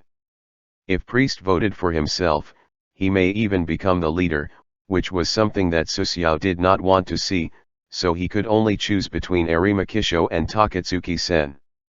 The intentions of Arima Kisho were unknown, he surprisingly had voted for priest. The intentions of Takatsuki-sen were confirmed to be revenge, so Susuo voted for Takatsuki-sen. Priest, that cunning person, did not reveal his true purpose, he surprisingly also voted for Takatsuki-sen. At the end of the voting, Takatsuki-sen had become the captain with a stunned expression. Since a leader had been elected, they were about to start the action. Takatsuki-sen was the most familiar with the route, so she naturally took the lead and entered the steel passage first. After that was Arima Kisho, then priest, and Kirishima Arata. Susuo was the last one to enter the passage. The ghouls had their kagun on their backs, which allowed them to defend against attacks from behind, but he was a human, he did not want any one of them to walk behind him. The slope of the steel channel was quite steep and the surface was overgrown with green moss. They did not need to walk at all, they just tilted their bodies to keep their balance and slid down. Besides the sound of the sliding, there was silence, but Susuo still took out Dragon Flash. If anything happened, he could use Dragon Flash to defend himself. The steel passage was getting steeper and steeper, their slide was accelerating. The entire steel passageway twisted and turned, and only Takatsuki-sen in the front held a bright flashlight. How long have we slid already? Arima Kisho spoke. 5 minutes. You have to be careful after 10 more minutes. If you can't stop, you will fall into the well and die. Susuo was shocked when he heard the conversation between the two. They weren't slow, and still had to slide for 15 minutes. And according to their conversation, the steel channel directly connected to the well. If he were to accidentally slide directly into the well, he would die. It was like they were drifting in a steep river. At the end of the river was a deep abyss. It was really exciting. They slid for 8 minutes, then 10 minutes, until they had been sliding for 15 minutes. Everyone, find a way to stop. Takatsuki-sen, in the lead, shouted. Hey, Arima Kisho, you kicked me. Sorry, I couldn't open my quinqua in time. Susuo, at the back, stabbed Dragon Flash into the metal layer of the tunnel, making sparks. He stopped after sliding a few more meters. Priest and Kirishima Arata stopped by using their kagun. Priest was Kaukaku type ghoul and had his kakuhao on his shoulder blades, his kagun's appearance was that of a sharp cone. Kirishima Arata was also a Kaukaku ghoul, but his kagun was a bit strange. The kagun wrapped around Kirishima Arata's hands, forming two blue-black claws. Seeing Kirishima Arata's kagun, Susuo frowned. He had killed many ghouls, but he had never seen kagun with this kind of texture. These kagun immediately had Susuo think of the quinquashi, except that the color was slightly different. The two looked practically the same. Takatsuki-sen, how far does the metal channel go? The strong flashlight shone towards the end of the passage. There are about 100 meters left. We stopped in time. They used their means to move slowly, and Takatsuki-sen was the first to reach the end of the passage. Oh, this is really exciting, I'm going to jump. Takatsuki-sen was at the front. Susiao, at the end of the team, could not see what happened. After a heavy thud, Takatsuki-sen's voice came. No problem, it looks just like before. After a while, another sound came. It was Arimakisho.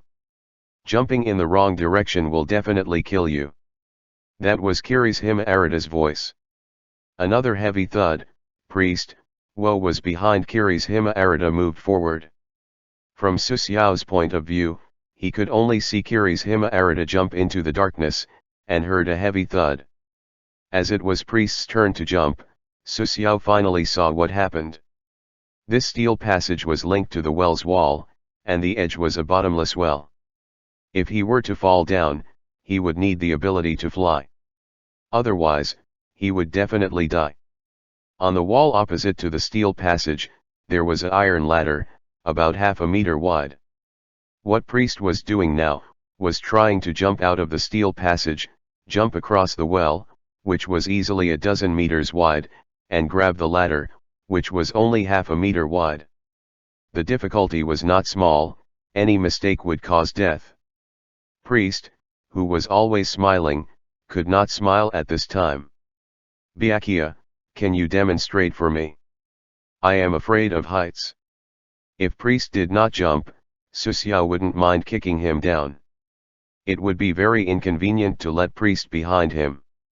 Okay then. Priest took a deep breath, made a few steps to accelerate and jumped. The heavy thud echoed. Priest succeeded and grabbed the ladder at the opposite side. Now it came to Susiao. He put Dragon Flash away, then took a deep breath and looked at the bottomless well. If a person afraid of heights were present, that person would surely despair at the sight. Susiao could not fly. If he made a mistake, he would turn into a pile of muddy flesh. However, he felt that the fall to the end of the bottomless well was long enough for him to return. Susiao took a few steps, squatted down, then exerted his strength. The moss on the steel passage was slippery, which increased the difficulty of jumping. He quickly rushed forward, focusing on the rusty iron ladder, and then jumped with all his strength. In midair, Susiao had the illusion of flying. He stretched his arms forward and precisely grasped the ladder. Clang! Through the time and corrosion, the rusty iron of the ladder had become very fragile, and just like that, the rung broke off. Chapter 124. As he fell, Susiao immediately threw away the broken rung he had ripped off. At this time, if his mental quality had been lower, he would have immediately closed his eyes, but Susiao forcefully kept his eyes wide open, looking ahead. Susiao kept his hands ahead. As soon as he felt the next rung, he immediately grabbed on. Crack! The rung that he managed to grab onto was bent by his weight, and his right arm was in pain from having to hold his weight. With a thump, Susiao's body hit the ladder. The crisis was over, and Susiao rolled his eyes. The rail he had grabbed had actually broken off.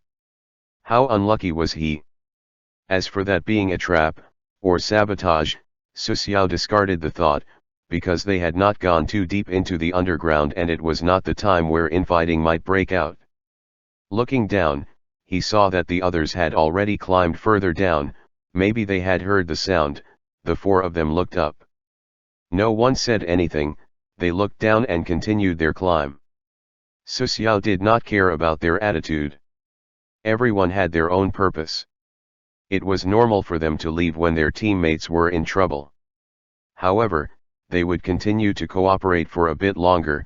They needed each other's strength after all. A long climb began. Susiao had soon forgotten how long he had been climbing down. Half an hour? 1 hour? After a long time, the strong flashlight shone up. Takatsuki-sen had arrived at the bottom of the well. When Susiao stepped on the ground, he moved his sore arms, then he took out a flashlight to observe the surroundings. The bottom of the well was almost empty. Occasionally, they could see small piles of bones sticking out of debris. Those should be from some primitive ghouls who tried climbing up but fell down and died. After that, the top of the well was blown up, some debris dropped and buried the bones. On the side of the well, a metal door, several meters in diameter, was visible. The metal door was rusted and had 4 distinct patterns in the center. A weird fish with a fat head and a thin tail, a snake with an open mouth, an exquisite crown, and a row of English letters, CCE. 4 patterns were carved into the center of the door. Susiao went closer and noticed that the 4 patterns could be moved. There were dozens of small slides under those patterns. Arimakisho went forward and moved the crown pattern to the top, CCE below that, followed by the strange fish and the snake at the bottom. Creak. The metal door swayed and slowly opened. Crown, CCE, fish, snake, what did the sequence represent? CCE might have a relationship with CCG, but that was all he knew. There were too few clues, and he could not connect them. Entering through the metal door, Susiao saw that the place inside of the door was completely different. A huge cave stretched before him. This cave was at least 10 meters high, and he couldn't see its end. At the ceiling of the cave, glowing flowers grew, lighting up the cave. There was a sparse stone forest ahead, which a large group of primitive ghouls suddenly gathered in. The sound of the door opening had caused some primitive ghouls to look at the 5 people. Except for Susiao, everyone else raised all kinds of firearms. The primitive ghouls were shocked, they formed a chain reaction. In the beginning, only a few of the primitive ghouls rushed forward, but their roars attracted the other primitive ghouls' attention, and more ghouls started rushing at them. Roar. Innumerable roars echoed as the primitive ghouls ran at the group. They seemed to be out for violence, judging by their expression and body language. The armed ghouls did not hesitate, they pulled their triggers and shot at the coming ghouls. Susiao took out a grenade and threw it ahead. Boom! The explosion rang far in the wide and empty underground space, as some of the primitive ghouls were blown up and hurled through the air. With strong firepower and the geographical advantage of the narrow passage through the metal door, the group of 5 stopped the attacks of thousands of primitive ghouls, killing them in large numbers. The grenades Susiao had thrown attracted even those primitive ghouls that were far away. Gunshots rang continuously, explosions went off one after another. The fight reached the climax even though they just entered the underground space.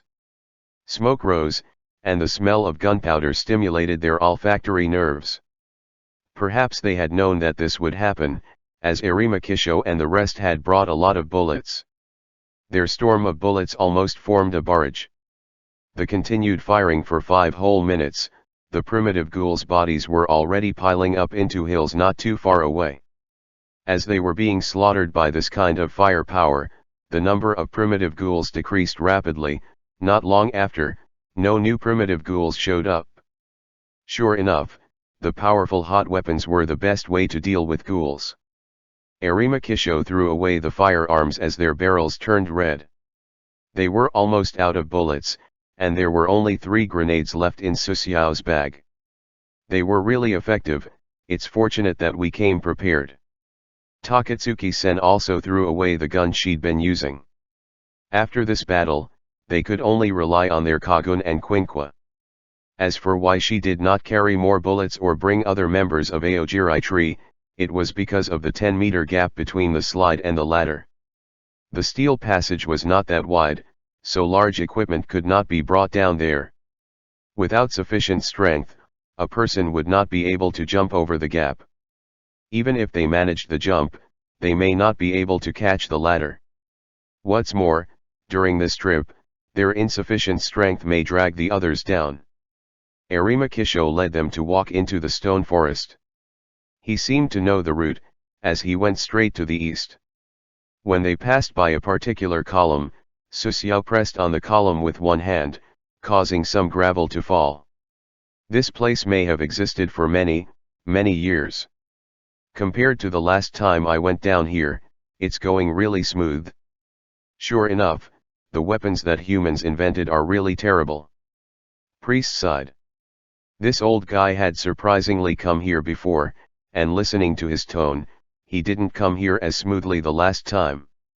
It's not difficult to pass through here. The next level will be hell, it'll be really hot. Takatsuki-sen looked serious, as if she recalled some bad memories. After walking for about 10 minutes, they left the stone forest. Susiao felt the temperature rise, and he started to sweat. As they gradually moved forward, Susiao found that the glowing vines on the ceiling began to look withered, and their number decreased. Although the illuminating vines began to be less common, it was not any darker, as a dark red ray came from the far distance. The temperature was getting higher and higher. Susiao started to feel stuffy, so he took off his shirt and threw away the windbreaker, which was by this point covered by rust and moss. Taking out a bottle of the fresh water, Susiao quenched his thirst, when he suddenly noticed that the other people were looking at him. I didn't expect you to bring some water. How about sharing with me? It seemed that priest also felt hot, his old face was full of sweat. They carried too many bullets and had no space to bring water. I only brought a bottle, and it's already empty. After that, Susiao also threw away the bag he'd been carrying. The temperature around was getting higher and higher. If the grenades in the bag were explode, that would just be ridiculous. After walking for a few more minutes, the underground space was gradually narrowing, only a few tens of meters were left. After getting here, Susiao finally understood why it was so hot. There was a lake of lava in front of them. The dark red lava was blinding them, and there were some bubbles popping up from time to time. Susiao was sweating all over his body. If he stayed for a while longer, he would be in danger of dehydration. The lava lake blocked their way. The meaning of Arimakisho was obvious. They had to continue to move forward. But how could they pass this lava lake? Using their Kagun to resist lava? Don't dream about it. Lava could burn Kagun in seconds. Ghouls were very weak compared to the great power of nature. After scanning around, Susiao seemed to have found a route. We can pass through there, right? Susiao pointed at a steep cliff beside the lava lake. There was a stone road, about 20 centimeters wide, on the cliff.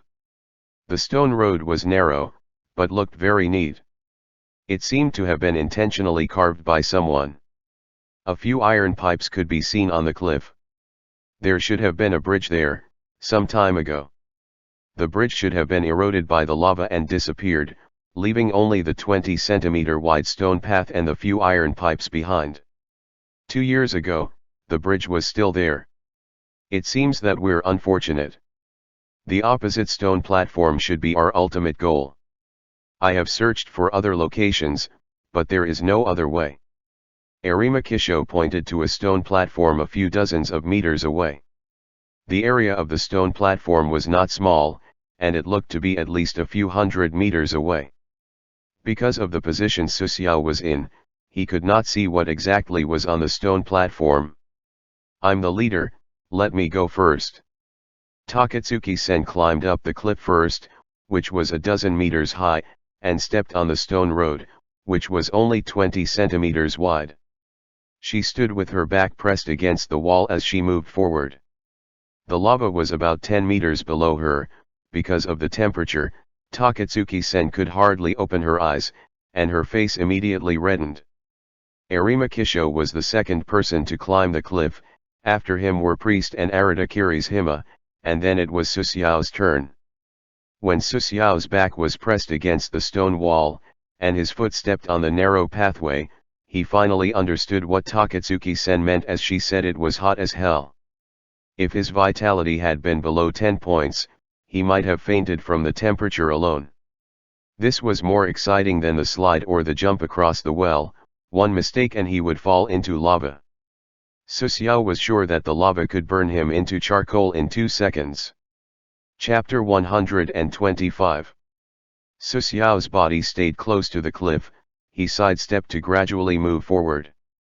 Looking at the other four people, he noticed they were staring at the lava lake as if there was something horrible inside. Although the current position was dangerous, it was not too dangerous, as long as they were cautious. So, these four guys may know something they didn't tell him about. Susiao was no longer keeping an eye on his feet, and began to pay attention to the lava lake below. Fizzle. A bubble, as big as a wash basin, appeared on the lava lake and popped, splattering the lava quite high. Fizzle, fizzle. The splashing lava hit Priest's leg, creating black smoke and spreading the smell of burnt meat. Priest grit his teeth because of the pain, but did make a sound. Susiao frowned tightly. Was there something in the lava lake? Priest, are you okay? Aradakiri's Himo looked at Priest worriedly. Priest's face changed drastically, and he stared at Aradakiri's Hima. No problem. Remember, the hearing of that thing is sensitive. The voice of Priest just stopped as bubbles appeared on the lava lake. Fizzle, fizzle. The lava surged, as if a giant creature floated up in the lava lake. The other four people, except for Susiao, stopped in place, close to the cliff. Seeing this scene, Susiao's eyes grew cold. These guys knew something and did not tell him. Thinking for a while, he slowly leaned forwards over the cliff and even slowed down his breath. Boom! The lava in the lake rose up to the sky, and splashed more than 10 meters around. Several small pieces of lava splashed on the five's bodies. Susiao immediately closed his eyes and turned his face aside. Fizzle! A few small pieces of lava splashed on him. As the lava touched the skin, his flesh was instantly burnt. Susiao did not move and grit his teeth to endure the pain, because he saw Arata Kirishima's entire leg was covered with lava, but he still did not move. Although his whole leg was covered by lava, Arata Kiri's Himo looked the same as usual. The lava slipped down, revealing that Arata Kirishima's legs were wrapped in a layer of kagun, which were burnt. After the lava rose, a dark red object floated up in the center of the lava lake. It was spherical, 4 or 5 meters wide, and colored similar to that of the lava, but this thing was not made of lava. Susiao carefully observed and noticed that the color of the thing was brighter than the lava. Lava surged, several tentacles emerged from the lava around the spherical object. This thing was like an octopus, but why was the octopus in the lava? This was too unscientific. How did that creature survive in the horrible temperature of the lava, or perhaps it was not a creature in the first place? Susiao didn't want to know what it was. He only knew that the strength of the thing was terribly high. The four ghouls accompanying him were standing motionless and observed the unknown object in the lava. Susiao stopped breathing. He was the farthest from that thing, so if it attacked them, the first victim would not be him. The octopus monster was swimming in the lava lake. It seemed that it had no vision though, it could only perceive people by sound. In addition to the sound of lava surging, there was absolute silence. About 10 minutes later, the octopus monster had not noticed anything and slowly sank into the lava lake. Sigh. Everyone heaved a sigh of relief. Takatsuki-sen, the leader of the team, angrily stared at Aradakiri's Hima. Aradakiri's Hima felt very sorry, and his burn marks made it hard for Takatsuki-sen to blame him. Takatsuki-sen continued to move forward, the other three did the same. Susiao slowly began to move after noticing the four ghouls' actions. His footsteps were very light, and he stared at the lava lake. He didn't know whether the sound from Aradakiri's Hima was intentional or unintentional, only he himself knew it. 10 minutes later, the five people finally arrived at the platform on the opposite side. Susiao stepped on the ground and quickly walked away from the lava lake, just as the others. About 100 meters away, Susiao checked the burns on his body, all were flesh wounds, nothing serious. Aradakiri's Hima, are you not going to give us an explanation? Takatsuki-sen's eyes turned red. She even had the intention to kill him. It seemed that she was incredibly angry about what had just happened.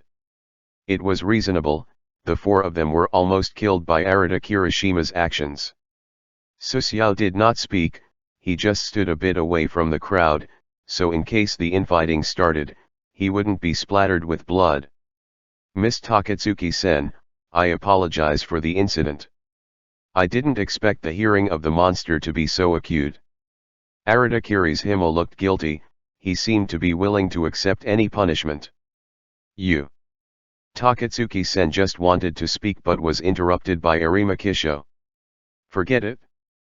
Arima Kisho's intention was obvious, even if Arata Kirishima had another purpose, they could not fight now. Mistakes are inevitable. We are a team now, don't hold a grudge. Priest also spoke to mediate the dispute. Susiao, standing a small distance aside, looked at the situation and smiled coldly, snorting innerly. A team. These four guys had been here before, yet no one cautioned him to not to make any sounds during the walk to the lava lake, or that there was that horrible monster there. This so-called team, after coming here, had collapsed halfway. Their minds and actions were not consistent. This stone platform, which was several hundred meters in diameter, should be their destination. The moment when the source was found would be the time the team disbanded completely. By then, no one could be believed. Since we have arrived here, let's talk about it. Where is the source? Let's destroy it. Takatsuki-sen spoke. Priest and other three people looked at each other and seemed to guess each other's thoughts. This is the first time I have gone past the lava lake, I have not been here before. Me too. I have never been here. The three men expressed their opinions, they all said that they had not been there. Then let's look for it separately. While Takatsuki-sen was speaking, she was already moving. I disagree. Susiao spoke. The other four turned around and looked at him. The efficiency of searching separately will indeed increase. But what can we do if we meet an enemy we can't fight? How can you be sure that there are no enemies here? Susiao's opinion was actually quite reasonable, but in reality, he was just worried that others would find the source and destroy it. The hidden task would fail, and 3 points of each attribute would be deducted, which he couldn't accept. I agree with Byakuya's opinion. Arata Kirishima supported Susiao. I agree. Priest spoke. Then let's look for it together. Takatsuki-sen, the so-called captain, also knew that she could not command anyone present, she still had to obey the majority. The group walked deeper onto the stone platform. They did not go far and vaguely saw a building with an altar on the deeper part of the stone platform. After entering, Susiao saw that there was a column in the center of the circular altar. There was a 3-meter tall body, with armor next to it. The armor was surprisingly complete, the fingers and other parts were all there. If the eyes were glowing, this might as well have been Iron Man's armor. The column was half a meter thick and 1 meter high. Its surface was engraved with a weird fish with a fat head and thin tail. A fist-sized crystal was placed at the top of the column. The crystal was reddish, with some cracks on the surface. A reddish mist floated out of the cracks of the crystal, slowly rose, and eventually disappeared into the upper layer of the cave. It was possibly even floating to the surface. Hint: the hunter is within 20 meters of the source. Please get the source as soon as possible. This reddish crystal was the source. Not only did Susiao think that red crystal was the source, but Arima Kisho and others also thought of it. We seem to have found the source. Priest stared at the source, not disguising the greed in his eyes. Boom! Stone platform suddenly vibrated, alerting the 5 people. But nothing happened even after 10 more seconds. However, next to the column, and unnoticed by everyone, the armor's eyes gradually started glowing red. It was the color created when RC cells were activated. Intruders, die! The armor yelled. Chapter 126. The sound of the armor was very dull, it seemed somewhat stiff. The sudden voice stunned Susiao. He looked at the armor and immediately noticed the blood-red glowing eyes of the armor. What is this? Takatsuki-sen looked at the armor, shocked. Under everyone's watchful gaze, the armor trembled and its arm gradually moved to grab the source. Crack, crack. The armor cracked and creaked, its big arm grabbed the source, then the armor's visor opened, like it wanted to swallow the source. Stop it! Arata Kirishima yelled as he rushed ahead. Moments later Takatsuki-sen and Arima Kisho followed. Susiao and Priest were in the same place. Susiao did not move, because he instinctively felt that the armor was very dangerous. He even got a creepy feeling from it. The armor's steel palm opened and placed the source into the armor's face. The armor's visor closed, and the steel armor stood in the same place stiffly. Arata Kirishima rushed right in front of the armor, his hands were covered with kagun, forming two claws, the edges flashed with faint light, the claws were extremely sharp. Arata Kirishima threw himself at the armor and grabbed its head with one hand. Screech! The claws raked over the armor, sounding like a blade cutting across glass. The headpiece of the armor was not damaged, but Arata Kirishima had made it fly far away.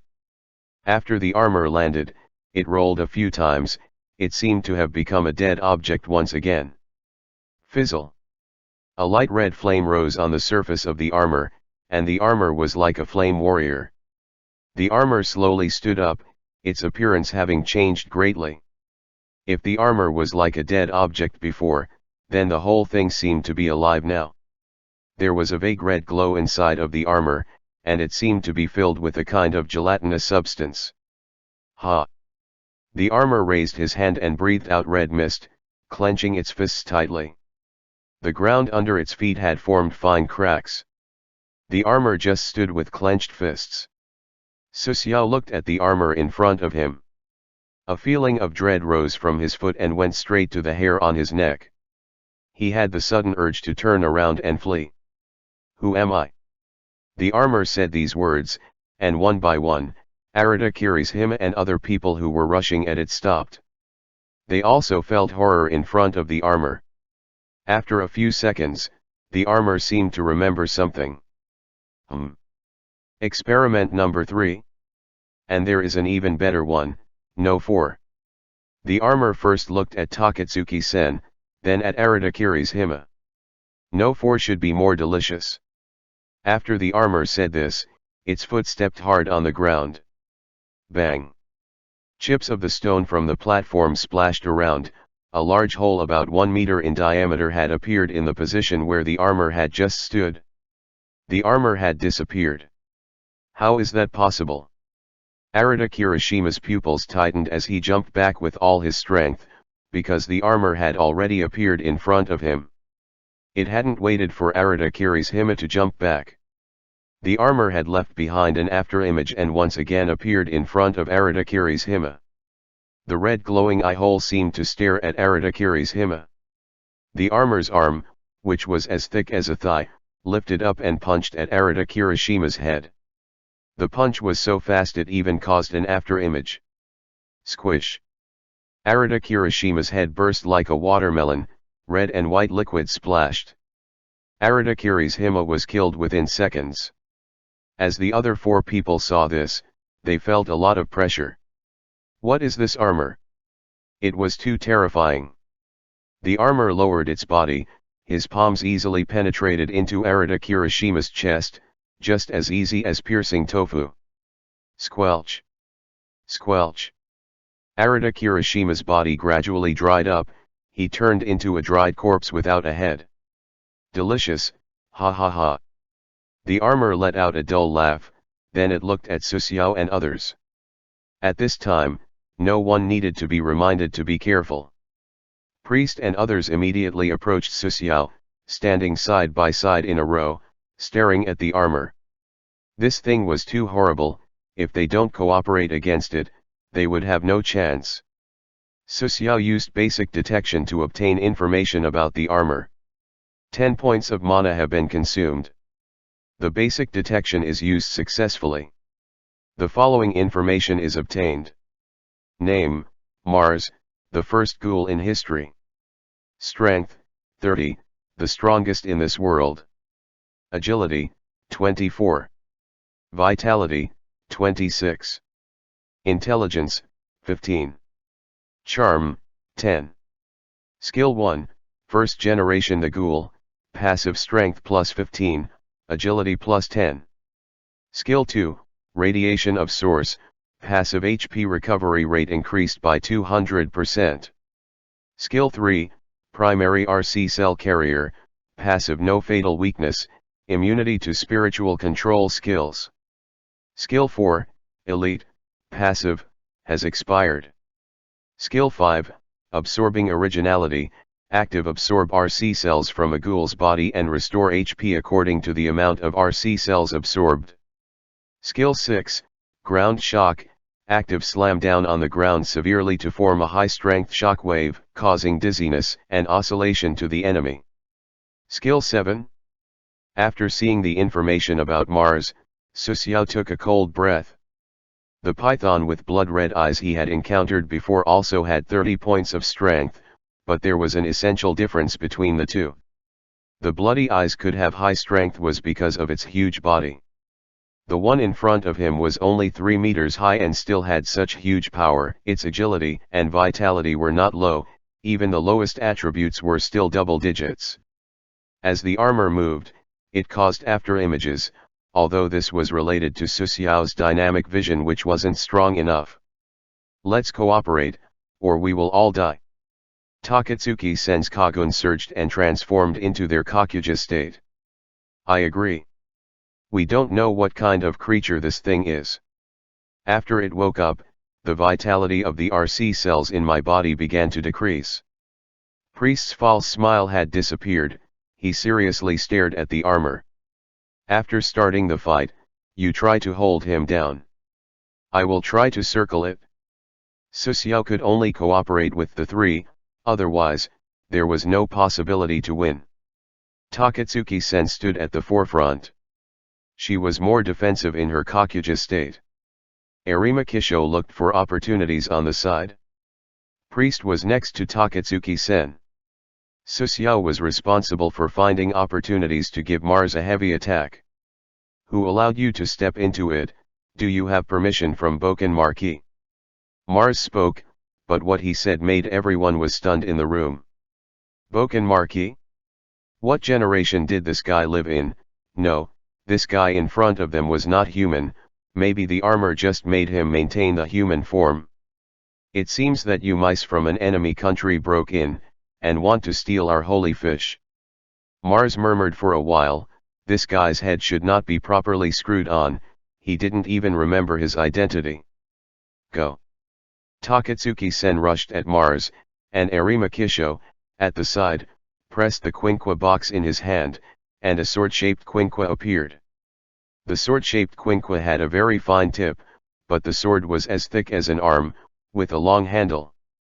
This was the SSS class quinqua owl, the strongest quinqua made by CCG. After the two people got prepared to fight, Priest rushed forward without hesitation. He could not have other thoughts now. They may not be the monster's opponent, even when cooperating. Arata Kirishima's death had taught them a lesson. If they didn't want to die, they could only temporarily abandon their own goals and cooperate. Susiao did not rush forward with the three ghouls. He ran to the side, running a semicircle to get behind Mars. This was a very wise choice. It would be stupid if all four people stayed in front of Mars. Chapter 127. The first one to engage Mars was Takatsuki-sen. With what happened to Arata Kirishima, Takatsuki-sen was extra cautious. At this time, Takatsuki-sen's Kakuja form was different from before. The large Kagun on her back and the two claw-like Kagun on her arms had disappeared. Instead, the Kagun looked like a shield on Takatsuki-sen's arm. She gave up all the offensive Kagun and focused on defense. The appearance of Kagun depended on the imagination of the ghoul, but there were very few ghouls who could intentionally do this. Takatsuki-sen, as an SSS class ghoul, could certainly do this. She held the thick shield with a diameter of 1 meter in front of her. She obviously made up her mind. Mars snorted coldly, and hit Takatsuki-sen's shield with a straight punch. This punch was massively strong, the wind it generated was scary. Boom! Everyone felt like the earth was shaking. Mars's steel-wrapped fist was like a hammer as it hit Takatsuki-sen's shield. Takatsuki-sen's shield was full of web-like cracks, and the iron fist had punched deep into the shield. Takatsuki-sen, in her Kakuja shell, felt a huge force hitting her, and the outer Kakuja shell was distorted. Her legs sunk deeply into the stone platform, and gravel splashed around. The powerful punch directly penetrated Takatsuki-sen's shield and twisted the entire Kakuja shell. If this punch were to hit a human's body, it would only leave juice. Susiao, who circled around, saw this scene. His eyes widened. He firmly decided not to get hit by Mars, ever. Although Takatsuki-sen was badly shaken by this punch, she was still able to defend from Mars's head-on attack. Aradakiri's Hima was killed by such an attack, so this was an amazing thing. Takatsuki-sen, who was somewhat dizzy, concentrated. The big mouth on her Kakuja's outer shell opened widely and bit Mars's arm. The red flames on Mars's body surged. He seemed to be dissatisfied for not killing Takatsuki-sen in one hit. The experiment number 3 have been improved. There are biracial signs. Nice work. Mars looked at Takatsuki-sen as if he was looking at an experiment. But the Empire prohibits the holy warriors from eating each other. If you lose your mind, you are not qualified to be called holy, so go and die. Mars raised his other iron fist and wanted to hit Takatsuki-sen's head. But Takatsuki-sen was not fighting alone. There was also Priest and Arima Kisho besides her. Arima Kisho silently rushed to the side of Mars and used the quinquaal to hit Mars's chest, almost at the position of the source. Priest's angle of attack was more direct. He used his sharp kagun and aimed for the gap in Mars's in-waist armor. When the two attacked Mars, Susiao had already circled behind Mars, activated Azure Steel Shadow, causing Dragon Flash in his hand to shine with a pale blue light, and slashed at Mars's neck. There were several precise links in the armor of Mars' neck, so the defense there should be weak. Takatsuki-sen kept Mars busy from the front. Arima Kisho and Priest were on the sides of Mars, while Susiao went straight for the enemy's neck. Mars, who was in the center of the four, was not afraid at all. He lifted a leg and stomped on the stone platform. It was Mars's skill ground shock. Boom! The entire stone platform was moving. A shock wave spread out to the surrounding area. Susiao, who felt dizzy, was holding his sword, trying to stab the enemy, but there were large white dots in his vision. This may be what others referred to as seeing stars. Not only Susiao, but also the others, they all had their attacks interrupted. For 3 of them this was not too big of a deal, but Takatsuki-sen was in danger. She was still biting Mars's arm. Mars's steel hand grasped the neck of her Kakuja shell and twisted. Squish! A lot of blood splashed over Mars's black armor as Takatsuki-sen's Kakuja shell was ripped off. But he was not finished yet. He threw away the head of the shell and reached into the Kakuja's chest. He wanted to take something out. The big steel hand stirred in the Kakuja shell for a while, then ripped something out. Takatsuki-sen was dragged out of her Kakuja shell. She had been caught by her long hair in the air. The shell of her Kakuja form fell down. The pain woke Takatsuki-sen from the dizziness. After seeing the steel man in front of her, Takatsuki-sen turned desperate. On the side, Arima Kisho and Priest were like drunk. Their bodies were swaying from side to side, and they walked haltingly. Takatsuki-sen, who noticed their state, was completely desperate. It seems that this has some research value. The body should be maintained. Mars held Takatsuki-sen in front of his face, and with his thumb and index finger, he twisted Takatsuki-sen's head, trying to crush Takatsuki-sen's head. The massive force exerted from both her cheeks forced Takatsuki-sen to use all of her strength to resist. Even the Kakuja shell's head was ripped off by Mars, not to mention Takatsuki-sen's physical head. At this time, Takatsuki-sen was like a chicken, weak and helpless. Just as Takatsuki-sen's head was about to pop, a white sword light reflected into Takatsuki-sen's eyes. Takatsuki-sen swore that she was never as pleased from seeing a sword like at this time. If she managed to survive this, she vowed to get a good sword for herself. Susiao had a higher intelligence attribute than the ghouls, so the time of dizziness was shorter for him. He silently jumped behind Mars, holding his sword in both hands and stabbing at the back of Mars's neck. There was a gap in the back of Mars' neck, and the thin blade of Dragon Flash was able to pierce into it. The sword bypassed the outer armor and stopped about 10 centimeters in. It felt as if Dragon Flash was stabbed into jelly E/N, in case this comes up later. It originally said colloidal substance and every bit in became even more difficult to pierce. Mars groaned and released Takatsuki-sen, his two hands grabbed towards the back of his neck. Susiao, who saw the approaching hands, was afraid. Takatsuki-sen was like a helpless chicken in Mars's hands. If he was caught, he would be done for. Susiao placed his feet on Mars's back and jumped high, his body sailed through the air and he smoothly landed a distance away from Mars. Not catching Susiao angered Mars a bit. The red flames on his body grew. Mars's red eyes swept around and he stared at Priest. Just as Priest wanted to retreat, his arms were grabbed by Mars. Crack! AHH! The bones of Priest's arm were instantly shattered, but Priest was not a normal person. His Kagun immediately moved toward Mars's head. Before he was hit, Mars had already exerted some strength to move his arm and threw Priest away. Priest suddenly felt the sky was circling and his body flew at high speed. Susiao, who had just dodged Mars's attack, had his eyes widen at this scene. Mars actually used Priest as a weapon and threw the ghoul at him. Susiao wanted to dodge, but Priest was already about to hit him. Boom! Susiao was hit and sent flying, slamming into the rock wall behind him. Susiao felt his whole body was close to falling apart. Although he was dizzy from the impact, Susiao still jumped up and adjusted his position. His back was in pain. He tasted blood, and he felt faint. Susiao noticed that Mars did not rush at him, and let out a sigh of the relief. Mars was too strong.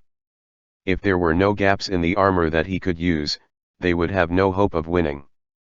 Priest, on the side, also stood up, with an arm hanging limply at his side. Arima Kisho and Takatsuki-sen also slowly moved closer.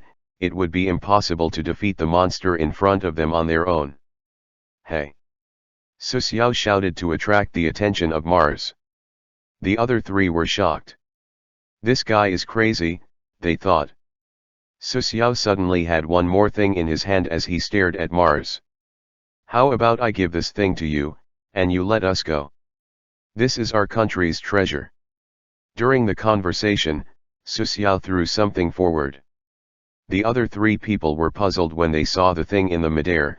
The guy had surprisingly hidden one. Mars caught the thing that Susiao threw, and checked what Susiao called treasure. He did not recognize this thing. What is this weird thing? From Mars's words, it could be guessed that he had existed for many years, so there was no chance for him to recognize the thing in his hands. No modern person would get close to the thing in Mars's hands. Susiao, in the distance, had a detonator in his hand. This is our treasure, pay attention to its texture. After saying that, Susiao pressed the detonator. Chapter 128. After Susiao pressed the detonator, a green light on the bomb in Mars's hand lit up. Boom! A strong shock wave went straight into Mars's face. Heavy smoke rose, a wave of hot air blew, forcing Susiao to shield his eyes with an arm as he tried to look ahead. Even an SSS-class ghoul would be killed by this bomb at this close distance, but Mars may not necessarily be dead. This guy's physical strength was just way too high, and Susiao did not receive a prompt about killing an enemy. As the smoke dissipated, Mars appeared in the center of the explosion. Mars's arm was blown up, and a large part of the chest armor was blackened. Some links of the armor were damaged, and a piece of the armor's head was dented, it looking kind of funny. You. Mars stared at Susiao in anger, he seemed to want to curse him. But the aristocratic education that he had received from childhood prevented that. In the end, Mars did not say anything, he directly rushed at Susiao with horrible speed. After the explosion just now, Arima Kisho and Takatsuki-sen arrived near Susiao. Let's attack together. Otherwise, we will all die. Susiao held his sword and rushed at Mars. When fighting with an enemy who was stronger faster like Mars, trying to evade would lead to death. The other three also understood that they should give it their all, so they rushed forward with Susiao. The effect of the explosion just now had been remarkable. The health points on the top of Mars had been deducted by a half. Susiao was the first to arrive in front of Mars. He now felt he understood how Takatsuki-sen felt. The pressure of staying in front of the armored thing was too big. Although that person only wore a layer of steel armor, it seemed like the armor was filled molten iron. It was heavy, sturdy, and incredibly fierce. Mars tried to catch Susiao's head with his hands. Susiao only felt a black blur in front of his eyes. He could not see that it was the armor's hand at all, he could only pull his head back with his full strength. If he was caught, he would die. But Mars had only been feinting, the big hand suddenly changed direction and grabbed onto Susiao's shoulder. This time, Susiao did not manage to dodge the attack, and his shoulder felt tight and numb, like his arm was asleep. Crack! Susiao's shoulder was smashed, and his left arm hung down limply. Stepping on the ground heavily, Susiao did not care about the pain from his shoulder, he took a few steps back as quick as he could. With a squelching sound, a piece of flesh from his shoulder was ripped off, blood instantly poured down Susiao's chest. Cold sweat filled his forehead. Mars was the strongest enemy Susiao had ever fought against, without doubt. After Susiao's temporary retreat, Arima Kisho and the others rushed to Mars. All kinds of attacks hit on Mars' armor and made different kinds of sounds. They were not weak at all, as Mars was forced to take a few steps back. Of course, Arima Kisho and others would not miss this opportunity. They all used their strongest means of attack. Fire splashed as several people fought with Mars. Susiao did not lose the ability to fight, his right hand could still hold his sword, he would continue to fight as long as he was still alive. With the opportunity of the three people holding Mars down, Susiao gradually moved behind Mars. Because of the first hit, Susiao came up with a feasible plan that did not depend on other people. After being attacked by the three ghouls, Mars gradually became impatient. "Are you cockroaches?" Mars roared, ignoring the attacks of the three ghouls and rushing at Priest. At this time, Priest must have wanted to say something, but he did not have the time to do so. Mars used his hand like a knife, it pierced straight into Priest's chest, then Mars lifted Priest up just before the gelatinous material in Mars's armor became active. "Ah, save me." Priest's body dried up at visible speed, his cocoon was turning to dust. Mars was absorbing the RC cells from Priest's body, and the health bar on his head was quickly recovering. Susiao, who was behind Mars, was a little depressed. The results they had achieved after a lot of time had completely disappeared. Although Arima Kisho and Takatsuki-sen were attacking Mars and risking their lives, the damage they caused was not as fast as the speed at which Mars recovered. Seeing this, Susiao's eyes turned black. Why didn't they hit Priest? That would be more effective. Takatsuki-sen did not expect this, and Arima Kisho had some kind of relationship with Priest. Taking a deep breath, Susiao was ready to execute his plan and began to fight with his life on the line. If the task got completed successfully, he would become rich, and if it failed, he would die or flee back to the reincarnation paradise to bear the punishment of reduced attributes. Su Xiao bit down on Dragon Flash to hold it, taking out a grenade. Using his thumb to pull out the safety, Su Xiao threw the grenade to Mars. This was not an explosive. Even the bomb earlier could not cause fatal damage to Mars, so a grenade had no chance. Ding, ding. The grenade rolled down to Mars's feet, and with a quiet hiss, white mist spread, covering Takatsuki-sen and the others. Takatsuki-sen, who had just been covered by the white mist, immediately had her Kagun turn into fragments, and her body became powerless. RC cell inhibitor gas. Takatsuki-sen, priest, who was still raised into the air, and even Arima Kisho were affected. Not only the three, but Mars was also affected. The red light in the armor was dim, the health bar over the armor's head turned gray, and its various attributes dropped drastically, because Mars was also a ghoul. After throwing the RC cell inhibitor gas, Su Xiao used the skill of the ring roar of evil spirits, roar. He was too injured, the injury on his shoulder caused him constant pain, causing half of his body to be somewhat numb, so it was necessary to use the skill that let him ignore pain. E/N, looking back through all the documents for the one with the ring's original name was such a pain.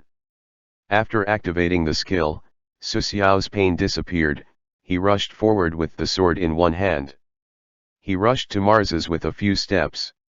Mars, who moved incredibly slow, could only throw Priest away. Su Xiao stepped up, the arc on the Dragon Flash was very bright, the muscles on his arm were showing.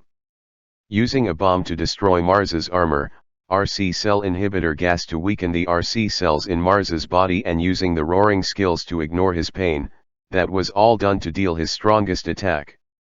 Weaken the enemy, strengthen himself, and give the enemy an all-out attack. This was Su Xiao's plan. Simple, crude, but effective.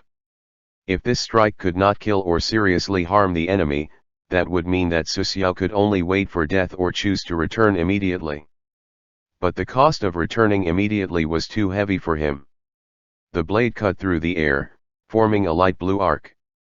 Swing. The sword was singing, and his blood was burning. The sword managed to cut through, and Mars's head flew high. He did it. Mars's head was cut off. Takatsuki-sen and others were staring at the scene. The three felt immensely relieved when they saw Mars's head was cut off. The three ghouls relaxed, but Su Xiao was not relaxed at all. Mars was still not dead, or at least he did not get the prompt about killing an enemy yet. Rotating the blade in his hand, Su Xiao changed from a normal grip to a backhanded grip. If one were to look at Su Xiao's right arm, one could see that the muscles in his arm were somewhat broken. However, under the effect of the skill roar, he didn't feel that at all. Dragon Flash cut through Mars's broken neck and into its body. Under the influence of the RC cell inhibitor gas, Dragon Flash directly cut through the majority of Mars's body. Su Xiao stepped on Mars's shoulder and used the sword to stir the strange substance in Mars's body. He obviously felt that Dragon Flash had cut off some harder organs. Mars's headless body trembled randomly, as if it had epilepsy. Is this guy mad? Takatsuki-sen looked at Su Xiao, who was holding the sword to stir the enemy's organs. She subconsciously took 2 steps back. She was afraid that Su Xiao would rush at her next. At this time, Su Xiao was indeed looking insane, and more than a bit cruel. After stirring for a few seconds, Su Xiao apparently noticed that Mars' body went soft, as he fell down with him. You killed the first ghoul in history, Mars. Because Mars was the originator of the ghouls world, you gain 10% of the world's source. You now have a total of 39.3% of the world's source. After the death of Mars, a blue treasure case floated over the body of Mars. Su Xiao immediately put away Dragon Flash, picked up the blue treasure chest. After that he did not stagnate. With the right hand, which he could still use a bit, he felt into Mars's body. Soon, he touched a solid crystal and pulled out his arm. He was holding the source. You have obtained source. Complete hidden task, source yes/no. Su Xiao chose to complete it. There was not much time now. Priest, who had dried up before, had the intention to get close, but he was somewhat afraid of the surrounding RC cell inhibitor gas. You have completed hidden task, source. You receive 2 attribute points soul crystal, small, x3. The source in Su Xiao's hands disappeared. At this time, not only Priest, but even Arima Kisho and Takatsuki-sen had killing intent in their eyes. Return. Su Xiao whispered. The surrounding space began to surge. He felt like he was being hit by a stick on his head, then his vision turned black, and his time derivative world ended. Chapter 129. Transfer complete. The hunter has returned to his exclusive room. The exclusive room is absolutely secure, except for the hunter. No one is allowed to enter. The hunter has returned to the reincarnation paradise, beginning calculation of awards for the derivative world. Derivative world, Tokyo Ghoul. Difficulty, LV.3, difficult. The world's source, 39.3%. Number of completed tasks, 5. Mainline task X3, achievement task, street sweeper, hidden task, source. Comprehensive evaluation, S-. Note, the score is E to S+. The comprehensive evaluation is based on the sum of the world's source and the number of completed tasks. Starting collection of the source of the world. The source of the world was collected. Starting to calculate rewards.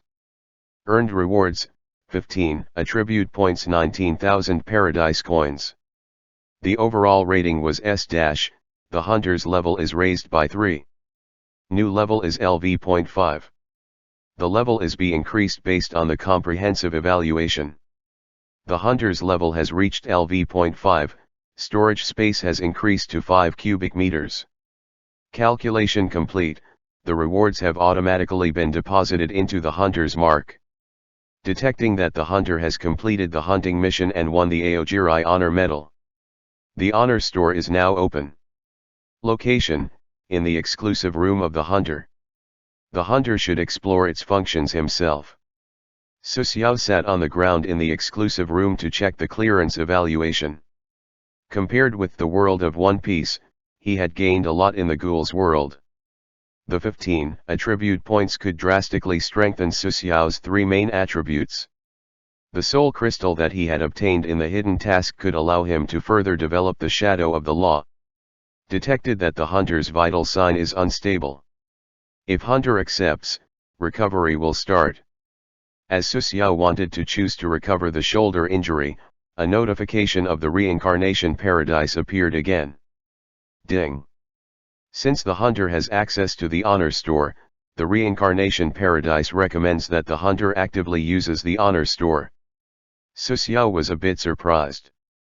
The recovery function he had just accepted had been terminated, but fortunately, it didn't consume any paradise coins.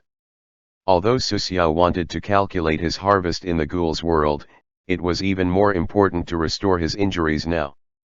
A large number of bones in his left shoulder were smashed, and his right arm's muscles tore, so his arm hung limp, as if he had become a disabled person.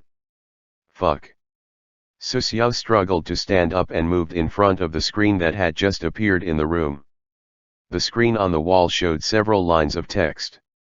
This was the honor store. Welcome to the honor store. Because the hunter uses the honor store for the first time, please read the following rules and regulations.